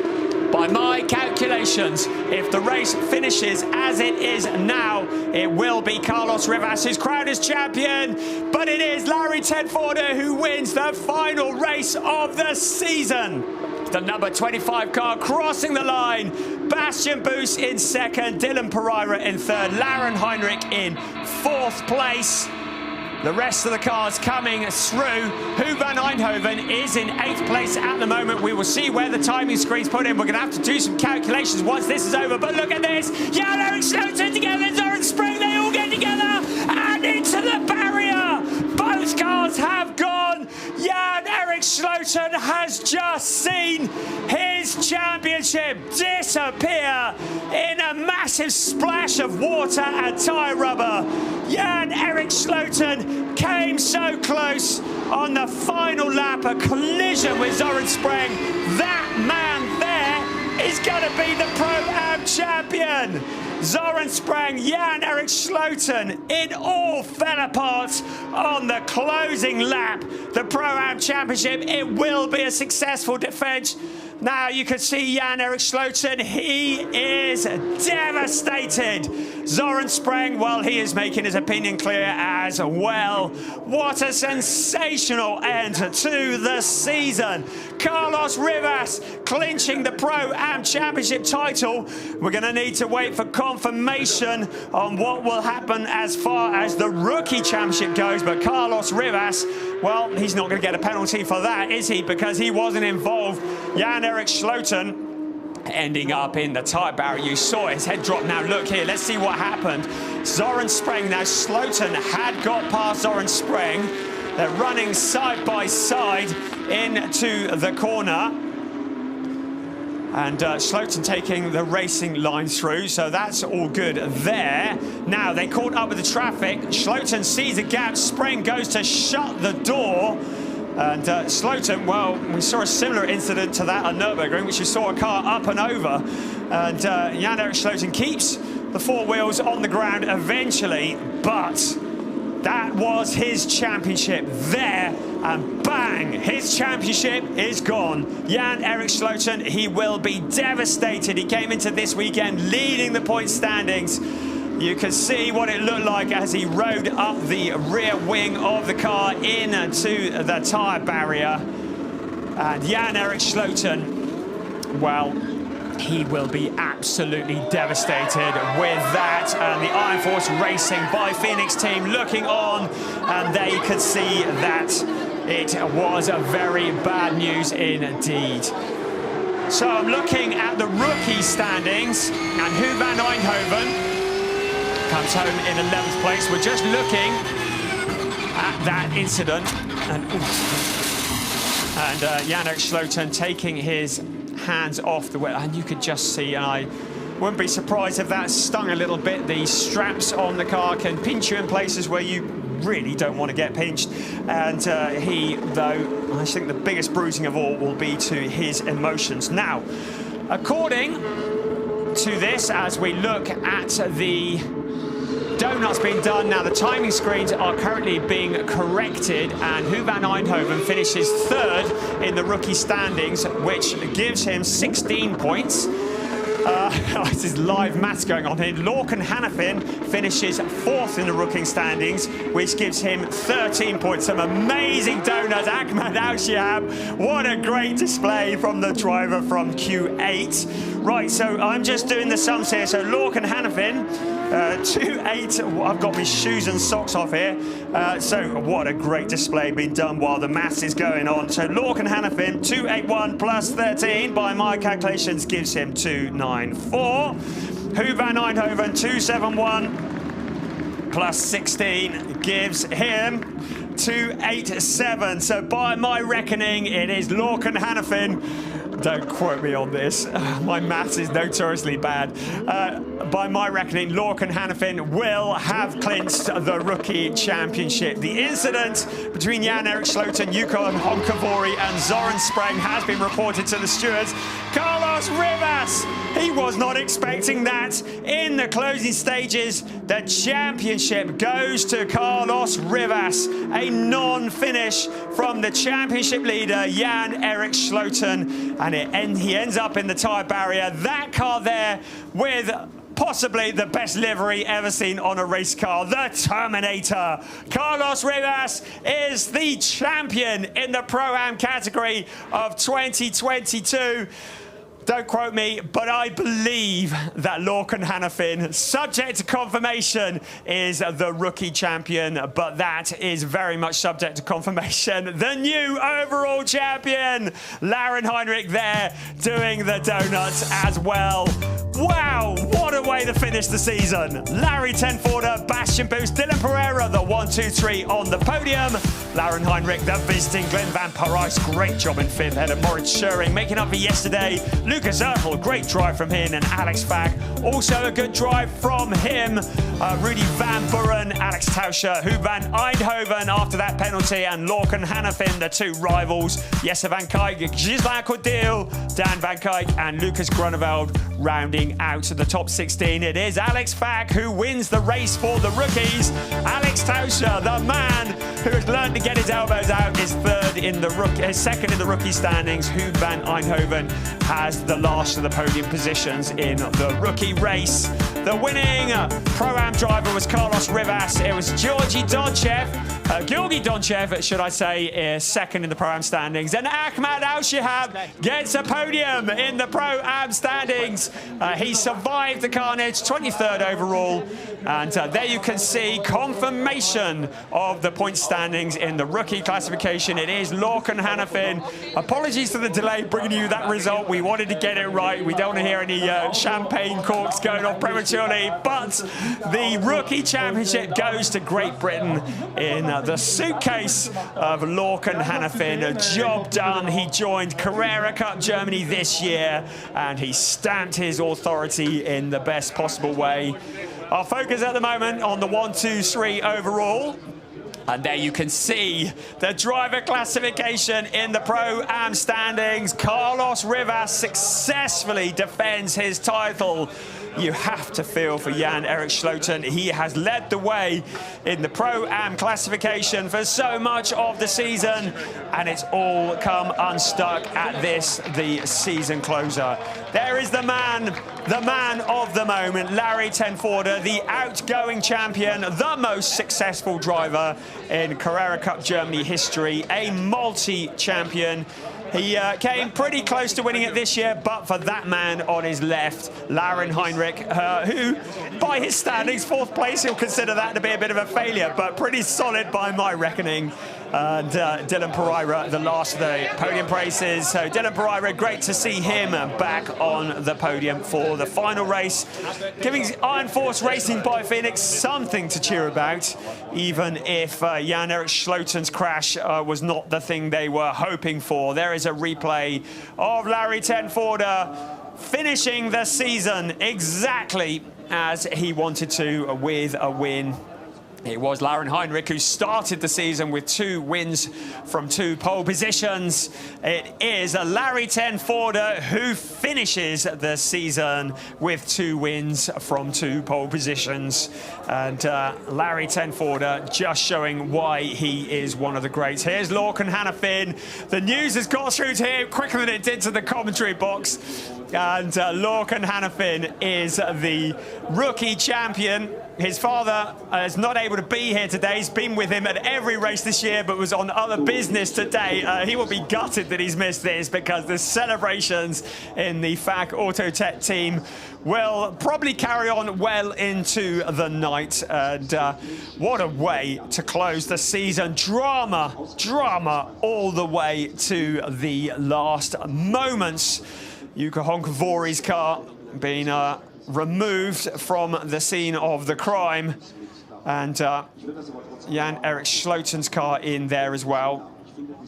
And we do just hope that Jan-Erik is okay. We just saw him clutching himself slightly in the cockpit of the car. I'm not sure whether that was bruising downstairs or whether that was bruising just emotionally, but we certainly send our best wishes to him. And our focus now on the 1, 2, 3 in this race. Larry Tenforder. What a solid drive from him. He has really found some form, especially in the second part of this season. It is, I'm just counting to be double sure, his 5th win of the season, and proving why he is the most successful driver in Carrera Cup Germany history. So, onto the podium comes Dylan Pereira to receive his 3rd place trophy. Bastian Boost Watch out, everybody. This man is a man on a mission. Second place, surely a future champion. The outgoing champion, he's done it in style. Larry Tenforda, national anthem.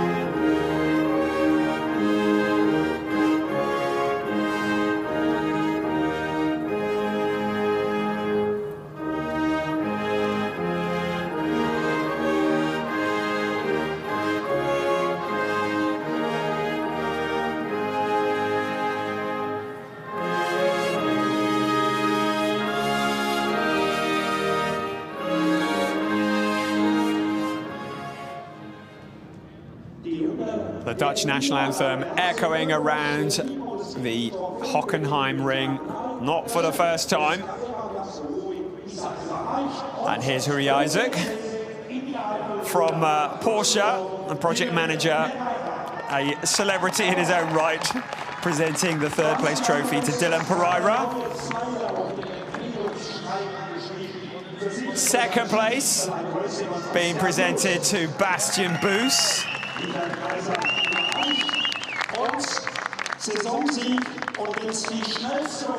And here's Huri again with the winning trophy to Larry Tenforda.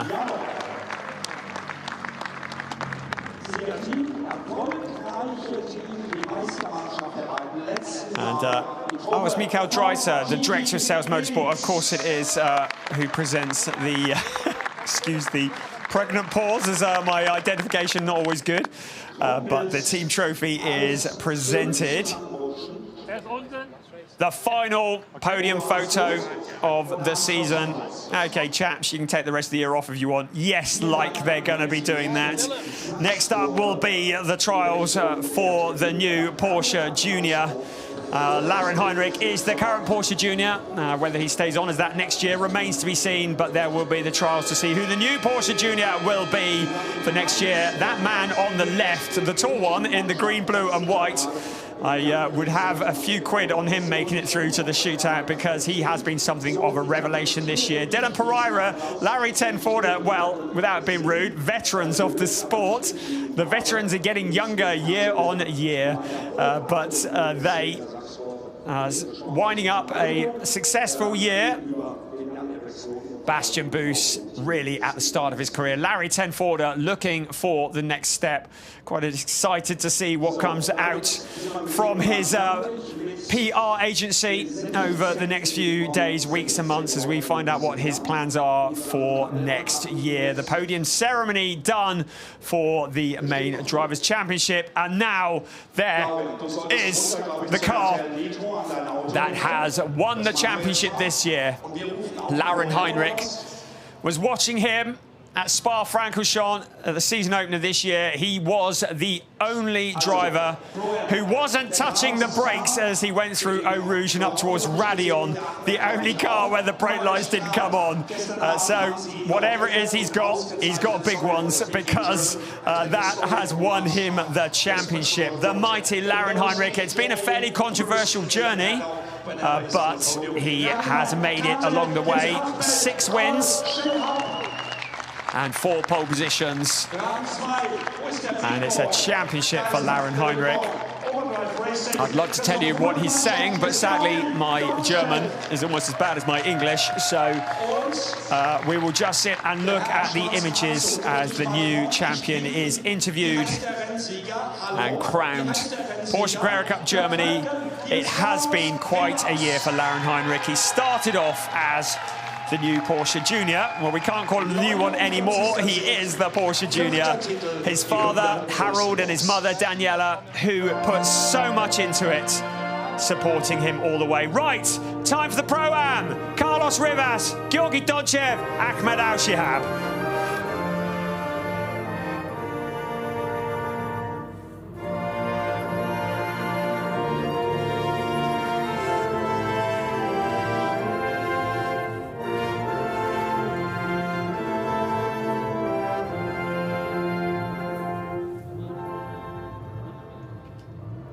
Great to see those 3 on the podium, and the Terminator on the top step. I don't think he was quite expecting to be taking the championship today. There is Ahmad Al-Shihab receiving the congratulations from Huri Isaac and his third place trophy. He worked hard for that today, and a great result for Ahmad, giving all the supporters in Q8 something to cheer about. Georgi Donchev looking a little bit philosophical with his second place trophy. And Carlos Rivas, well, he's always got a bit of a grin. Is that 4? Yes, 4 titles. Carlos Rivas receives the congratulations. He receives the championship, not the championship, the race-winning trophy. And now another champagne fight will ensue, we have no doubt. But great to see Carlos, Georgi and Ahmad on the podium, giving everybody something to cheer about. Right, run for cover, everybody. It's gonna get wet. So, Carlos Rivas, he's done that a few times, hasn't he? He knows how to spray a champagne bottle. Ahmad has exited stage left in a hurry. Georgi Donchev and Carlos Rivas, they've been rivals for many, many years. Not the first champagne fight, not the last. There's Lauren Heinrich's father, Harold, just at the side of your screen there with the glasses on. He, with his mother, Daniela, have supported him all the way through the season and through his career. They are very, very passionate and proud parents. The SSR Huber racing team, of course, having prepared the car for him this season, that's won him that championship. Lauren Heinrich now thinking, of course, you're a champion, but it doesn't take long before your focus then turns to next year. How can I improve? How can I defend? What is my next step? Lauren Heinrich, he was loitering in the wings for a couple of years, was there or thereabouts, often involved in incidents, but now he's come to the top. This year is the year that Lauren Heinrich finally pulled it all together. He didn't just pull it all together, he steamrolled the opposition. He had the championship tied up with 2 races still remaining. And there his supporters waving the flags, the Lauren Heinrich fan club, ever vocal, supporting him as the champion of 2022 in Porsche Carrera Cup Germany. So presentation still ongoing, and we're looking up at the podium now. Alex Tauscher coming up as second in the rookie race today.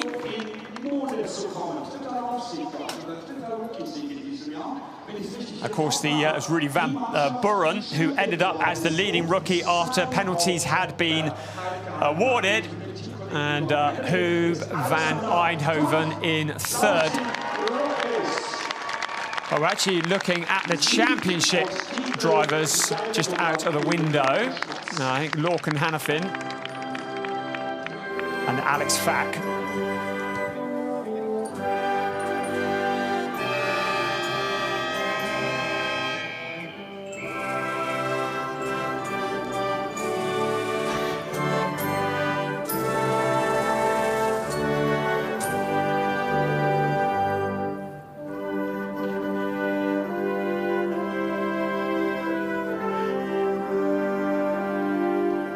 So those of you who are observant will know that 2 things. One, that Rudy van Buren is not a rookie, and secondly, that's not him on the podium. I'm sorry, Alex, I stole your thunder there briefly. Yeah, that's finishing the season as it's been all year long, I should say. So it's Alex Fack who won the rookie race. It's Alex Tauscher second, and Hub van Eindhoven in third. And Hub van Eindhoven, who came so close to the rookie championship. So apologies, Alex Fack, for, and indeed to Rudy van Buren for relegating you to rookie once again. So there we go, the 3 rookies who got the 1, 2, 3 in the race this afternoon. We don't often get to bring you the ceremony on telly, so it's got me confused, hasn't it? So the trophies have been presented. There is Alex Fack Alex Tauscher, how good to see him up there at the sharp end. And Huub van Eindhoven, it's been a debut year for him in Carrera Cup Germany, having come from Carrera Cup Benelux. And he's done it in style. He came so close to winning the rookie title, but in the end, that went to Hockenheimring. The champagne fight starts. All pick on Alex back. He was looking a bit fed up this morning because he'd had a bit of a rubbish weekend. He's certainly turned that one around, hasn't he? Taking the top step in the rookie classifications. And Alex Tauscher, a great job from him in second. And Huub van Eindhoven, he's had several trips to the podium this year already. So they pose for the photographs for the last time in 2022. The Rookie Championship and the Rookie Race is decided here at the Hockenheimring. The headline of 2022 is the champion is Lauren Heinrich. The team champion, SSR Huber Racing. The rookie champion, Lorcan Hannafin. The Pro-Am champion, Carlos Rivas. What is going to happen next year? If it's half as good as this year, you won't want to miss it. We'll see you in 2023.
It all ends right here. 11 races down, 1 race remaining of the 2022 season for the ADAC GT4 Germany, and it couldn't be any closer. We thought the championship was going to be sewn up yesterday, but Hugo Sasser had all sorts of drama on the closing lap of the race, and he couldn't seal the championship, but he's on pole position for this, the final race of the season. It's Tom Wood who starts alongside him, and all Aston Martin front row of the grid. Lucas Schreier, what a great job he did yesterday with Hendrik Sturl alongside, and all Porsche row 2 of the grid. A KTM Crossbow with Lennart Marinek and Theo Noe alongside on row 3. Row 4, Phil Durr, no longer a championship contender. Ben Durr, the last of the drivers, along with Roman LaRue, who can take this title. Outgoing champion Michael Schrey, alongside Patrick Steinmetz, and all BMW row 5. Row 6, Cedric Pirro in the Toyota Supra, and Nico Hanke, another of those pesky Aston Martins. And on row 7 of the grid, Alex Hartvig and Donna Munding lining up alongside each other. Sandra Holzem of the Holzem twins and Stefan Bastanchiev for Overdrive Racing on row 8. Theo Erverhaus, what a superstar he is, up coming through the ranks alongside Nico Gruber, another great driver. Tim Reiter and Alfred Renauer. We welcome back the legend to Precoat Herbert Motorsport. Allied Racing's Tom Kiefer and Ivan Peklin alongside Yevgen Sokolovsky and all Ukrainian lineup. Leo Pischler and Josef Knott line up on row 12 of the grid. Row 13, Tano Neumann and Alex Stefanov. And on the back row of the grid, Lucas Meyer and Robin Falkenbach. We're at the Hockenheimring, a circuit that is 4.574 kilometers around, 17 turns, 9 to the right and 8 to the left. Just enough time for me to introduce our birthday boy. Happy birthday, Adam Weller. This is going to be quite a season closer for the ADAC GT4 Germany. Yes, it will. Hugo Sasser from pole position in the ideal place to secure that championship for he and Mike David Ortman. All they have to do is score a point. One solitary point will do. Ben Durr needs to win this race and rely on a non-score for Hugo Sasser in order to take that championship. It's going to be the mother of all long shots, but we're not going to know who the champion is until the checkered flag waves in about an hour's time. Hugo Sasser will have also tied up the junior championship. The team championship has Durr Motorsport at the top, so that's still open with Pro Sport in second place. But our focus now on this, which is race 12 of a 12-race season for the ADAC GT4 Germany. It's Hugo Sasser alongside Tom Wood. It's the battle of the Aston Martins, a familiar scenario in 2022. Hugo Sasser needs to finish this race, that is for sure. He won't want to get involved in any incidents. It's 1 hour of racing ahead of us for this, the final race of the season. Across the line we come, and we are go. It's Sasser who moves across to block Tom Wood into turn 1. Lucas Schrey in there as well, challenging for that second position. Henrik Still, who has been so impressive, a nice far way up the grid for him by his standards. He could be a challenger for the lead. Now look at Hugo Sasser, now under braking. Tom Wood ducks to the inside. Remember, Sasser does need to finish this race. He needs to get the points. The rest of the cars, 3 abreast, streaming through those corners. But the headline at the start, Hugo Sasser leading the way from Tom Wood. And here we ride further back with Ben Durr, the man who needs to claim a win today to secure a championship for he and his teammate Roman LaRue side by side for second place as Hendrik Still tries to find a way around the outside of Tom Wood. Tom Wood has the inside, he has the high ground. It's still an Aston 1-2 as Hendrik Still goes mightily wide, and somehow I believe we've had a contact-free turn 6. Yeah, not a contact-free lap though, is it? The hairpin, the place where so much controversy happens. We've been saying for so long, if Henrik Still can qualify further up the grid, he will be a challenger for a win. Now one of the Durr Motorsport Aston Martins going very wide. It is the 007 of Ben Durr at the wheel of that. He is pushing so hard, but Henrik Still looks like the man on a mission at the moment. He's up to second. Look at the chopping and changing behind the KTM Crossbow. Also coming through, there's Lennart Marianek. He's a real veteran of this nowadays, and he is a previous runner in GT4 Germany. We welcome him to the grid for this weekend. The rest of the cars coming through. Are we going to get through an entire lap and keep all the cars running? Hugo Sasser sincerely hopes so. He is at the front.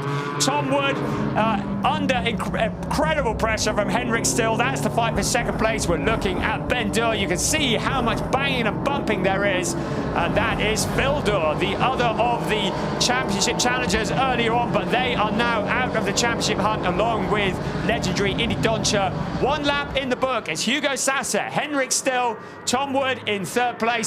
Now look at this, Lennart Marianek and Lucas Schrey running side by side into turn 1. Schrey has the inside line behind them. Michael Schrey, the outgoing champion, along with his teammate Gabriel Piana. The rest of the cars through still. And looking pretty clean in the early stages of this race. Look at that, Leonard Marinek in the very unusual KTM crossbow. It will be very shortly into turn 3. Now look at this battle further back.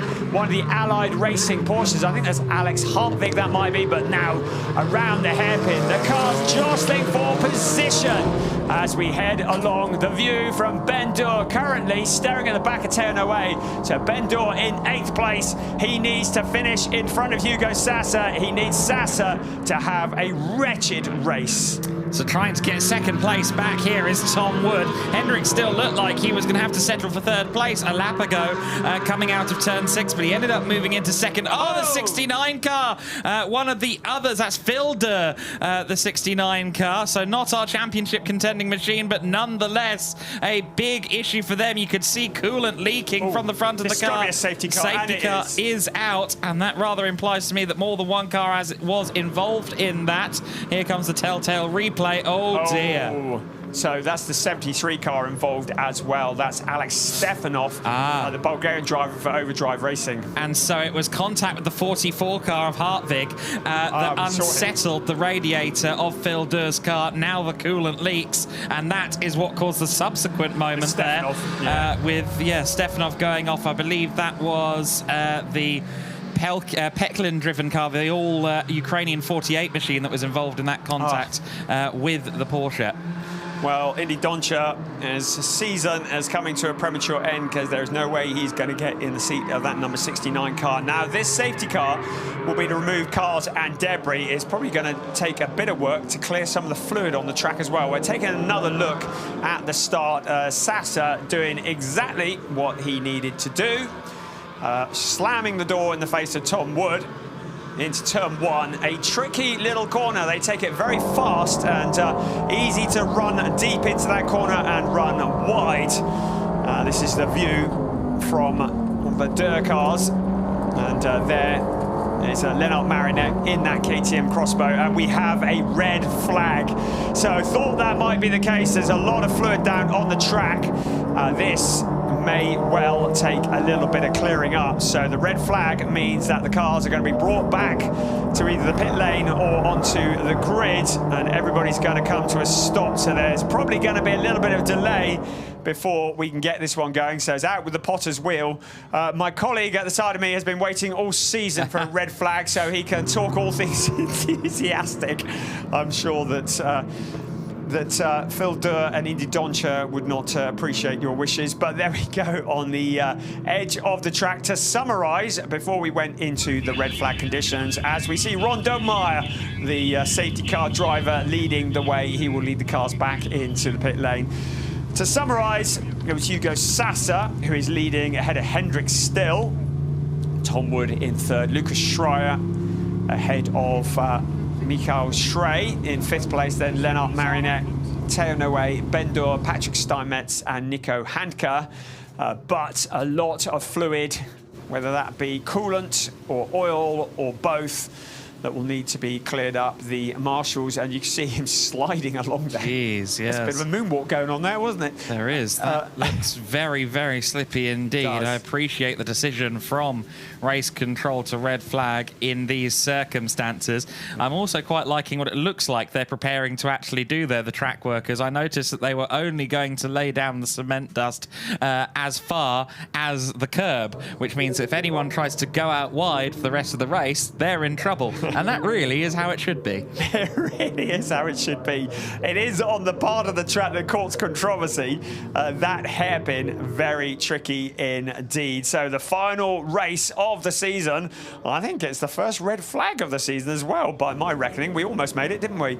Having another look from up above, looking down from the hairpin, you can see how slippery it is. Everybody else, so it looks like it was probably an oil cooler that was damaged, taking a pipe off, and yes, the cars that go spinning, just passengers heading to the scene of the accident. That is clearly what caused the initial problem.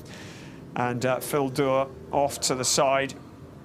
Fluid pouring out of the car coming to a stop, and a red flag was the only decision that could be taken. So That's a replay from on board of Phil Dorr as he sees all the action unfolding in front of him. And there are the cars back on the grid as we wait for the clear up. So, that was exciting, wasn't it?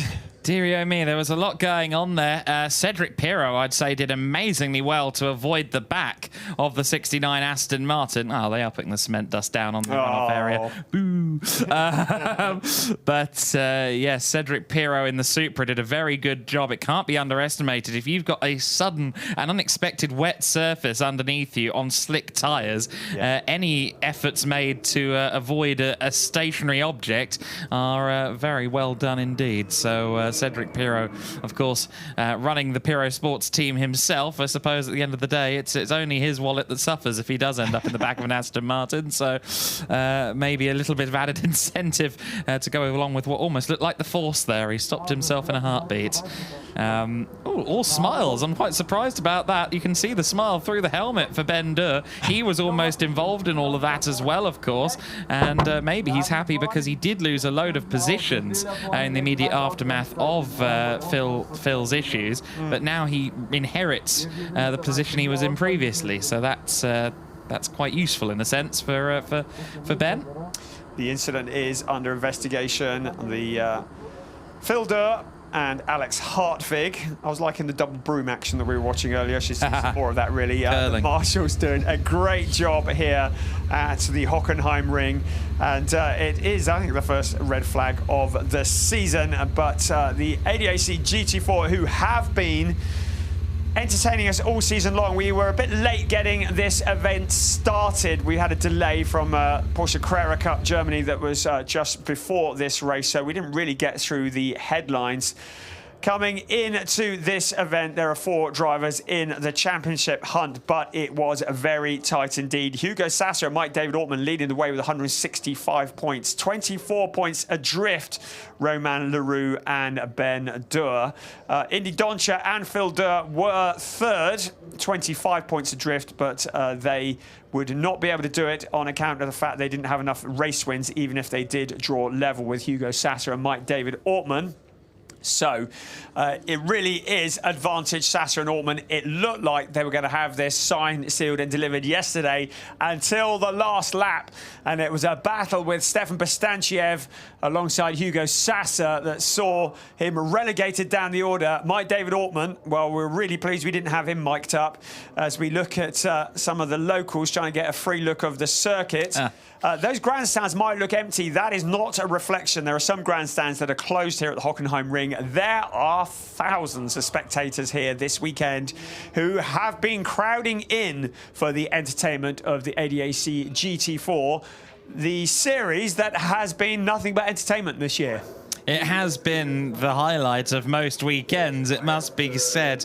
It is effectively becoming a touring car race, albeit with very expensive sports cars, which is a compelling combination. You saw there the 73 car of Stefanov being pushed back into the paddock area, so it looks as though Overdrive are withdrawing that car, or at least going to go and work on it elsewhere. 69 car up on the flatbed, so the Durr Motorsport team will get the opportunity to look into that in greater detail. A heavy Durr Motorsport presence here at the circuit. The former site of the museum here at the Hockenheimring is now effectively a Durr Group showroom, featuring, among other things, a 1 of 7 Aston Martin that's going for a mere 1.2 million euros if you're interested. I'm interested, yes. And all sorts of other things as well, Ford GTs and a Dodge Viper ACR, which are very hard to come by here in Europe. It's a true exclusive car showroom, a bit of a treat to go and have a look at. Well, I'm sending a memo to Durr Motorsport saying, can you not just paint all your cars green next year, please? Aww. Because I get very easily confused. Did you not notice? The car that's currently in third place while we're under this red flag is Tom Wood. I was going to mention this beforehand. It's something I mentioned yesterday, actually. Ewan Mackay is not in the seat of that. He's been in it all season long. But William Tregurtha has jumped in the seat of that. Last time we saw him was at Sachsenring a few weeks ago alongside Julian Hanses in the CV heavy performance Mercedes. For that event, the call came up for William Tregurtha. He couldn't get a flight, so he got in his old clapped out Vauxhall Corsa right-hand drive and drove 13.5 hours all the way to Sachsenring. So I have to say 10 out of 10 to William Tregurtha. I haven't actually seen him to ask whether he drove here this weekend or not. It's a bit closer than Sachsenring, but it's still a fair old trek. Great to see William Tregurtha back on the grid. He was part of the fixtures and fittings in ADAC GT4 just a couple of years ago. A really useful driver, and he's gelled really well with Tom Wood, hasn't he? He has, yeah. Him and Tom Wood are a very, very good combination. I must say, Will Tregurtha, very well regarded among the UK national racing scene. He had a great season along with Graham Tilley in GT Cup a couple of years ago in a Nissan GTR GT3.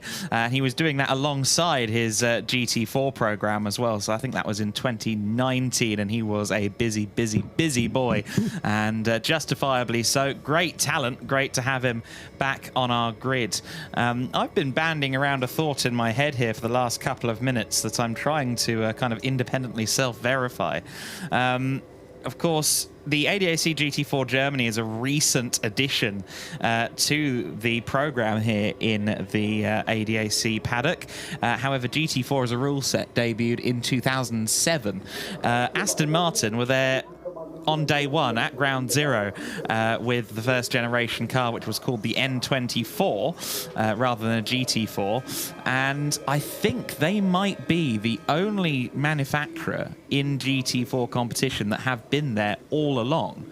Porsche were remarkably allergic to GT4 competition for a number of years. Auto Orlando, the Italian team, built some 997s independently. Pro Sport, of course, the team now running Hugo Sasser and Mike David Ortman in the Aston Martins, among others.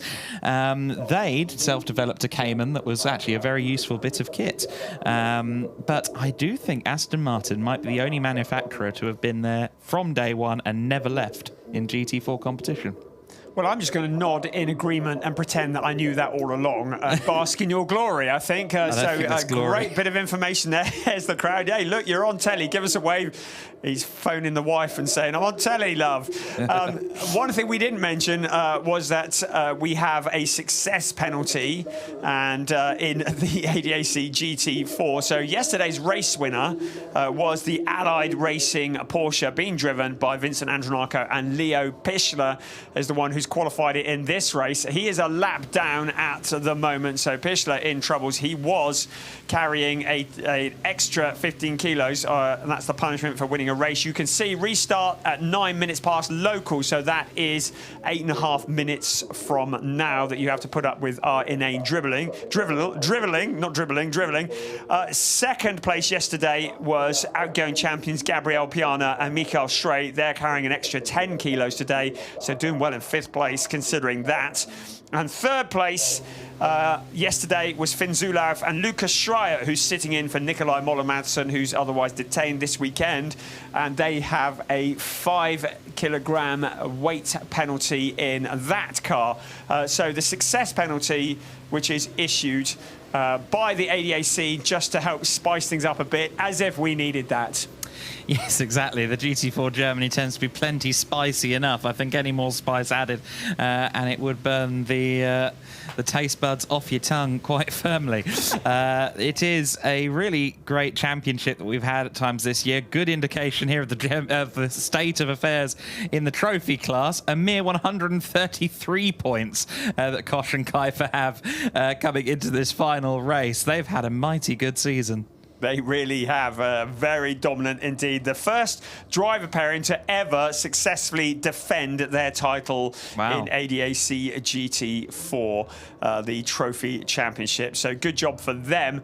Gabriel Piana and Mikael Schrey were looking strong earlier on in the season, but they are the outgoing champions overall. Of course, they were the 21 champions. Nikolai Moller-Madsen, Jan Kasperlik were the champions in 2020, and Mads Silgerhaugen and Eike Angmeyer were the original champions. Of course, this is only the 4th season of ADAC GT4, something of a headline stealer. If the race finished now, you can see that Hugo Sasser and co-driver, no, not co-driver Mike David Orman, Hugo Sasser would be, well, he's already, start that again. Hugo Sasa is the junior champion. Yes. There we go, as you were. I thought it was the driver's standings for a moment, the overall.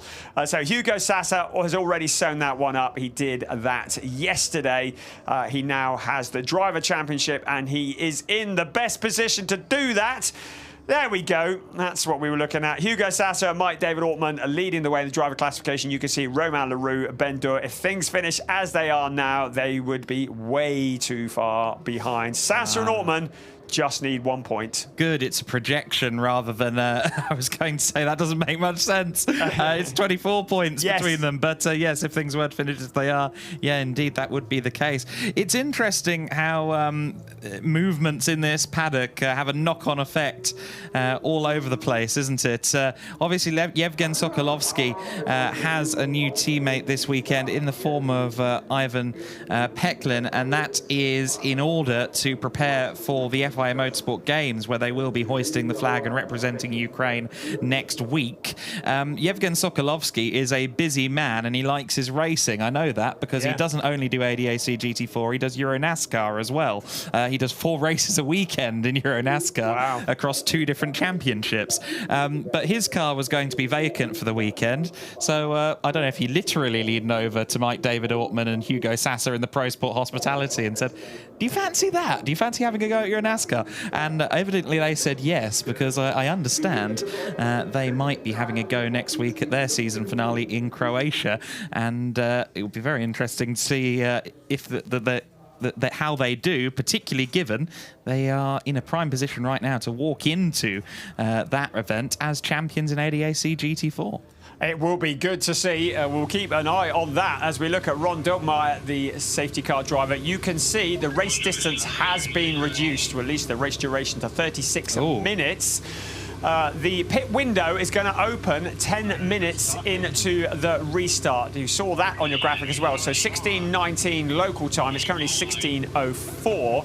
The pit window, if you're new to ADAC GT racing, is a window that normally opens 25 minutes into a race. It remains open for 10 minutes and closes 35 minutes into a race. But obviously that's all changed for this one. During that pit window, every car is required to visit the pit lane for mandatory stop and driver change. As if that wasn't hard enough, there is a minimum pit stop time of 95 seconds. Almost upped it there.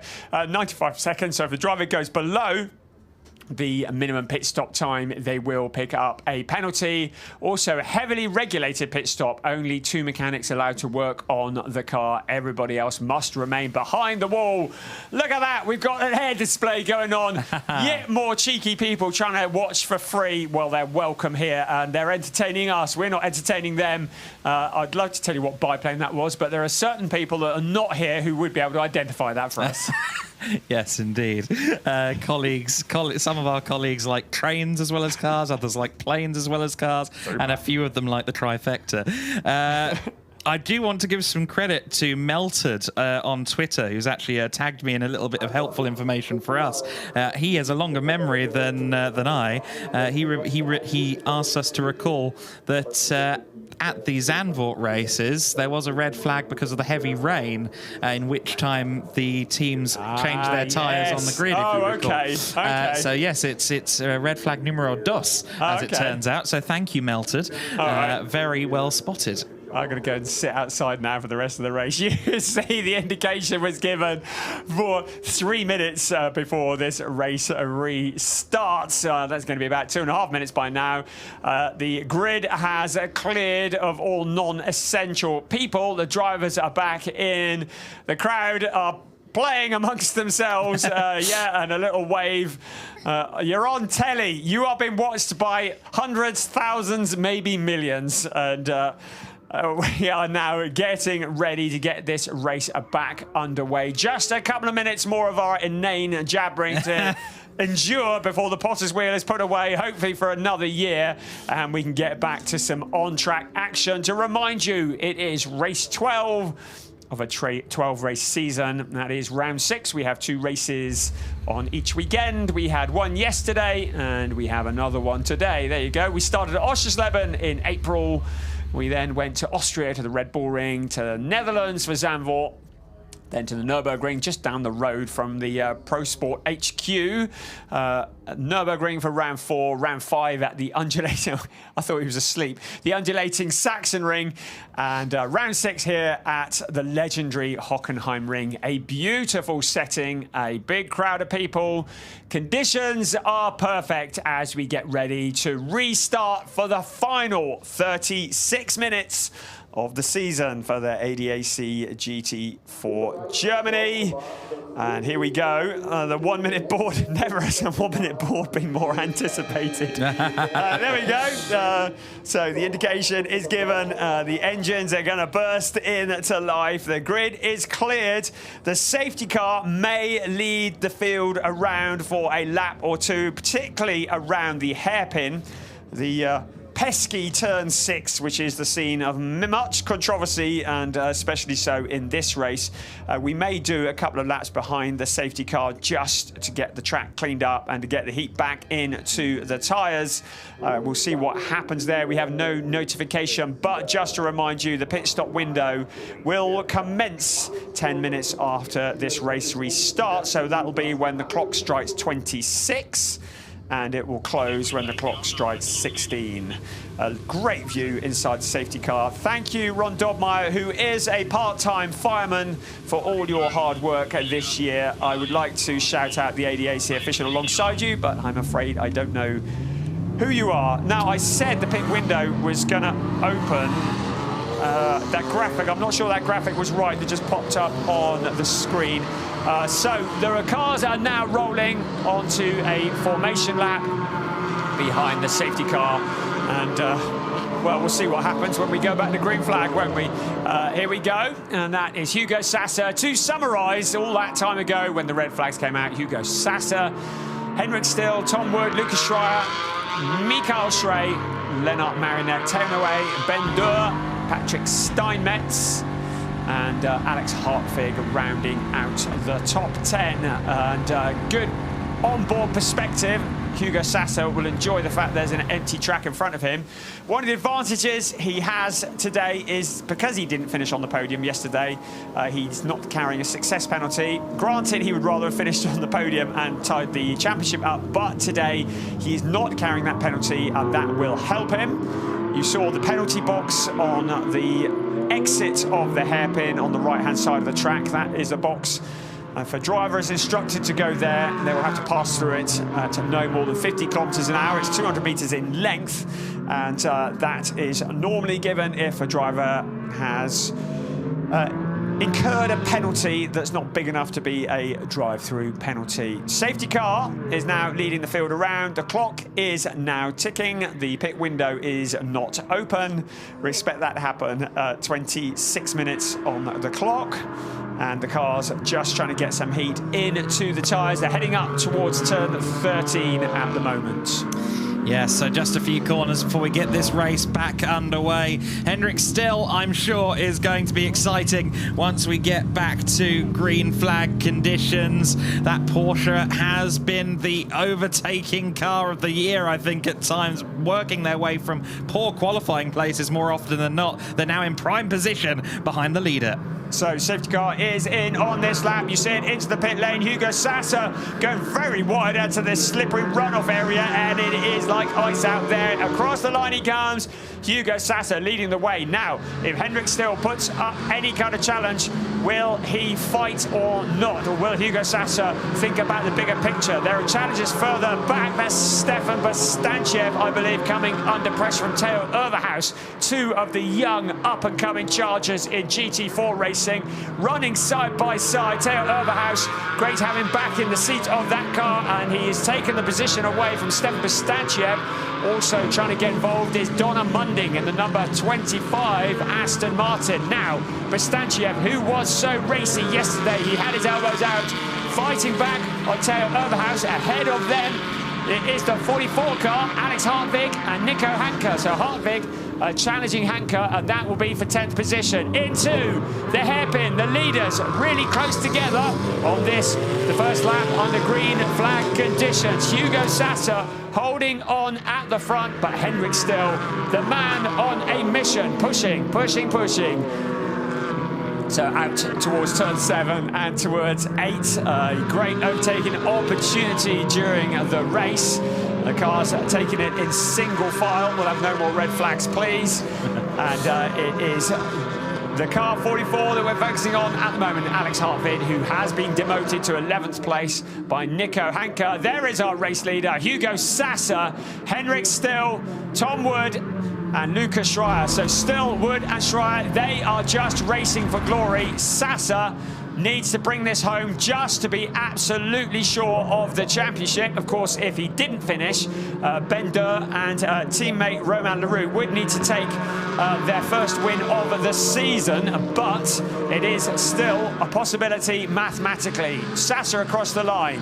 Henrik Still behind. Sasser just breaking free a little. The rest of the cars coming through. And here is the KTM under vast pressure now from Théo Noué. The talented young Frenchman is very excited to see him alongside Rob Aub on the driver sheet a couple of months ago. He's alongside the KTM. He's surely past the KTM, but it's a nimble little car. Is the KTM Crossbow not quite able to hold on around the outside though, so Marinek loses a position. He's down to 7th place. A bit of a gap back between 4th and 5th place as well. Mikael Schrey has lost a bit of time to Schreier up ahead, and that KTM, hold on, has that got a straight line speed advantage? It's a 2-litre motor, but that doesn't seem to matter because he is alongside Théo Noué. Surely not going to get it around the outside, no, but Romain Leroux might sweep in, and he takes 1 position, and now he's challenging Théo Noué. So up to 7th place comes Ben Durr, and now fighting for 6th. And Patrick Steinmetz, another driver not scared to get down and dirty with it, also finding a route past, as is Alex Hartwig. So the KTM Crossbow, having looked so strong, this is Ben Durr to the inside. He knows what he needs to do. He needs to get to the front, so he's ready to capitalise if anything were to happen to the Hugo Sasser, Mike David Ortmann car, but he's a long way back. 007, the Bond-themed Aston Martin, the only challenger to Hugo Sasser and Mike David Ortmann getting the title this year. Currently, a little way down the pack, a lot of work to do from there, and there's still only 30 minutes remaining of this race. There's Sasser, there's Still, there's Tom Wood. So Sasser out wide once again, 16, 17, out onto the pit straight. To remind you, that runoff area is very slippery. It's been a great place for watching donuts earlier on this weekend from various categories. Sasser just breaking clear a little. Now, Henrik Still, having been the hunter for so long, now becomes the hunted. We're looking again at some spinning at the back. That is car 84, Nico Gruber, driver who made his name in TCR Germany initially and has now jumped into GT4. That's not what he was looking for, was it? So car 84 rejoining a long way down. In fact, I think that's going to be pretty well at the back of the pack. This is the other end of the pack. Hugo Sasser. Keep an eye on Lucas Schreier as well. He was really quick yesterday. And now the KTM Crossbow once again. Lennart Marinek coming under pressure from Nico Hanke. Theo Overhaus in there as well. So Theo Overhaus looking to challenge Stefan Bostancic behind them, 3 abreast into the hairpin. Remember what happened last time? Nico Hanke giving the squeeze, and the KTM comes back. They all get together. Somehow Theo Overhaus gathers it up. Brown alert, everybody. Wow, how did he get away with that? I'm not sure that Hanke has gotten away with it. He's slowing significantly and losing positions. What a shame. He was the sandwich there in that 3-car pincer situation. Such a shame for the 95 crew. Marinek there was defending for his life. He lost 4 positions on the previous lap. He wasn't intending to lose anymore. Dived back to the inside after both of those cars ran it wide. Very quickly realising he was too far outside was Theo Overhaus. He tried to cut back across Hanke. Hanke had the KTM alongside him, which I don't think Overhaus fully realised, so he came back across Hanke, not knowing there was a 3rd car there. And how no one ended up in the wall, I'm very, very surprised. But unfortunately, at least one of those cars is not probably going any further. Cedric Pirot has been circulating in 15th place, but that spin that we saw for Nico Gruber, the stewards have decided he was the driver that caused that, and he has a drive-through penalty. The Toyota Supra that was so strong this time last year. The season's not going to end the way they want it to. The season's not going to end the way that Nico Hanke wants either. The Dur Motorsport Aston Martin into the pit lane. We saw him slowing. The good bit is he kept it out of the wall. The bad bit is there is clearly terminal damage to that car. Simon Conoprim, well, you might as well take your helmet back off, mate, because it doesn't look like you're going to get a drive. We are, by my calculations, less than a minute and a half away from the pit window opening. You think it's confusing now? Wait till that all happens. There's the KTM crossbow, Lennart Marionette with Theo Overhaus once again trying to steal away that 10th place. Not a lot of urgency to do anything about that car. Understandably, the incident is under investigation. We'll let you know what the stewards decide. Yeah, toe link or something has suffered there. You can see the left front wheel was bent inward in a manner it should not be. A big shame for the 95 crew, but still have many a horse in this race, one of whom could still win this championship. It's going to require that number 24 car of Hugo Sassa and Mike David Altman to not score any points, and right now that is looking extremely unlikely. Hugo Sassa still leading the way at the moment. We are less than 30 seconds away from seeing the pit window open on this slightly askew pit window that the red flag has granted us, and we'll see when people start to dive in. The light's starting to fade here at the Hockenheimring. The headlights are on. It's probably better like this than actually driving into the sun. Visibility yesterday was not great for many of these drivers, particularly when they are dueling like we are watching here. So one of the Holzem twins, that'll be Sandro, who's at the wheel of that car at the moment in another Dur Aston Martin's coming under an awful lot of pressure further back. And there is Tom Kiefer in the number 26 Allied racing car and Robin Falkenbach in the number 8 Mercedes. There is Tano Neumann there as well. Whoa. And out wide goes the Allied racing car of Tom Kiefer. So not quite what they were looking for. The new or remaining champions in the trophy category dropping back down the order. We're looking down towards the hairpin at the moment out of this fight. It is towards the back of the pack, and a big move up the inside from Robin Falkenbach, the Drago Racing Team ZVO Mercedes, and 97 Sandro Holzem. I say one of the Holzem twins, not had the results that they had hoped for this year, but still pushing forwards. A mighty accident at Red Bull Ring earlier on in the year. They bounced back from that. And there's Joseph Knopp, another driver that we saw last year in ADAC Formula 4, I think quite a few years ago, in the other of the Mercedes in that particular fight.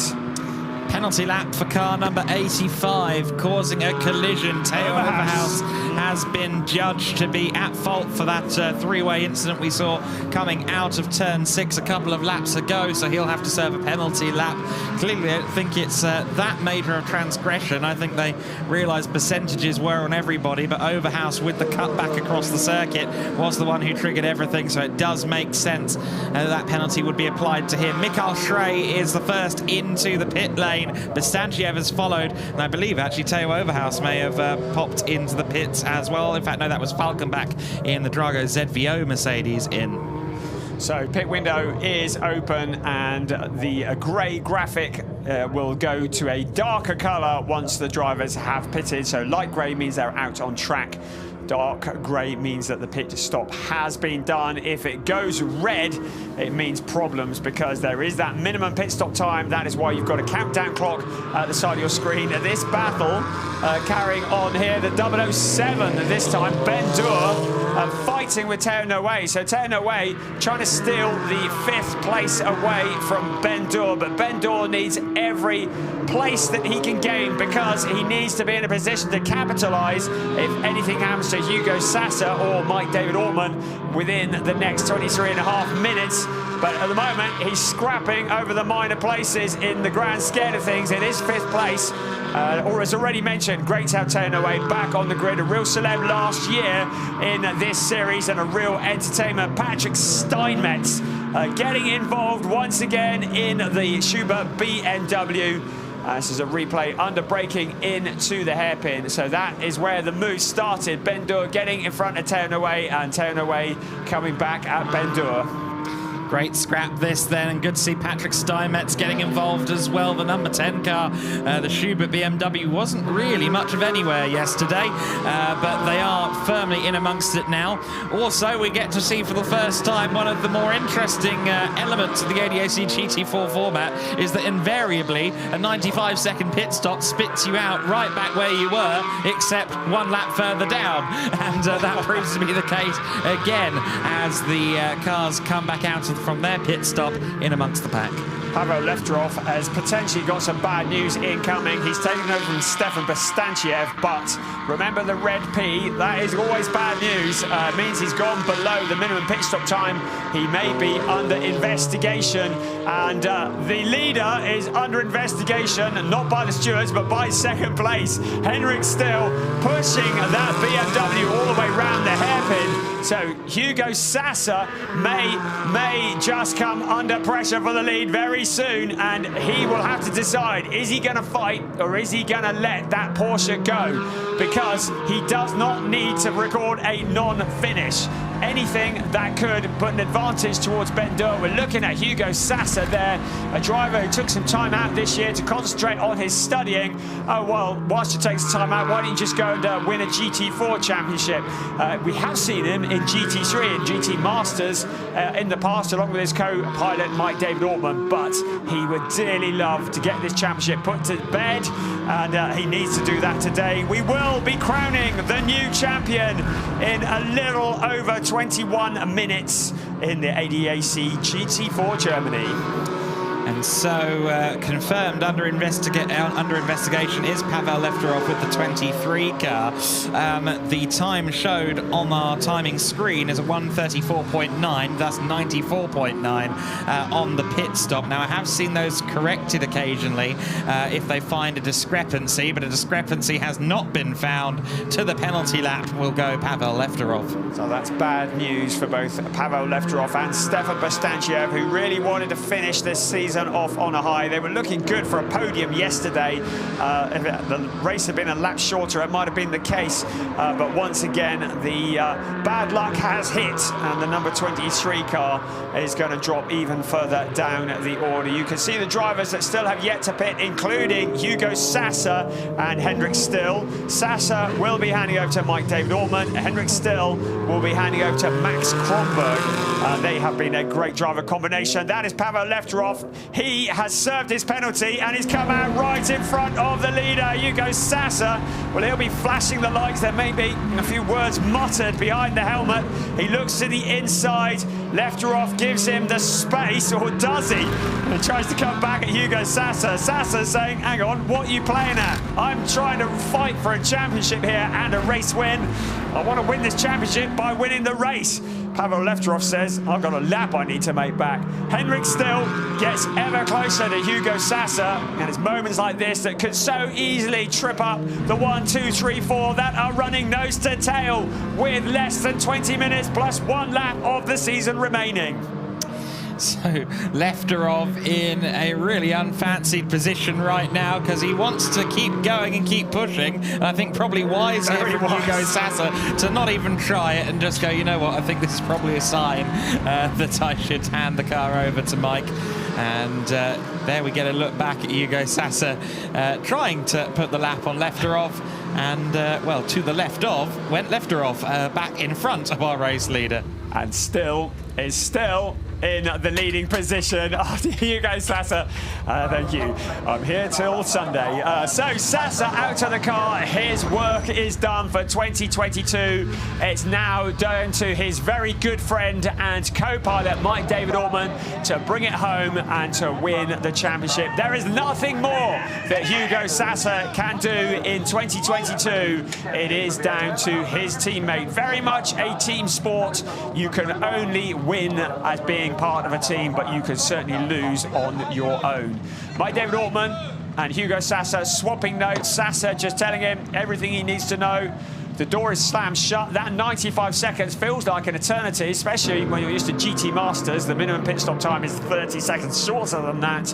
But eventually they will rejoin. Well, Mike David Ortmann will rejoin. Our leader is Henrik Still, who's taken over. But Tom Wood has found a route past. So in all of that, Tom Wood has found a route past the number 30 car. Let's have a look, see what happened. It was into the hairpin. There was a gap on the inside of Henrik Still. And there was Tom Wood, gave him a bit of a squeeze out onto the slippery stuff, the double slippery stuff.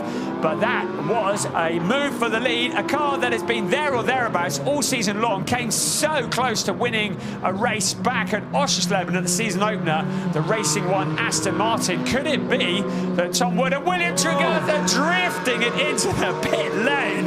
That was very good from Tom Wood. Very entertaining, not necessarily quick. Henrik Still now handing over to Max Kronberg. We will see where they come out in relation to Mike David Ortmann once this pit stop is done. I don't know if someone's put some oil or fluid down there, because it's not the first car we've seen have a sideways moment coming into the pits. We saw Ivan Pelkin doing the same thing in the 48 car. Maybe it's just an Aston thing.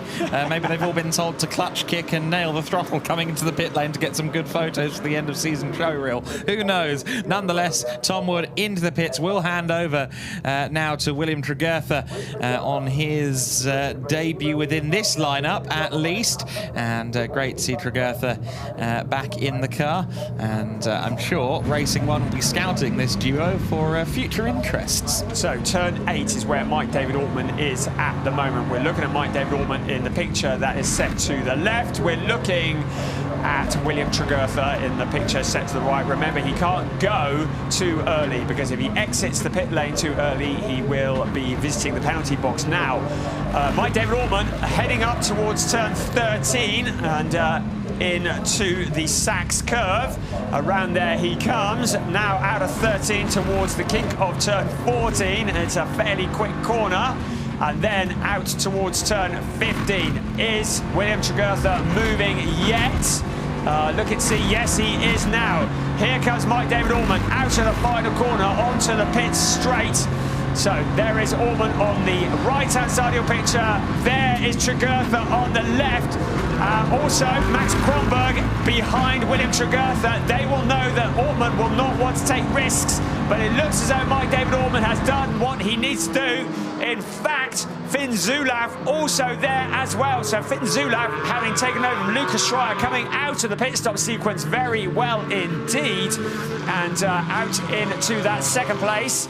So it is Mike David Ortmann who's going to win, is going to lead the way ahead of the 31 car of oh, pull yourself together. Finn Zulauf got there in the end. Meanwhile, Romain Leroux is in 6th place in the 007 car. However, he's having a fight with Von Zabienski, who has just taken over the number 10 Schubert BMW. Oh, a near collision between the two of them, as going out wide there was Romain Leroux, and that now puts the number 10 car into the firing line of Viskirchen. Well, that could be very interesting. We know that Moritz Viskirchen can be a fighty driver, and you have spotted a very important bulletin. Yes, car 6 has to fall behind car 30. So William Tregurtha has been told to fall back behind Max Kronberg as a result of not keeping to track limits. Now, whether he's done that or not remains to be seen. I think he was behind briefly, wasn't he? Yeah. But he's now back in front again. So an incident between the two of them saw those positions reversed. He's reversed them again, trying to push his way forwards, but the stewards very on the ball. The outgoing champion, Gabriel Piana, also in the mix there in the number 1 Hofer Racing by Bonk Motorsport BMW. It's Mike David Ortmann who leads the way from Finn Zulauf, Max Kronberg, William Tregurtha actually ahead of Max Kronberg, of course, Gabriel Piana and Romain Leroux. So into turns 1 and 2, and the fighting will continue all the way, the last 13.5 minutes of the season. Gabriel Piana looking to the inside to steal away that 4th place. William Tregurtha in the 3rd place. Car 31 has a black and white flag for track limits. That is a warning, but that is Finn Zulauf in 2nd place now. This is the point where he fell back behind. I was behind briefly, wasn't he? Yes, he was. And then he just steals it right back again. And of course, when you're making a move like that, strategically, doing it in the right place, you can steal it right back, is what you're looking to do. Mike David Ortman with Finn Zulaf. It looks very slow from that angle. I suddenly thought he had a problem, but no panic there, everybody. Mike David Ortman still leading the way. Finn Zulaf, William Trugertha, Max Kronberg still exchanging the paint. Gabriel Piana involved there. Romain Leroux, the only other car on the track that could take this championship title, but it is slipping away. Mike David Ortman, Hugo Sassa are 12.5 minutes away from becoming the champions of the ADAC GT4, stealing the title away from the #1 BMW that we're looking at now. They are just 12.5 minutes away from that. Gabriel Piana not going out without a fight, though, is he? 5th place, looking for 4th. Yeah, absolutely. Piana and his last day, for now, holding the #1 plate in ADAC GT4 Germany. Who knows what could come in years to follow. Of course, we know that there will be a new M4 GT4 in 2023. I have no doubt that Bob Beihofer Racing are on the delivery list for that, given how loyal and competitive they have been for BMW in this series. He's looking around the outside at turn 1. Surely not! Well, he's got around him, but he's done so by going off the circuit. I think it could be fair game, I'm not sure. Nonetheless, Max Kronberg with a better run out of turn 1, still has the inside line for the second corner of the lap. Can Piana hold it around the outside? Yes, he can. That gives him the inside out of turn 4 and toward the Parabolica. It's now a drag race down towards the hairpin, and the BMW always has some legs on the Porsche, despite the horse on the emblem of the Porsche. It's the BMW, the Bavarian Brute, with the straight line speed advantage. He should be able to cover off Kronberg if he chooses to, but he doesn't go defensive. Quite surprised by that, but Kronberg doesn't make the move. Wait a minute, yes he does, but doesn't quite get the drive out of the hairpin that he needed over Gabriele Piana. So Kronberg trying to come back. Gabriel Piana, the grunt of that BMW. Well, that's all to see now into another overtaking opportunity, which is turn 8, but this time Piana has it covered off. Kronberg is forced to look at the back of the BMW, but before long, Kronberg might have Romain Leroux for company. 007 moving forward, ready to capitalise if anything happens to the front runners. It is a bit of a stretch to win the championship, but lots of crazy things happen, especially in ADAC GT4. 10.5 minutes remaining for that car there. Mike David Ortman, the end of this race cannot come soon enough. They really thought they were going to seal it yesterday, and it all fell apart on the last lap.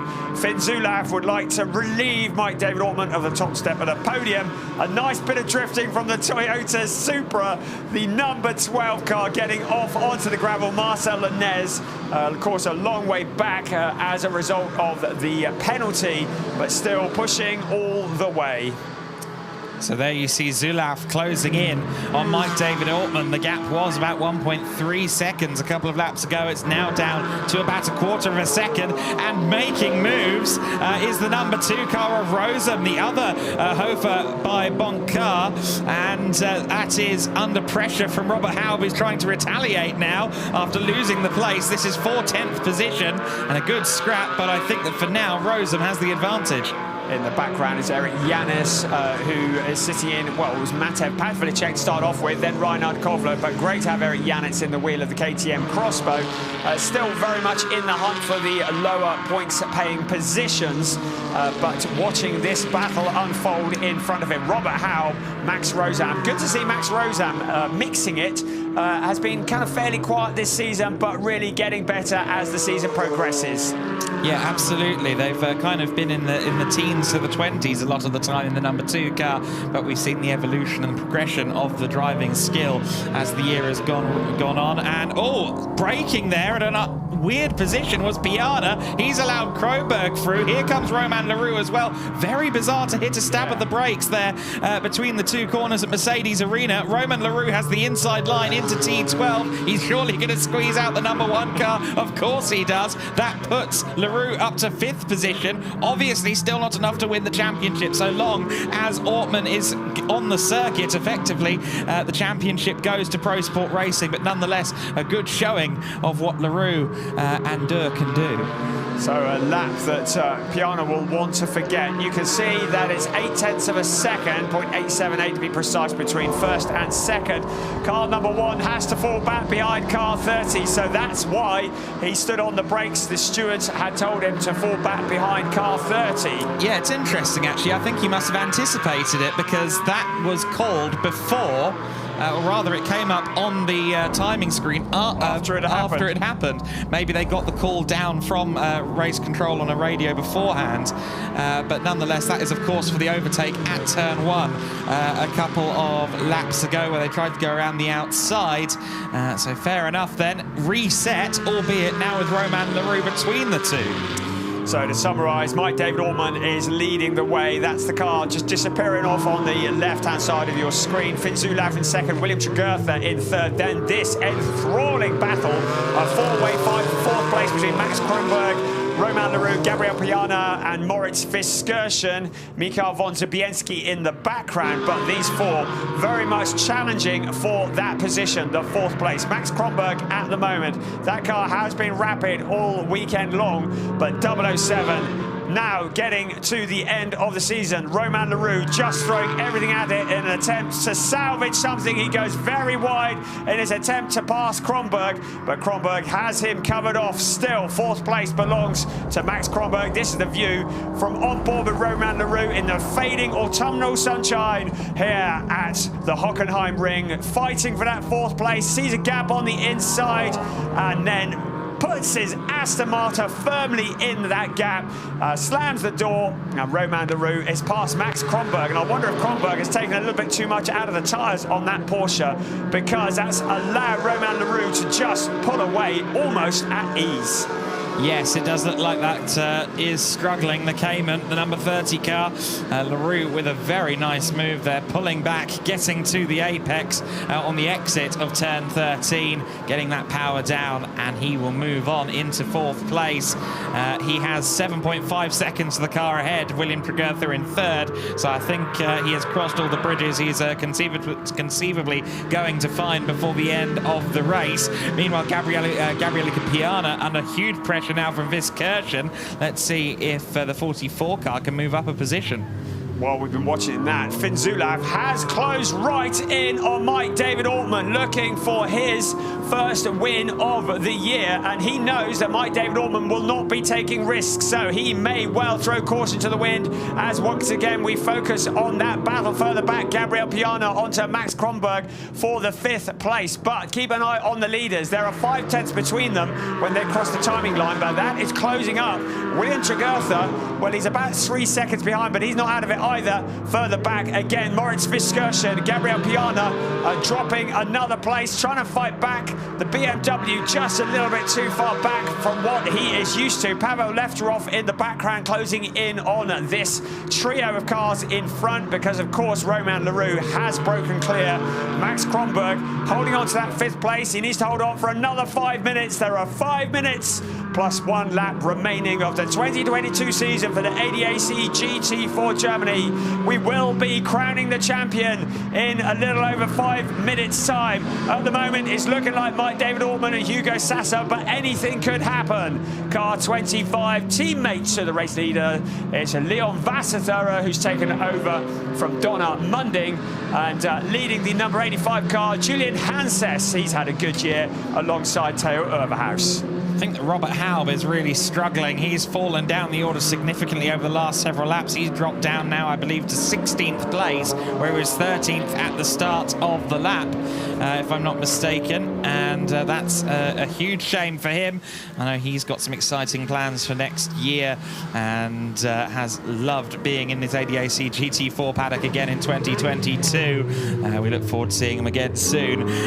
Finn Zulauf, though, all over the back of Mike David Ortmann now with 4 minutes left to go. He's been sizing up Mike David Ortmann at the hairpin for the last 3 laps at least, and that's just the last 3 laps we've had the camera trained on them at that moment, so who knows how long he's been sizing up towards Mike David Ortmann at the hairpin specifically. But I would say if I were Mike David Ortmann, that's where I'd be bracing for the overtake, because he keeps closing in at that point. So the Pro Sport team will be having flashbacks to yesterday. They were in such a strong position as we went into the last lap of the race, and they will just want to get this over with. Mike David Ortman, well, he's a racing driver, isn't he? He's not going to say, oh, I'll let him pass and settle for second. It would win him the championship, fine, but he wants to win the championship and win the race because he is a racer through and through. Finn Zulauf, he's one of the up-and-coming, really enthusiastic drivers. He's learned so much being part of that team, the ADAC Motorsport team, and he wants to get his first win in the ADAC GT4 Germany. So he knows Mike David Ortman will not want to be taking risks. There is Gabriel Piana. Pavel Lefterov has now wound in the BMW, another car that looks to be struggling for pace in the closing stages of this race. 007, Romain Leroux. Well, he's thrown everything at it. 4th place. Would be very good, but it's not going to be enough to take the championship. William Tregurtha still ahead of him in that 3rd position. There, the number 77 car. Great to have Ralph Byrne. He took over from Alfred Renau. We've said very little about them, but the Herberth Motorsport team, they are a legendary team in the world of GT racing, and it has been great to have them part of the series. Romain Leroux has received a black and white flag for failing to manage track limits, so he needs to be careful there. The stewards keeping a close eye on him.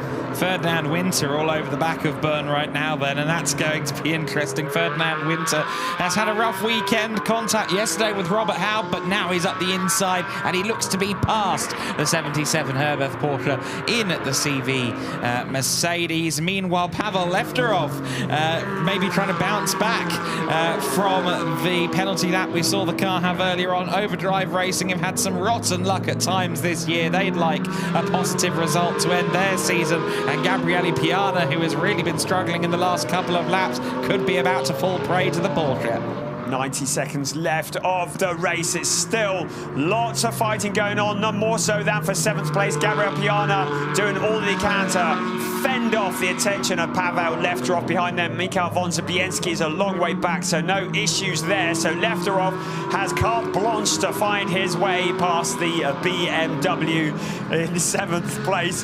Ahead, Moritz Viskursen, he is well clear. So this is a fight just between the two of them. Pavel Lefterov looking to the right of Gabriel Piana out of turn 17 in a few moments. Did I anticipate that one? Well, yes, there we go. Along the pit straight in towards turn 1. The final minute of timed racing after the clock strikes 0. There will be just 1 lap remaining this season before we crown the champions of ADAC GT4 Germany. And so Lefterov will be all too aware of the fact that the BMW's fast in a straight line, but the Porsches have looked pretty good too. It's a slippery shape on that car. I'd wondered whether Robert Howe was struggling with an issue. He probably was, but an issue for Mike David Ortman in the form of Finn Zulauf, who's finally done it exactly where I said he was going to at the hairpin. He's into the lead again. Doesn't matter in terms of the championship, but I get the feeling Mike David Ortman might be tempted to be drawn into a sparring match. I should think Hugo Sasser has gone out the back somewhere and can't even look. Mike David Ortman has taken over the car. The car that started on pole position has led almost every lap of the race. In the closing stages, it looks as though he has been relegated down to 2nd place. There's William Tregurtha in 3rd. We're going to see what emerges from this corner. We can see other battles behind, but look at this. Finn Zulauf absolutely hustling that car around the corner. In a few moments, he will be starting the final lap of the race, the final lap of the season. Mike David Ortman, he needs to just not throw it all away. He left a massive gap on the inside, didn't he? Going into the hairpin, tried to switch back to the inside, but didn't really have the grunt coming out of the corner. Meanwhile, Lefterov has gotten past Gabriele Piana. They were side by sides heading into the Mercedes arena for 7th position. Lefterov has inherited 7th place. Meanwhile, across the line to begin the final lap of the race, Finn Zulauf, who we see here making the move for the lead, is still our race leader. Will Mike David Ortman challenge? He certainly had a little look to the inside there at turn 2. Oh, but late drama. That is going down to the Mercedes arena. Yevgen Sokolovsky with a big impact there. Clearly, he's been into the wall hard.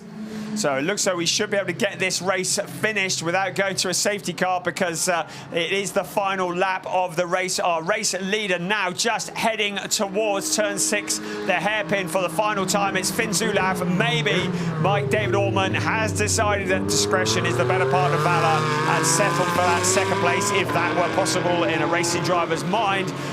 We have a look again, all on his own. Oh, that one's got a sting, isn't it? Yevgen Sokolovsky hard into the wall. The Pro Sport Racing Aston Martin now on board with the sister car in second place. The final lap of the season. It's going to be Finn Zulauf who comes round in a few moments to take the win, but it will be Mike David Altman and Hugo Sassa who come round to take the championship. We are in the absolute closing stages at the moment. Towards turn 13 goes Finn Zulauf, who took over from Lucas Schreier in this race. That car has been strong all weekend long. The win seemed to be on the cards from the get-go. Mike David Altman, who led for so long, having taken over from Hugo Sassa, can't do anything about it. He won't care though. Finn Zulauf is going to win the race. Mike David Altman, Hugo Sassa are the champions of ADAC GT4 2022. And you can see how much it means. Hugo Sassa delighted. I think his nails are chewed down to the bone by now. William Tregurtha, great drive from him to third place along with co-driver Tom Wood. The rest of the cars coming through. It's Romain Leroux, a great fight into fourth place ahead of Max Kronberg, held on for fifth after such a strong start for that car. And then Moritz Fiskirch and Pavel Lefterov finally in seventh ahead of outgoing champion Gabriel Piana, Michael von Zabienski in ninth and Max Rosam in 10th. You can see the emotion in the eyes of Mike David Altman, Hugo Sassa. Well, keeping it cool, isn't he? But what a result. Looked like they were going to get it signed, sealed and delivered yesterday. The tension had to last for an extra 24 hours. The sister car looking a little less roadworthy, but pleased to see that Yevgen Sokolovsky is able to walk away without any apparent injuries. Pro Sport Racing, though, are celebrating. Their drivers are the champions of the ADAC GT4 Germany.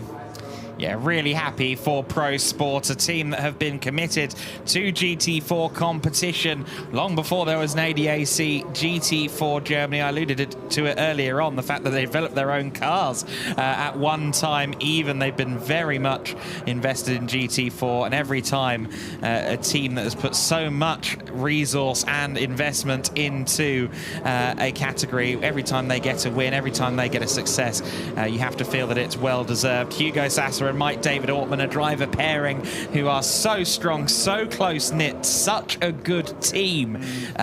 For one, if they do keep driving together in years to come, you get the feeling this might not be the last time we see these scenes. And for two, well, let's hope they do, because that is such a solid pairing. You'd hate to see them separate. Yes, I'd love to see the pairing in GT Masters. They've both been in at one point or the other, but not together that I'm aware of. But they are a great team, and it helps that they are great friends. They know each other. I was talking to them on Friday, and they said they see each other way more than they see their own families. They literally live and breathe together. That's what you've got to do for racing drivers. They're taking part in other classifications as well, working hard, and they know how each other operates. Let's not take it away from Finn Zulauf and Lucas Schreier, though, taking the win of the race. I'll say that as well for Lucas Schreier. What a shop window weekend for him. I mean, he's replacing Finn Zulauf's regular co-driver, and he's only gone and taken the first win of the season for Finn Zulauf and the 31 Porsche. So I think that is a testament to just how good Lucas Schreier is, and hopefully we see more of him in the future. Hugo Sassa celebrating with friends, family, and anybody else. Mike David Altman, that's a massive, massive step in his career. I think that's the first really major championship I'm aware of him winning. Yeah. And it really is a major championship, along with Hugo Sassa. Young driver pairing. Oh, we're going to get some donuts. Come on then, nail it. Let's see the donuts on the slippery surface.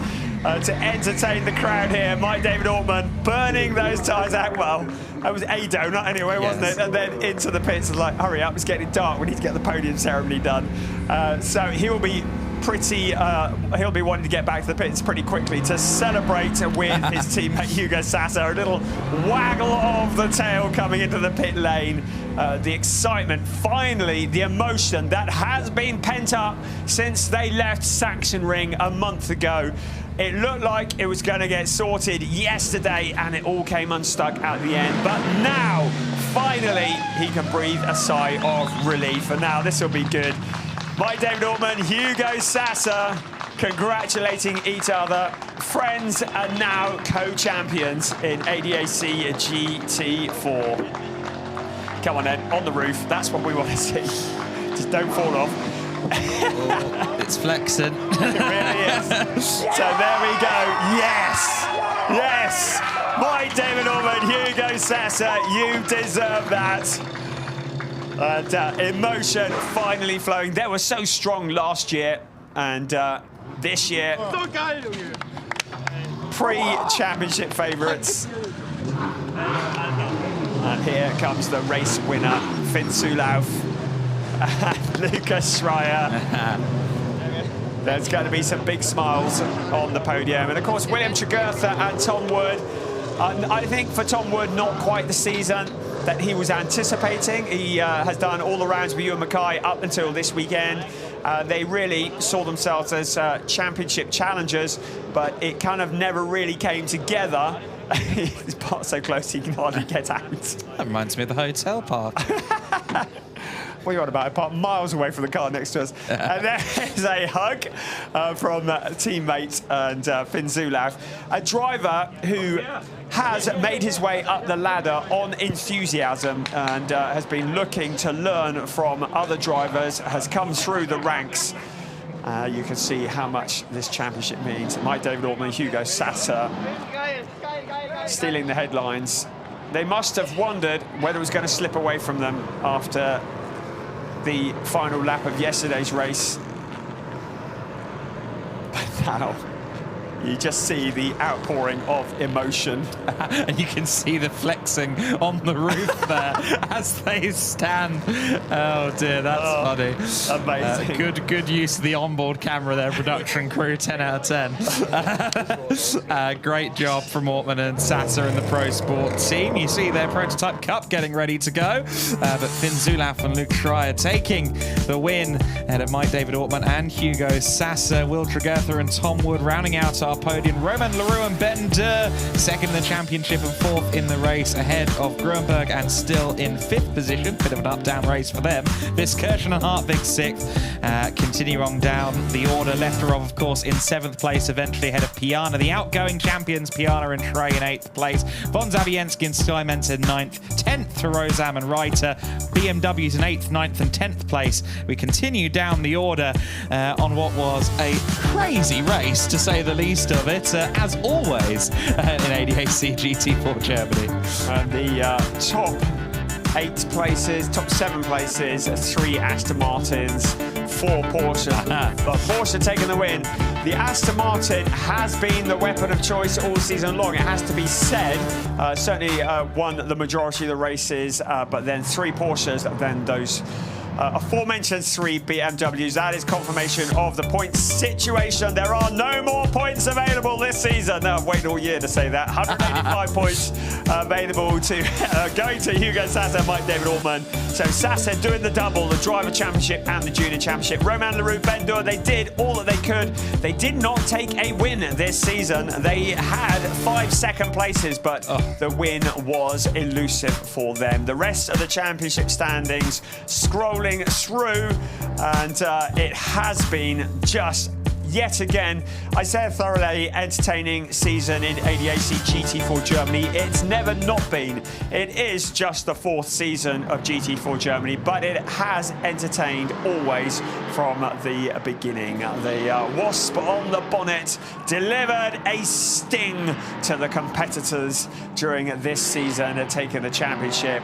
and it's the Porsche, the red, white and black Porsche, that takes the win in the race this afternoon, the last race of the season. Now all eyes to the podium. There will be a great release of emotion and tension, I have no doubt at all. And you know, the proof in the pudding with ADAC GT4 Germany, it's been so massively popular ever since it came to fruition. The ADAC is run largely by people who love their motorsport. I mean, look at Herman Tomczyk, a former racer himself, long-time figurehead here at ADAC. The reason so many of these concepts work is because it's run by people who care about racing enough to know what the market wants. And they certainly deliver on that front. We don't have confirmation of the next year's calendar yet, but whenever it is, it will be great. We see Tom Wood and William Tregurtha, the duo from the United Kingdom, on the third step of the podium. Second step of the podium on new champions. That was a roar. Hugo Sasser, Mike David Ortman. Never have they been happier for a second place. And our winners, there's smiles all around here. Lucas Schreier and Finn Zulav taking their first win of the season. They left it late. They've had a couple of third places, but now they take the top step.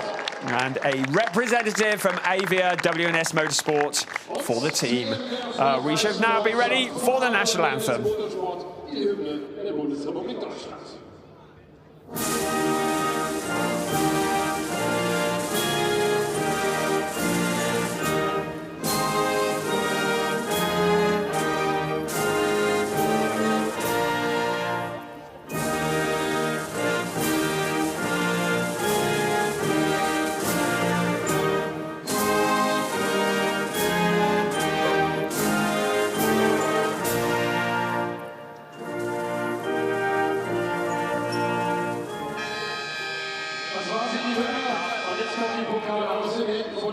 So the national anthem echoing around the Hockenheimring. Yet more entertainment from ADAC GT4. There is no such thing as a non-entertaining race from this category. Jürgen Fabry presenting the winners' trophies.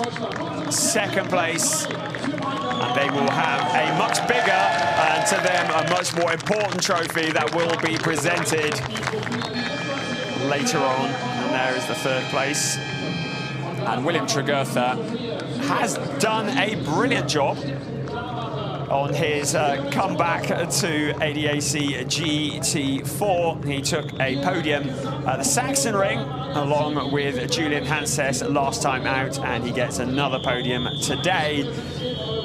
That is in a different team, but a podium is a podium. He can drive anything you throw at him, whether that be a Mercedes or whether that be an Aston Martin.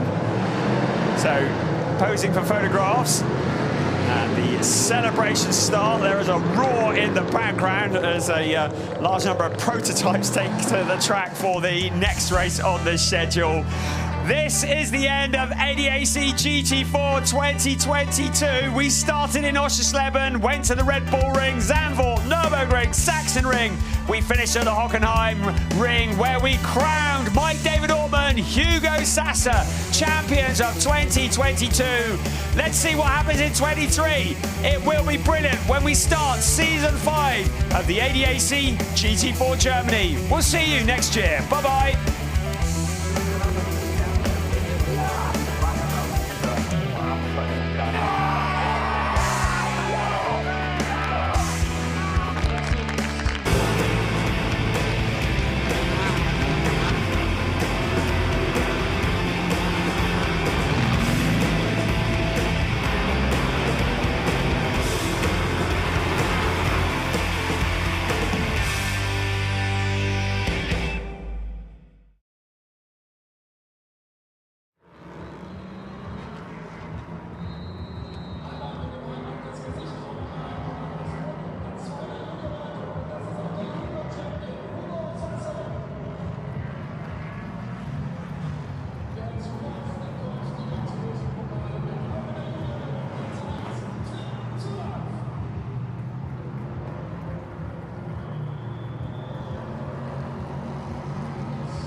Well, call it a cold open because we're about to get started for the season finale of the Prototype Cup Germany. It's side by side into the first corner, and it's our pole sitter.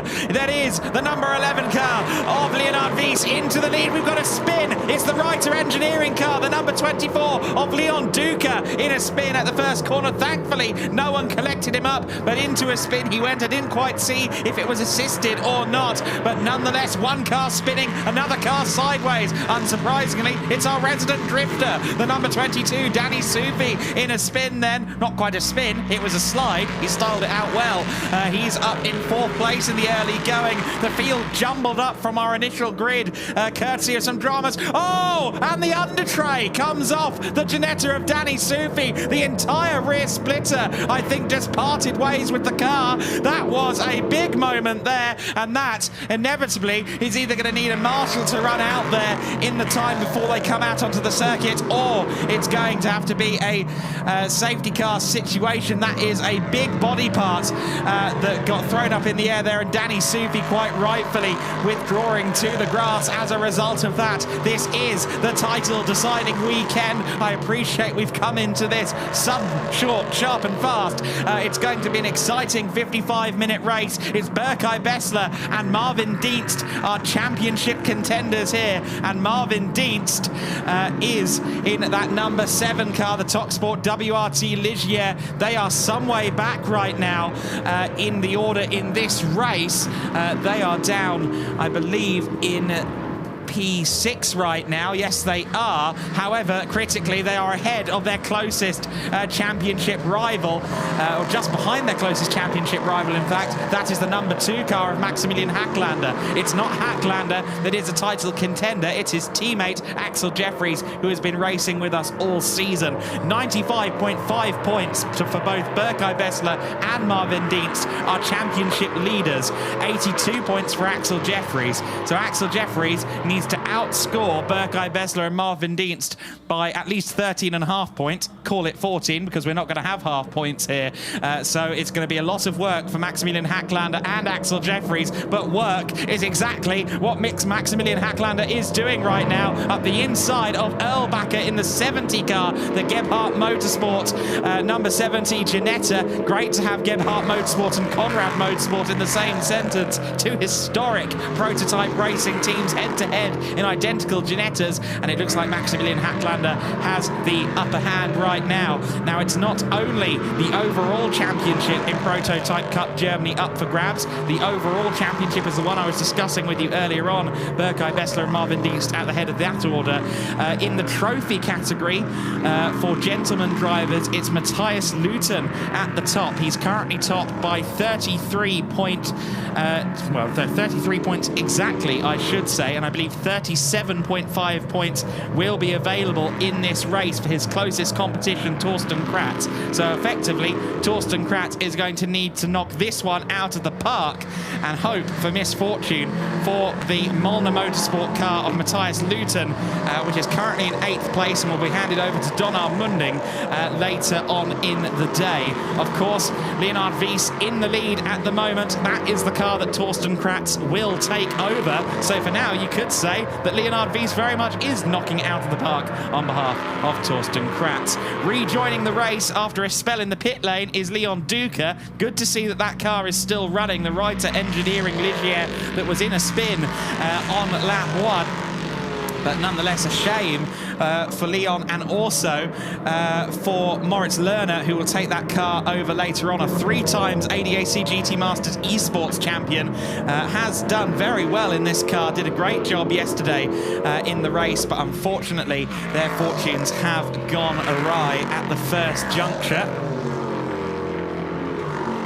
And look at this side-by-side for Marvin Dienst as he attacks Erlbacher now.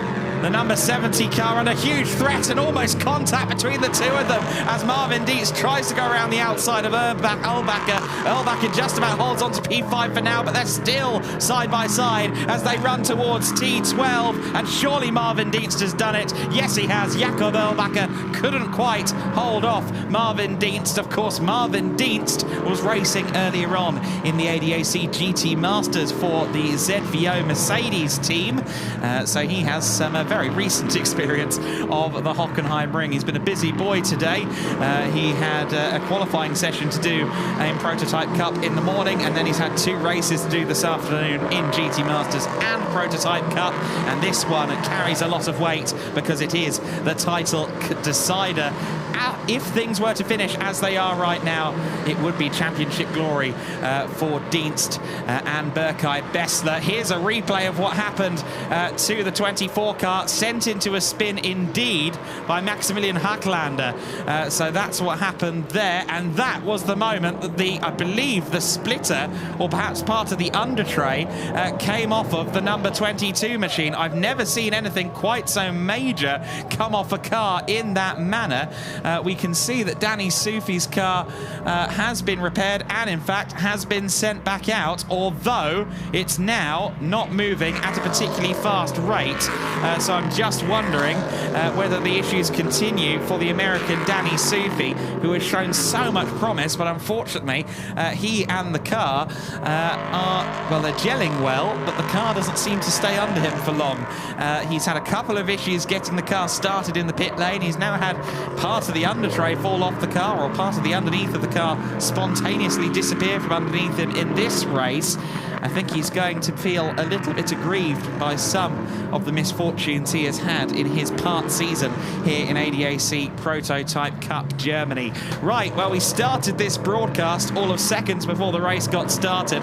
Let's try and reset this as best we can for you. It's Lennart Wies in the lead of the race right now for WTM Racing in the Duqueine D08. That was the car that started on pole position. In second place is Rory Penttinen in the Ligier from the MRS GT crew.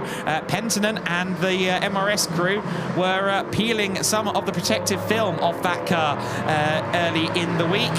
It is a brand new machine from the factory, and I'm hoping to see that car back out in the 2023 season. Certainly Penttinen has been making the car's debut, one to remember. A good result yesterday after some woes at the start of the race, and now up there in second place in this one. Penttinen looking very promising. Also great to see Gary Hauser in third place right now in the Racing Experience Duqueine D08. That car didn't see the end of the first lap, unfortunately, in yesterday's race. But look at this, a pit stop penalty for car number 7. That is Marvin Dienst's car.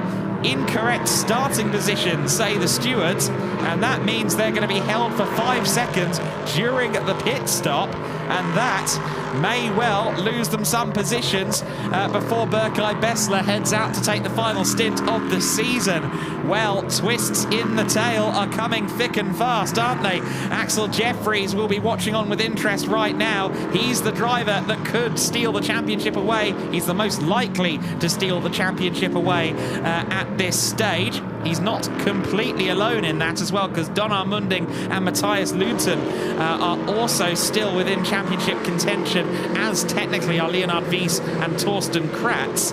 But Axel Jeffries is the closest in the championship right now, and so he'll be looking at that and going, well, I wonder if that will work in my favour. Maximilian Hacklander a bit further up the road there in fourth place. We see him in the number 2 Ginetta just turning through turn 2. Danny Sufi getting out of the way of Marvin Dienst there. Of course, Sufi in the other Conrad Ginetta, but way down the order already after that bizarre incident heading towards the hairpin at turn 6. So it's Wies from Penttinen, from Hauser, from Hacklander, our top 4. Second, third and fourth place very close together as they go through the hairpin for the 6th lap of this race. Dion, a spin for Hacklander. Championship implications are plenty in that one. That's the car that Axel Jeffries is going to take over later on. But in the immediate offing, it doesn't seem like Hacklander is accelerating again. Well, I thought he was going to have a spin and lose some time, but now the car simply won't go. And for Axel Jeffries, this could be the end of his championship hopes. Maximilian Hacklander with a spin, and now he's doing a Control-Alt-Delete. You can see resetting the car, and it looks as though it might be picking up speed again now. But what happened for Maximilian Hacklander? Just tried to put the power down where we had some oil or some fluid spill in the ADAC GT4 Germany race just moments ago. And from there, he was little more than a passenger into a spin. And now, is that into retirement?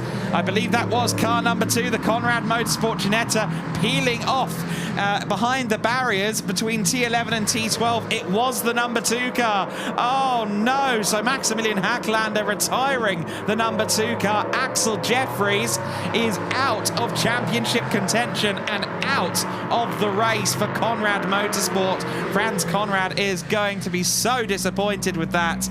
And that's such a shame. Well, we've just had a declaration that there'll be a drive-through penalty for car 2 because of team members being at the car at 15 seconds notice. So that's a pre-grid procedural issue. We also have a drive-through penalty administered to car number 22 for causing a collision. So both of the Conrad Motorsport cars were given drive-through penalties, but that's of little consequence or interest to Maximilian Hacklander, who unfortunately has retired the car and narrowed down the championship battle. Now Marvin Dienst and Berkay Bessler no longer have to worry about Axel Jeffries. His car is retired. His car is not going to score points in this race. They now have to look down to the car that was 3rd in the championship coming into this one, and that was Don Armunding and Matthias Luton in the Malner Motorsport Duqueine D08. That car is on 80 points, so they're 15.5 points behind Bessler and Dienst. So they'll need to score at least 16 points in order to claim the championship, which means they need to be on the podium at the very least, 3rd place or bust for that team. And not only 3rd place or bust, but they're going to need Bessler and Marvin Dienst to suffer from some misfortunes. The 22 car serving its drive-through penalty. Danny Sufi, the American racer, trundling through the pits and will rejoin the race. I'm sure he's frustrated that he's already effectively out of contention in the race, but heads back out onto the circuit now. I believe he is a lap off anyone else in the field. In fact, he's 2 laps down on the majority of the field and 1 lap down on the car just ahead of him. That's Leon Duca, who of course lost a lap after that spin at turn 1. So Leonard Wies, 2.1 seconds clear of Penttinen right now at the sharp end of the order. For Wies and indeed for Torsten Kratz, they both have championship aspirations. They're technically within range of the overall championship, but moreover, they're both in contention within the junior and the trophy classes. Now, Torsten is going to need Matthias Luton to basically not score in order to claim the championship. It's a little bit closer in the junior class, where Leonard Wies could well usurp Don Armunding here. 142.5 points for Don Armunding in the junior classification, 119.25 for Leonard Wies. So that means that it's effectively 23 points between them. That doesn't sound that promising, but you do have to remember that there's a 1.5 times multiplication in that class, depending on how their co-driver is rated. In the case of both Munding and Wies, they're both sharing with bronze drivers. Therefore, they will both score 37.5 points if they take the race win. So, if Don Armunding has an especially poor race, then Leonard Wies could still take the junior championship. For now, though, Leonard Wies is in control of this race. Rory Penttinen there under significant pressure from Gary Hauser. Great to see Gary Hauser getting a turn in the car that was involved in a big collision at lap 1 at the hairpin in yesterday's race. It was when Sebastian von Gartzen started the car, was collected and unfortunately retired from the race as a result of a collision. And that collision was with none other than the current championship leaders Marvin Dienst and Berkay Bessler. Berkay Bessler and Marvin Dienst with a non-score yesterday owing to their involvement in that incident. So then Danny Sufi, no one's told him that he's a lap down on Leon Duca because he's challenging nonetheless as if he's in a close fight with this driver. I was very impressed with Danny Soufi's qualifying time earlier today as he tries to sweep around the outside here. He's a lap off this car, but he's clearly a little bit quicker. He took the outside line at turn 13, and that was a wonderful move, if only it counted for position. But nonetheless, there's nothing to stop you from unlapping yourself in a motor race. Danny Soufi gets past Leon Duca and will carry on forward, gaining some valuable experience of this LMP3 Ginetta, the Ginetta G61 LTP3. But Soufi impressed me immensely in this morning's qualifying. He was within a second of pole position. And Danny, with such little experience in sports car competition, that was very impressive. Marvin Dienst up the inside of Gary Hauser and past Gary Hauser. Hauser looked like he struggled to get traction down out of the hairpin there. And Marvin Dienst has just moved up to third position. So Marvin Dienst is doing exactly what we expected him to do, and that's carve his way through the field from a relatively poor starting position.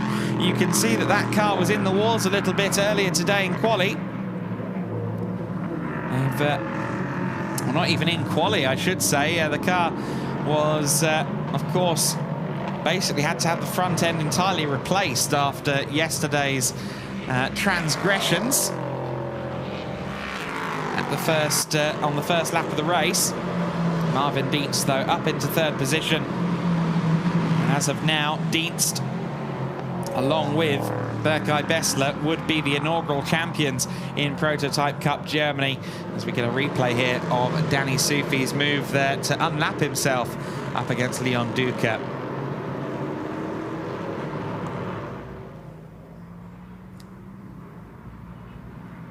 Of course, the ADAC and Creventic working together to bring the Prototype Cup Germany to fruition. And we've seen so much interest, and lots of teams take part on a part-time basis, a good few teams committing to the full season as well. And we understand that there will be an advancement. We have new teams, new cars for 2023. I know of at least a couple of teams that are running one car this year that want to run two in 2023. I know of a couple of teams looking to join the series for the first time next year, and a lot of part-time runners from this year looking to commit on a full-time basis next year as well. We've heard some great buzz in regards to entries for the years to come. And proof in the pudding that ADAC and Creventic could have a hit on their hands with the Prototype Cup Germany. These LMP3 cars, at every meeting I've been to this year with the ADAC, have turned heads and generated a lot of interest from the viewing public. Marvin Dienst pressuring Rory Penttinen then. This is for second place. Penttinen, a champion in LMP3 competition. And there is Maximilian Hacklander. And you can see that he is very much considering what could have been, I imagine, not just for himself, but also for his teammate Axel Jeffries. And Danny Soufi is just on the main straight there, having an issue. Now, I was worried initially that the car had let go.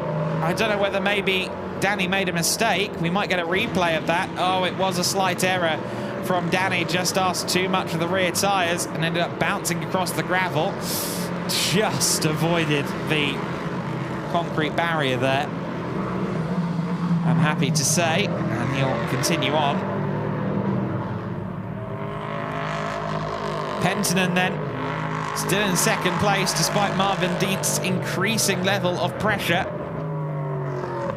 being applied.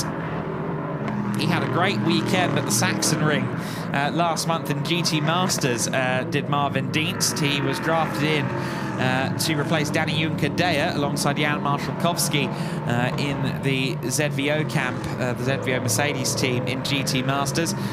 Took a podium in race one, and then went and won race 2 along with Jan Marszalkowski. Didn't have the best run of it in either of the 2 GT Masters races this weekend, Dienst and Marszalkowski. But Marvin Dienst has an opportunity at redemption here, and no small level of it either, if he can claim at this Prototype Cup Germany Championship that he's been working hard towards all year long. Then I'm sure he will leave this weekend a very happy and fulfilled racing driver. A racing driver who I personally expect to see up the ranks in years to come, because he's very impressive in any car you put him in.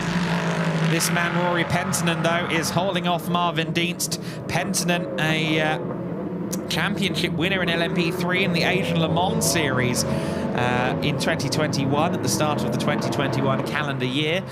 Did so driving for United Autosports, has raced in prototypes, has raced in GT cars, was even a class winner at the Nürburgring 24-hour race. So Marvin Dienst up against a formidable foe here in the form of Rory Penttinen, a driver with plenty of prototype experience.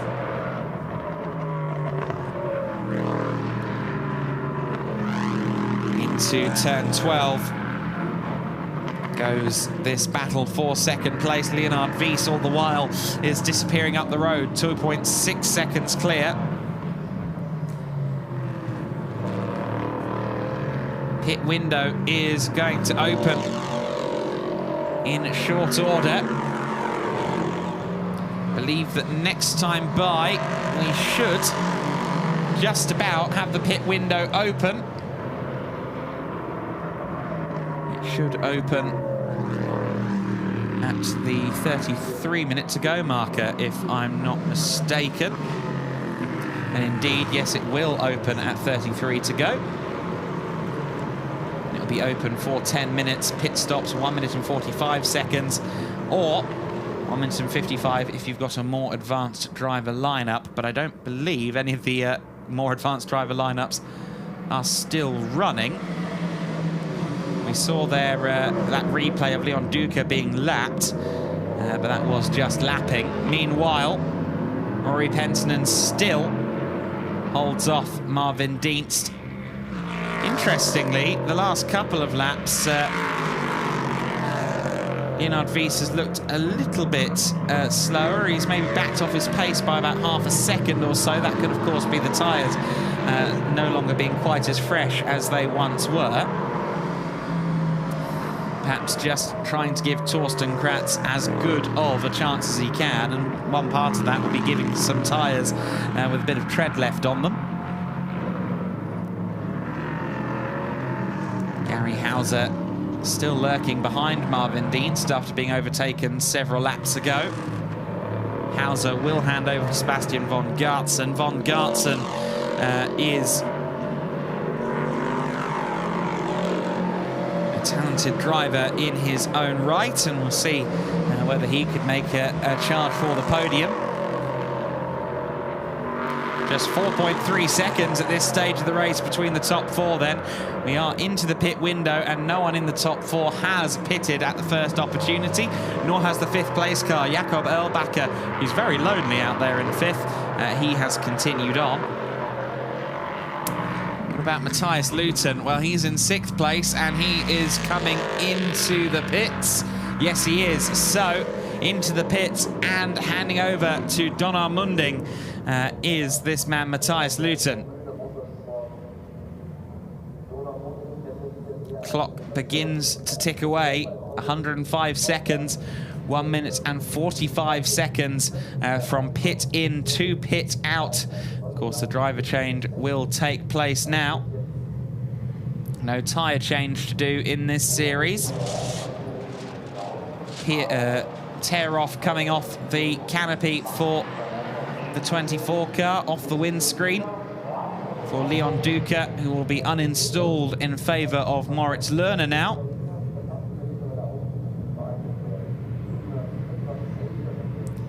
Into the pits as well comes the 33 car. That's Martin Berry handing over to Oscar Tunjo. Oscar Tunjo, who is in his third round in Prototype Cup Germany. They weren't there at the season opener at Spa. Tunjo has been with Rinaldi Racing since the Nürburgring in July. Has been very strong as well. We'll see what he can do. He's taken over the car that was running in 7th place. In as well has come Thibaut Earhart, who will hand over to Julian Schell, the ex-Le Mans 24 Hours competitor, the team boss of Pegasus Racing, taking over effectively his own car, the Pegasus Racing Ligier, the number 23 machine. So our first batch of pit stoppers due out of the pit lane again very shortly. Matthias Luton rejoins the race and does so about 6 seconds late, as it were. 6 seconds after he could have exited. So Donar Munding rejoining the race, taking over from Matthias Luton, and I fear that 5 or 6 seconds may cost them later on.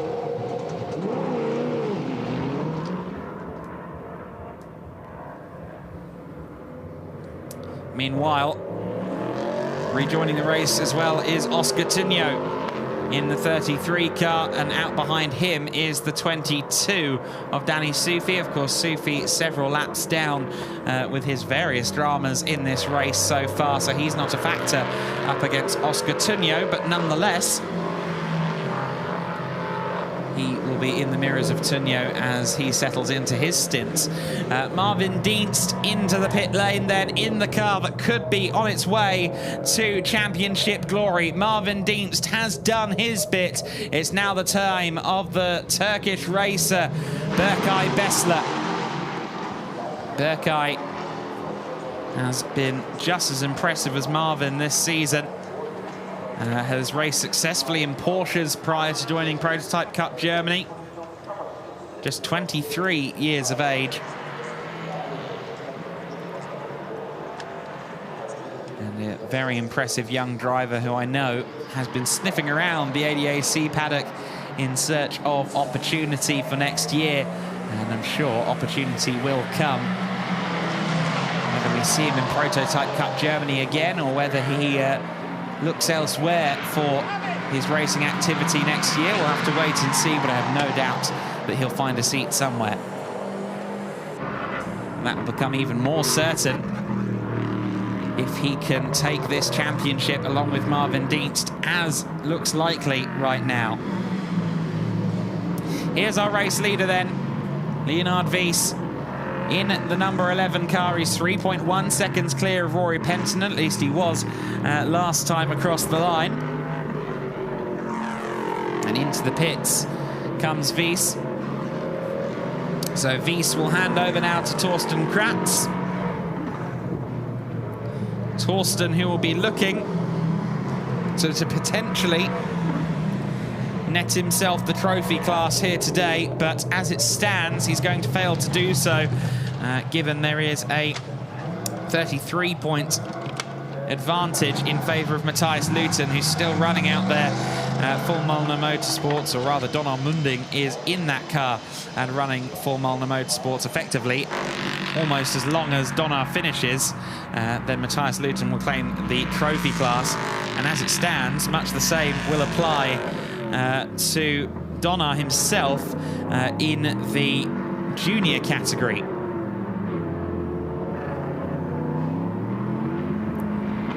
Rory Penton then our race leader, as a result of the pit stop for Leonard Wies. Penton, one of the drivers who is competing solo. So he is getting plenty of track time this weekend, for one thing. And that means that he doesn't have to brace in the back of the garage and watch someone else take over his pride and joy. This car, brand new Ligier JSP 320, was brought into service earlier this week, was effectively shook down here at the circuit on Thursday.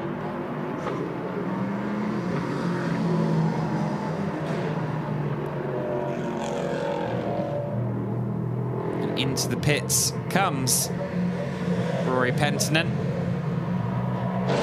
for his stop, and as he comes in, our former race leader Leonard Wies watches as Torsten Kratz takes over and exits pit lane in the number 11 Duqueine D08 from the WTM Racing stable.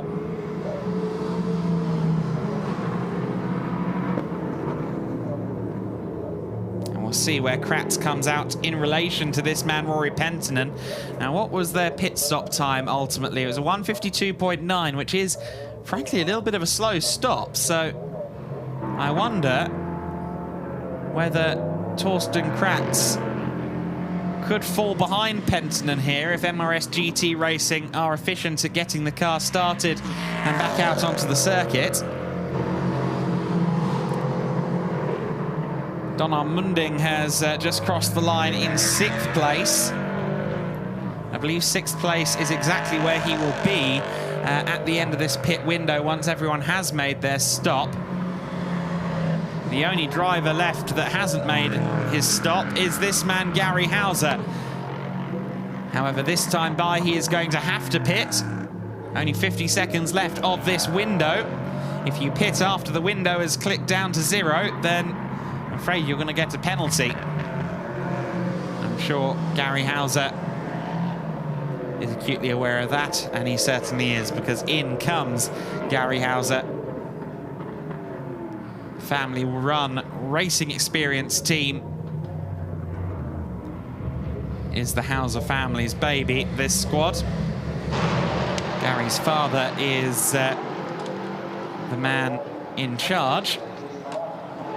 Gary Hauser has a heavy role to play in the day-to-day running of the team as well. Out onto the circuit comes Rory Penttinen, and he does so behind Torsten Kratz. So Torsten Kratz will be our race leader once the timing screen catches up to what's happening on circuit.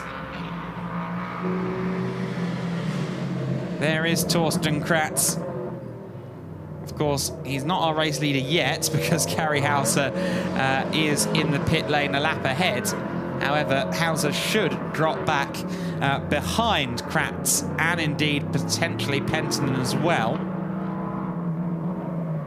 But now let's see whether Torsten Kratz has the pace advantage over that man Rory Penttinen, or whether Penttinen can maybe get involved and challenge for a race win.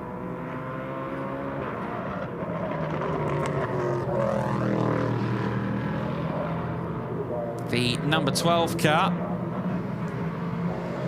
still waiting in silence, will soon roll again in the pit lane. They're at the far end of the pit lane at Racing Experience, so they will be rolling shortly. It looks, however, though, that Torsten Kratz is going to take the lead, and yes, he will.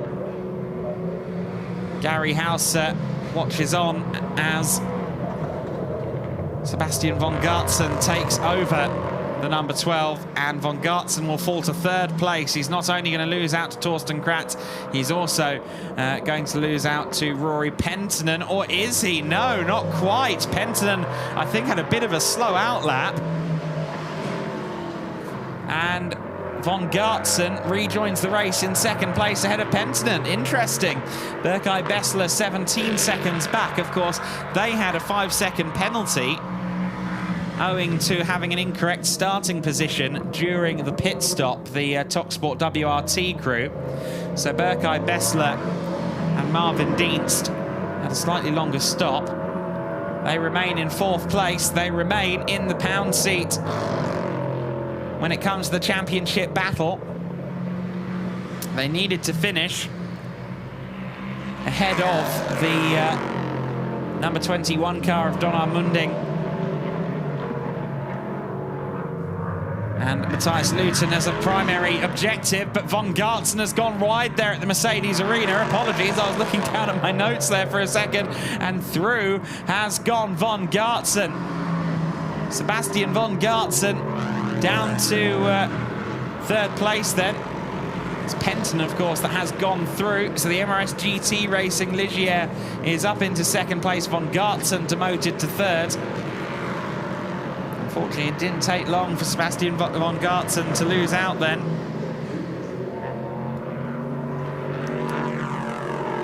He is now demoted to third position. Berkay Bessler is the next car to potentially visit the rearview mirrors of von Gartzen.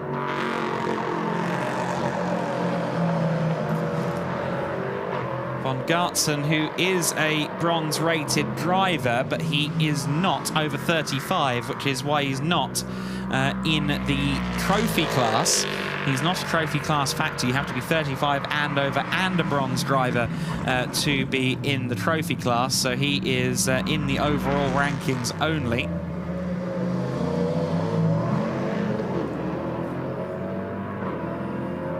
Indeed, von Gartzen is quite a bit younger at 29 years old.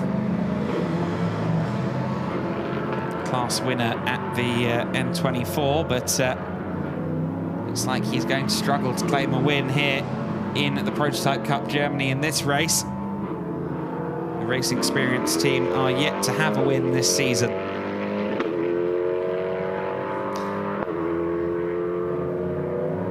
In fact,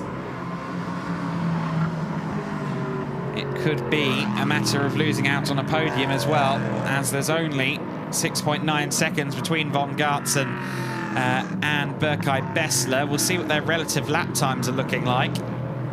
Berkay Bessler last time through was on a 1:39.567. Von Gartzen has not set a flying lap since coming out of the pits, so let's wait and see what his lap time is now as he gets ready to cross the line behind Rory Penttinen in the 14 car in second place. His lap was actually a 1:39.798, so that is a respectable lap time.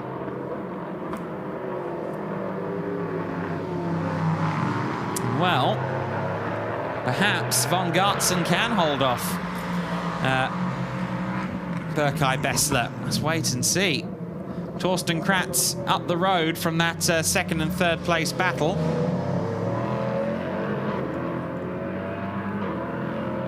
He is our race leader by just over 10 seconds. 10.097 seconds was the gap between this WTM Racing 11 car and the rest of the chasing pack. It's been a great showing here for WTM Racing, who took their maiden win yesterday in the Prototype Cup Germany.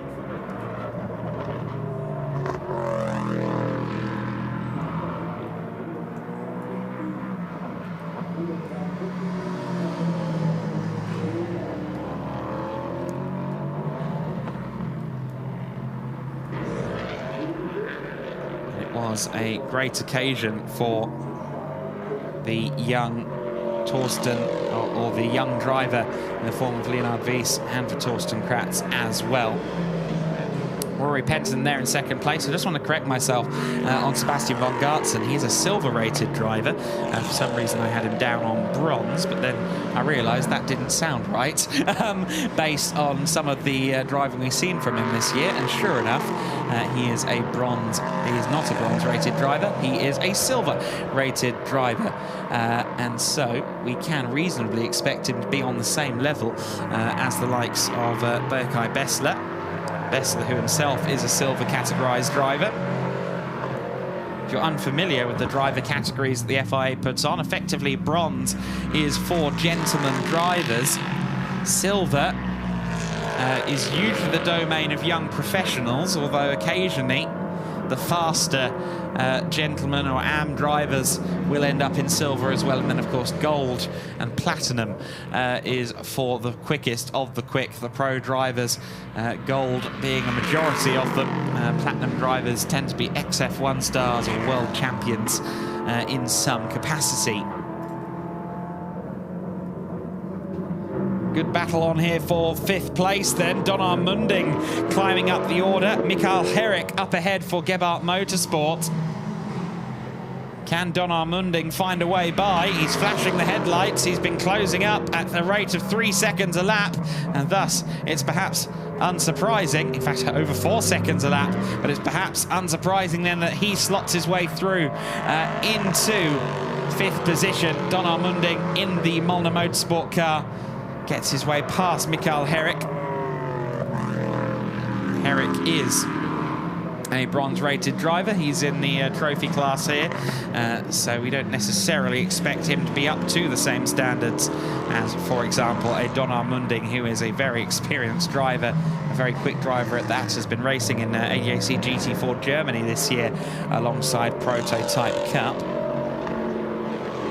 Of course, Mikael Herrick runs a Gebhardt C2 car, a Group C2 class car in historic events. The C2 class was effectively the LMP2 class of the 1980s. He first raced with Gebhardt Motorsport in the 1990s in what became the FIA Sports Car Championship, then the Sports Car World Cup. And the Gebhardt Motorsport team with a hugely decorated past and a long-standing commitment to sports car racing.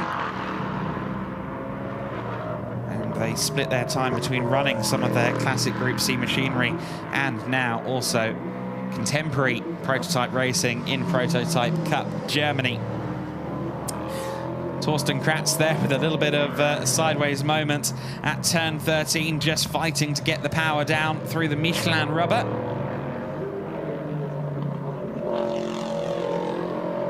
And there is a good visual on the gap between Kratz and Penttinen. The gap has gone out slightly over the course of the first 2 sectors, just by under a 10th. Let's see what the gap is by the end of the lap. Ultimately, it's gone out by another 3/10 in the final sector alone, so Torsten Kratz is building an advantage over Rory Penttinen. I thought that Penttinen might just be able to take the fight to Kratz, but that doesn't appear to be the case. Sebastian von Gartzen is being closed in upon now by Berkay Bessler, but not by much. The gap between von Gartzen and Bessler is at 5.7 seconds. Incidentally, even though it is highly unlikely, as things stand, for Donar Munding and Matthias Luton to take the championship overall, of course, as it stands, it will go to this car, the number 7 of Berkay Bessler and Marvin Dienst. It is worth noting that with Axel Jeffries set to non-score, they will leap back up to 2nd in the championship standings, where they were coming into this weekend. So Munding and Luton currently on course to be runners-up in the inaugural ADAC Prototype Cup Germany. Donar Munding, incidentally, has been putting on a great shift. His last lap of 1:37.655 is a personal best of the race, and the tail of the tape really does tell it all, doesn't it? Because Berkay Bessler is being closed in upon by Donar Munding at a rate of knots right now. I thought Munding might be a bit too far back to challenge Berkay Bessler, but he's starting to convince me otherwise. He's clearly pushing on. The car was unsettled there through turn 12, but he held it together nicely. Donar Munding debuted in LMP3 in 2021 in the Michelin Le Mans Cup. Just 19 years old at the start of the year. I believe he has since turned 20, but a very bright young talent.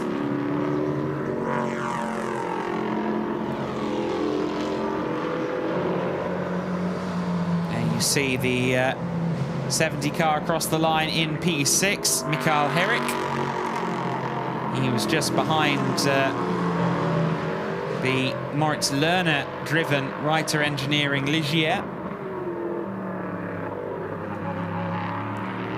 That car is a lap down, of course, after that contact or that spin on lap 1 of the race. There's Oscar Tunjo, who has been very, very quickly catching up to Mikael Herrick. You get the feeling that is going to be something of a one-way street between the two of them. Herrick is 7 seconds up the road at the moment, being caught at a rate of 4 to 5 seconds a lap by Oscar Tunio. Of course, as mentioned earlier on, Mikael Herrick is a bronze driver. We don't necessarily expect him to be at the same level as the likes of Oscar Tunio, who is a race winner in the GP3 series, now known as the FIA Formula 3 Championship. Looked very promising on the junior single-seater ladder at one time. Is now plying his trade in sports car competition. There is Danny Soufi, who I believe will be rated bronze. Actually look at his driver listing. He is a silver driver.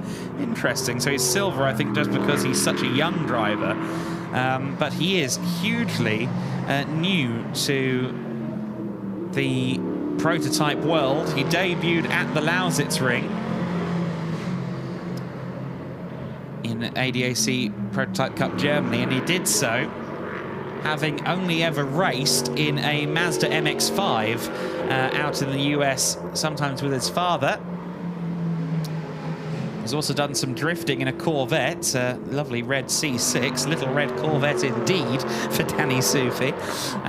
But he went straight from regional level events in an MX-5 to LMP3 competition in Europe, far away from his home state of Texas. But Danny Soufi has been adapting wonderfully. Was within a second of Leonard Wies's pole time in qualifying this morning. And if you're able to be within a second of the likes of Leonard Wies and Maximilian Hacklander in your second weekend of competition in the prototype, and your second... Oh, and straight on, there goes Mikael Herrick. So Herrick straight on and losing a position. Well, it was somewhat inevitable that Oscar Tunio was going to take the place, but Mikael Herrick, with that slight error, making it fairly easy. But yes, to summarise on Danny Soufi, the fact that he's so quick so quickly suggests that a lot more could come from him with experience of purebred race cars at high levels. Straight on went the number 70 car of Mikael Herrick. He will try and press on. Oscar Tunio up into 6th place then, courtesy of that overtake on Mikael Herrick. Tunio there in 6th position then, and Rinaldi Racing also with a heavy role to play in running the WTM racing car, so Rinaldi will have a lot to celebrate this evening, particularly if things stay as they are at the sharp end of the order, with Torsten Kratz still in the lead. Torsten Kratz, I think, is a perfect example of a bronze driver who could quite easily be silver. Certainly, he's every bit as fast as Rory Penttinen out there at the moment, and Penttinen is a silver-rated driver. He's also going quicker than Sebastian von Gartzen, another silver-rated driver. So Torsten Kratz really showing what he can do. I remember he had a difficult qualifying at the Lausitzring in the wet weather, but that aside, he has been second to none. He's certainly not been that much slower than Leonard Wies anywhere he's gone this year. Testament to his skills. A very decorated driver at the Nürburgring 24 Hours is Torsten Kratz at 52 years of age now. He stepped into LMP3 racing last year and has taken to it like a duck takes to water. Oscar Tunio, let's see what the gap is between himself and Donar Munding. Has been going down then, took 6/10 out of Munding on that lap. Munding, incidentally, is still closing in on Berkay Bessler for 4th place, but the gap is at 4.5 seconds with 6 minutes to go. And the rate of catch between Munding and Bessler is around a second a lap, so I think the maths tells the tale, as it were, that Berkay Bessler is going to retain 4th place, all going well. So he will slightly extend the championship lead for both he and Marvin Dienst, if things are to remain as they currently are here. in what is a title-deciding race for Prototype Cup Germany. As it stands, Berkay Bessler and Marvin Dienst are on course to take the inaugural Prototype Cup Germany Championship in association with the Preventic organisation, organisers of the 24-hour series and the ADAC. Of course, Creventic's year is anything but over. They've got the small matter of a trip to Kuwait in the next few weeks for an event at the Kuwait Motor City. I believe that's a 12-hour race. That'll be a GT and saloon car affair, though. I know that in 2023, we're expecting an expanded calendar for Prototype Cup Germany, as well as the aforementioned increase of entrants. Certainly parties both at ADAC and Preventic are very optimistic about the future of this category. Torsten Kratz then into the Mercedes arena on the 30th lap of the race. And as of right now, Torsten Kratz is looking like a comfortable favourite for race victory, 11.5 seconds clear of Rory Penttinen, and the gap is only extending.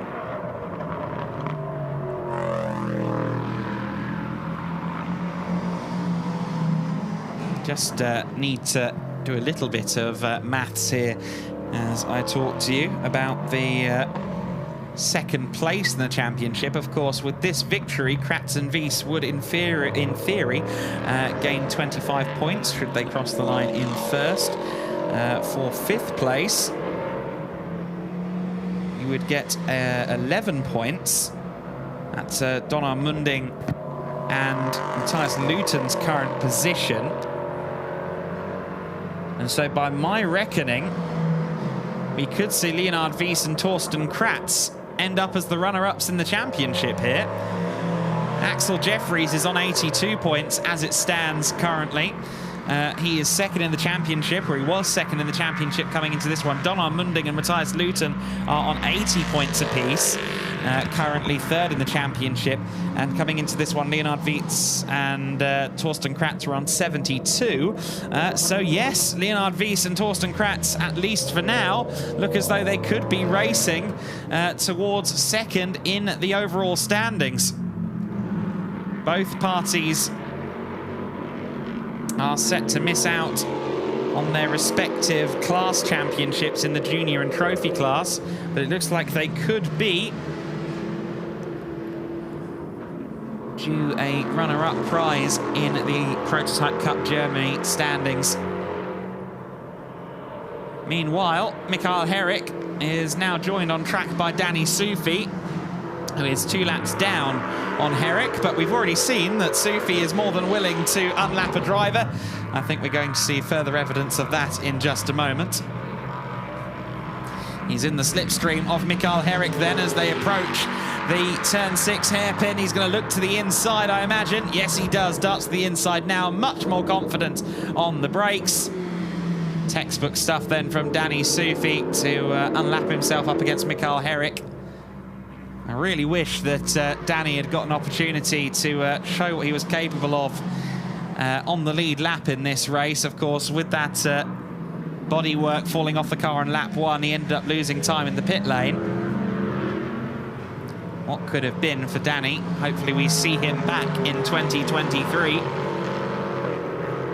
Certainly has been fully committed to this partial campaign in Prototype Cup Germany. He's based himself in the Konrad Motorsport workshop for the last couple of months in preparation for Lausitz and then indeed for this event here at the Hockenheimring. Torsten Kratz then, with 1 minute and 8 seconds left to go, is on his third last lap of the race. Should cross the line to start his penultimate lap this time by.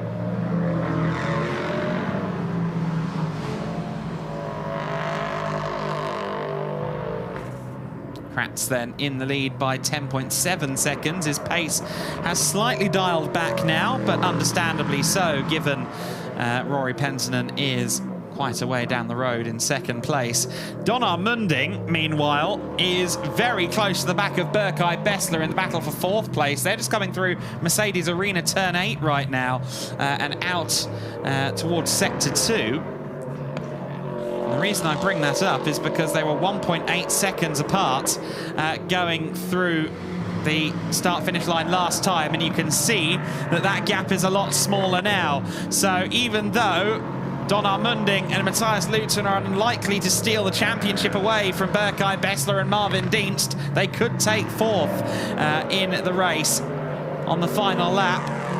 It might be a bit of a tall order for Donar Munding up against a driver like Berkay Bessler, but we'll have to see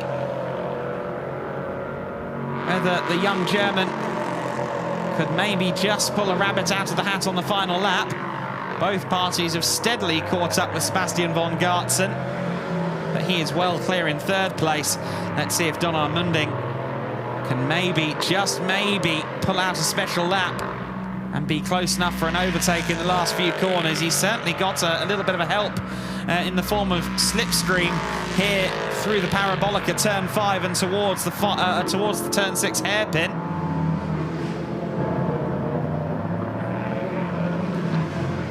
Of course, I say final lap of the race. We do plus 1 lap here on the 55-minute race distance. So this is actually the penultimate lap of the race, and that puts things well in favour of Donar Munding. An extra lap to try and hunt down the car ahead of him in the form of Berkay Bessler. You can tell he's trying. But little sideways moments like that, little moments of correction like that, will cost him more than they gain, as cool as they sometimes look on television. Sometimes efficiency is the way forward.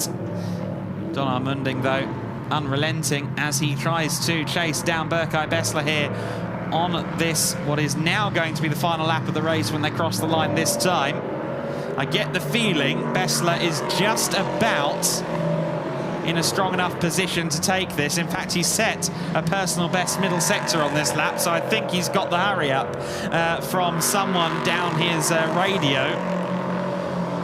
Let's see if he can hold off Donar Munding then. Bessler and Dienst are due to become the inaugural champions in Prototype Cup Germany. They're on the final lap of their season and in a position to take the title. But will they take the title from 4th or 5th place is the question. And if Donar Munding has his way, it will be the latter. Certainly, I think that Berkay Bessler has switched on the afterburners a little bit here. But Munding closing in significantly. We're going to have to tear our eyes away from this shortly as the leader heads towards the final few corners. But let's see if Munding has what it takes. Much later on the brakes into Mercedes Arena. Doesn't get the run out of the corner, though. Went a bit too deep and slightly missed the apex. There aren't many good overtaking opportunities left in the lap for him. Let's see if Munding can do anything. For Torsten Kratz and Leonard Wies, though, the Hockenheimring has proven to be the ultimate happy hunting ground. Kratz and Wies, for the second time in as many days, claim victory here in Prototype Cup Germany. And by my reckoning, they should also be runners-up in the championship standings overall. Pentinen's crossed the line for second, von Gartzen in third, but the winners of the Prototype Cup Germany Championship in 2022 are Berkay Bessler, Marvin Dienst and the TalkSport WRT team. They were so dominant in the early stages of this season, and they know they've done it. TalkSport WRT celebrate a championship victory. Marvin Dienst is going to be lifted up and embraced with this result. The number 7 car, the Ligier, was a force to be reckoned with all season long. The class of the field for much of the year. 3 wins from 4 races in the first 2 rounds of the championship. The Lausitz and Hockenheimring rounds proved to be significantly more difficult for Bessler and Marvin Dienst, but nonetheless, they are champions. Torsten Kratz and Leonard Wies are race winners.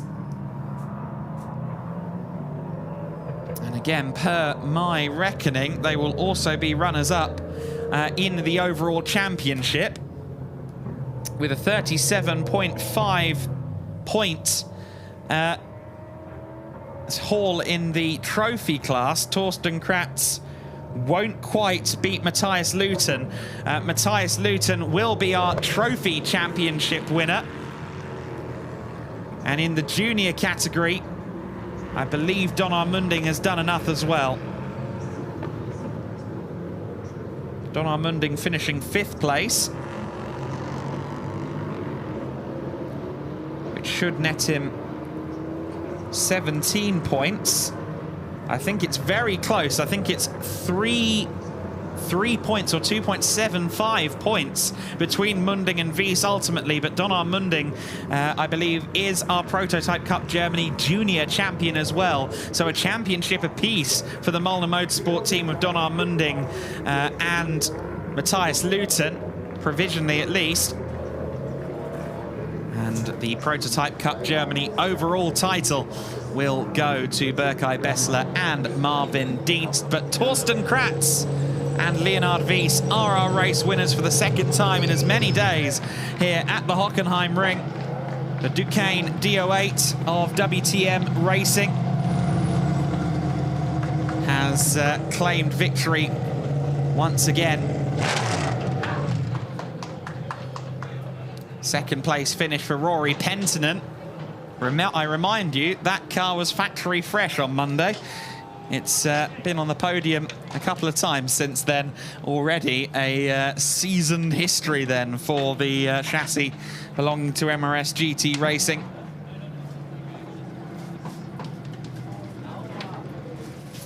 Delighted to see that MRS GT, a team with lots of experience in GT Masters among other categories, looking at Prototype Cup Germany. I'm sure they'll be here for 2023. Leonard Wies joining Torsten Kratz for the customary climb up onto the roof. A bit more difficult in an LMP3 car to climb up onto the roof, it must be said. Capacity is limited, but they found a way. And once again, these two look like they were in a class of their own this weekend. Good momentum for 2023. Should they decide to come back, and I have every faith that they will. Embraces all round for the Rinaldi crew, who of course are very well done, involved with the preparation of the WTM Racing entry. Confirmation of the order then: Kratz and Wies taking the win ahead of Rory Penttinen, Sebastian von Gartzen and Gary Hauser taking 3rd. Our champions, Berkay Bessler and Marvin Dienst, crossing the line in 4th place, just ahead of Don Armunding and Matthias Luton, who unfortunately will fall to 3rd in the championship, or remain 3rd in the championship, having been leapfrogged by Torsten Kratz and Leonard Wies at the last gasp. Just to run down beyond 5th place: Oscar Tunio in 6th, Mikael Herrick in 7th, Julian Schell in 8th, 9th to Lerner in the 24 car. Sebastian von Gartzen and Gary Hauser then taking a well-earned 3rd place, which I'm sure they will feel is something of retribution after being taken out on lap 1 yesterday. Rory Penttinen capping off a very successful first weekend of LMP3 competition for MRS GT Racing, a former champion in LMP3 competition elsewhere, showing every inch of his class. Torsten Kratz and Leonard Wies, though, for the 2nd time this weekend, are race winners. They're also our runners-up in the 2022 championship.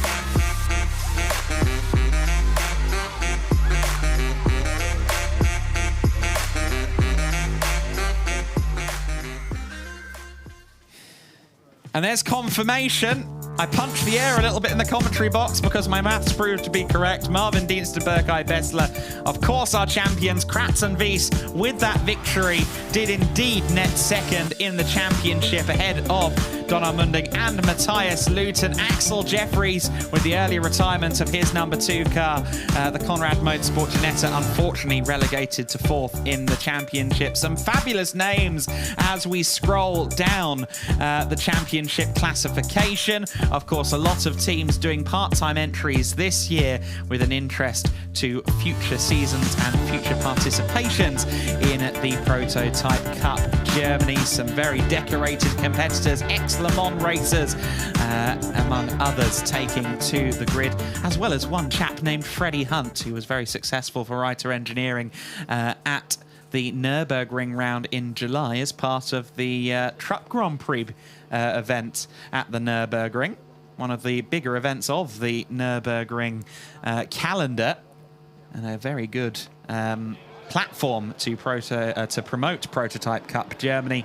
I'm sure that was a strategic call from ADAC and Creventic to get as many eyes on the Prototype Cup Germany as possible.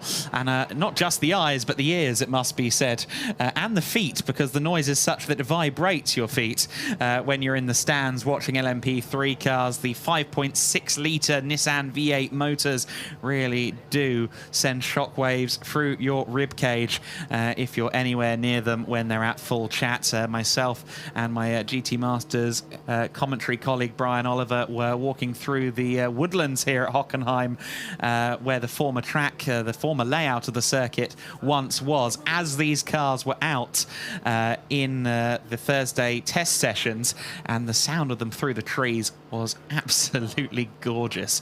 And big thumbs up from Brian, who's just walked into the commentary box as well. We are just awaiting the podium for this race, our final podium of the season. And I'm sure it's going to be high spirits all round. Von Gartzen and Gary Hauser will return to the podium after the lowest of lows yesterday. Gary Hauser is such an experienced driver in LMP3. He's pretty much been there from day one in LMP3 competition. Kind of took a sideways step from racing a GP2 car in Boss GP into LMP3 competition in the European Le Mans Series and the Michelin Le Mans Cup when the LMP3 category rose in popularity. The racing experience team, basically the Hauser family team, going from strength to strength this season in Prototype Cup Germany. The Luxembourg-based squad, who I imagine, given their allegiance to Luxembourg, would quite like to see Sachsenring on the calendar next year, because I imagine they could sleep in their own beds there. And I believe we are about to see the drivers up onto the podium. Wonder if we're going to get Berkay Bessler and Marvin Dienst up there as our champions. Wonder if they'll get the opportunity to spray some champagne as well. We'll wait and see. But here comes Gary Hauser and Sebastian von Gartzen. Third step on the podium for this pairing. A strong driver lineup for sure. And one that I hope to see back next season. Rory Penttinen, the solo driver in second place for MRS GT Racing. A great first weekend in LMP3s for MRS GT Racing. Torsten Kratz and Leonard Wieser finally struck gold. However, in this category, they've waited until the last round of the season to claim a win. And once they did it, they went, yes, another 2 wins this weekend for Kratz and Wies. And we'll now observe the national anthem. In fact, no, I think we might yet invite a class winner up onto the podium. Ah, no, I was right the first time. Here's the national anthem.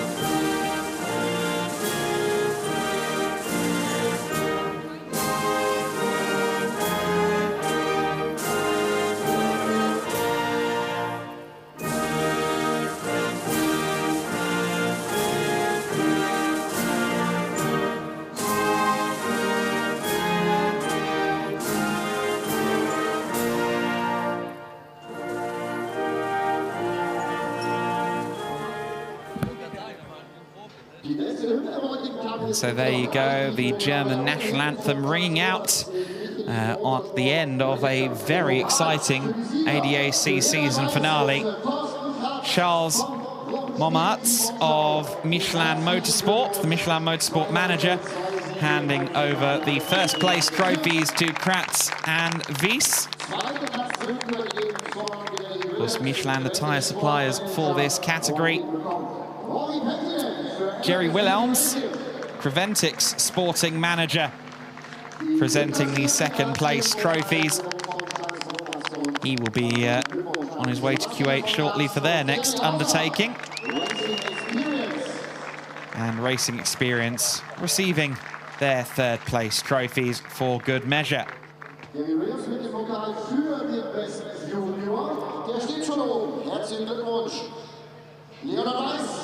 And the junior trophy going to Leonard Wies.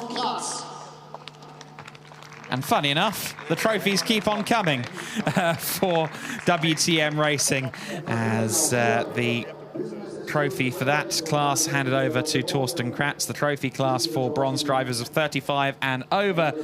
I said it during the race, Torsten Kratz driving every bit like a silver competitor. I just hope that the FIA powers that be aren't listening to that, otherwise I might have just outed him as a very, very quick driver indeed, but that's exactly what he is. When you cut your teeth at the Nürburgring, it tends to sharpen your skills, and that's exactly what Torsten Kratz has done over the years. And great to see Kratz and Wies spraying the champagne on the top step once more. As I said earlier on, great momentum for them should they look into doing this championship again in 2023, and I'm sure they will do so. It's been a great season, a great inaugural season, taking in Spa, the Nürburgring, the Lausitzring and Hockenheim in the first season of Prototype Cup Germany. Creventic and ADAC have worked long and hard to bring this project to fruition. They're going to make it even better in the seasons to follow. But for now, thank you for watching, and congratulations to Berkay Bessler and Marvin Dienst, the first ever Prototype Cup Germany champions.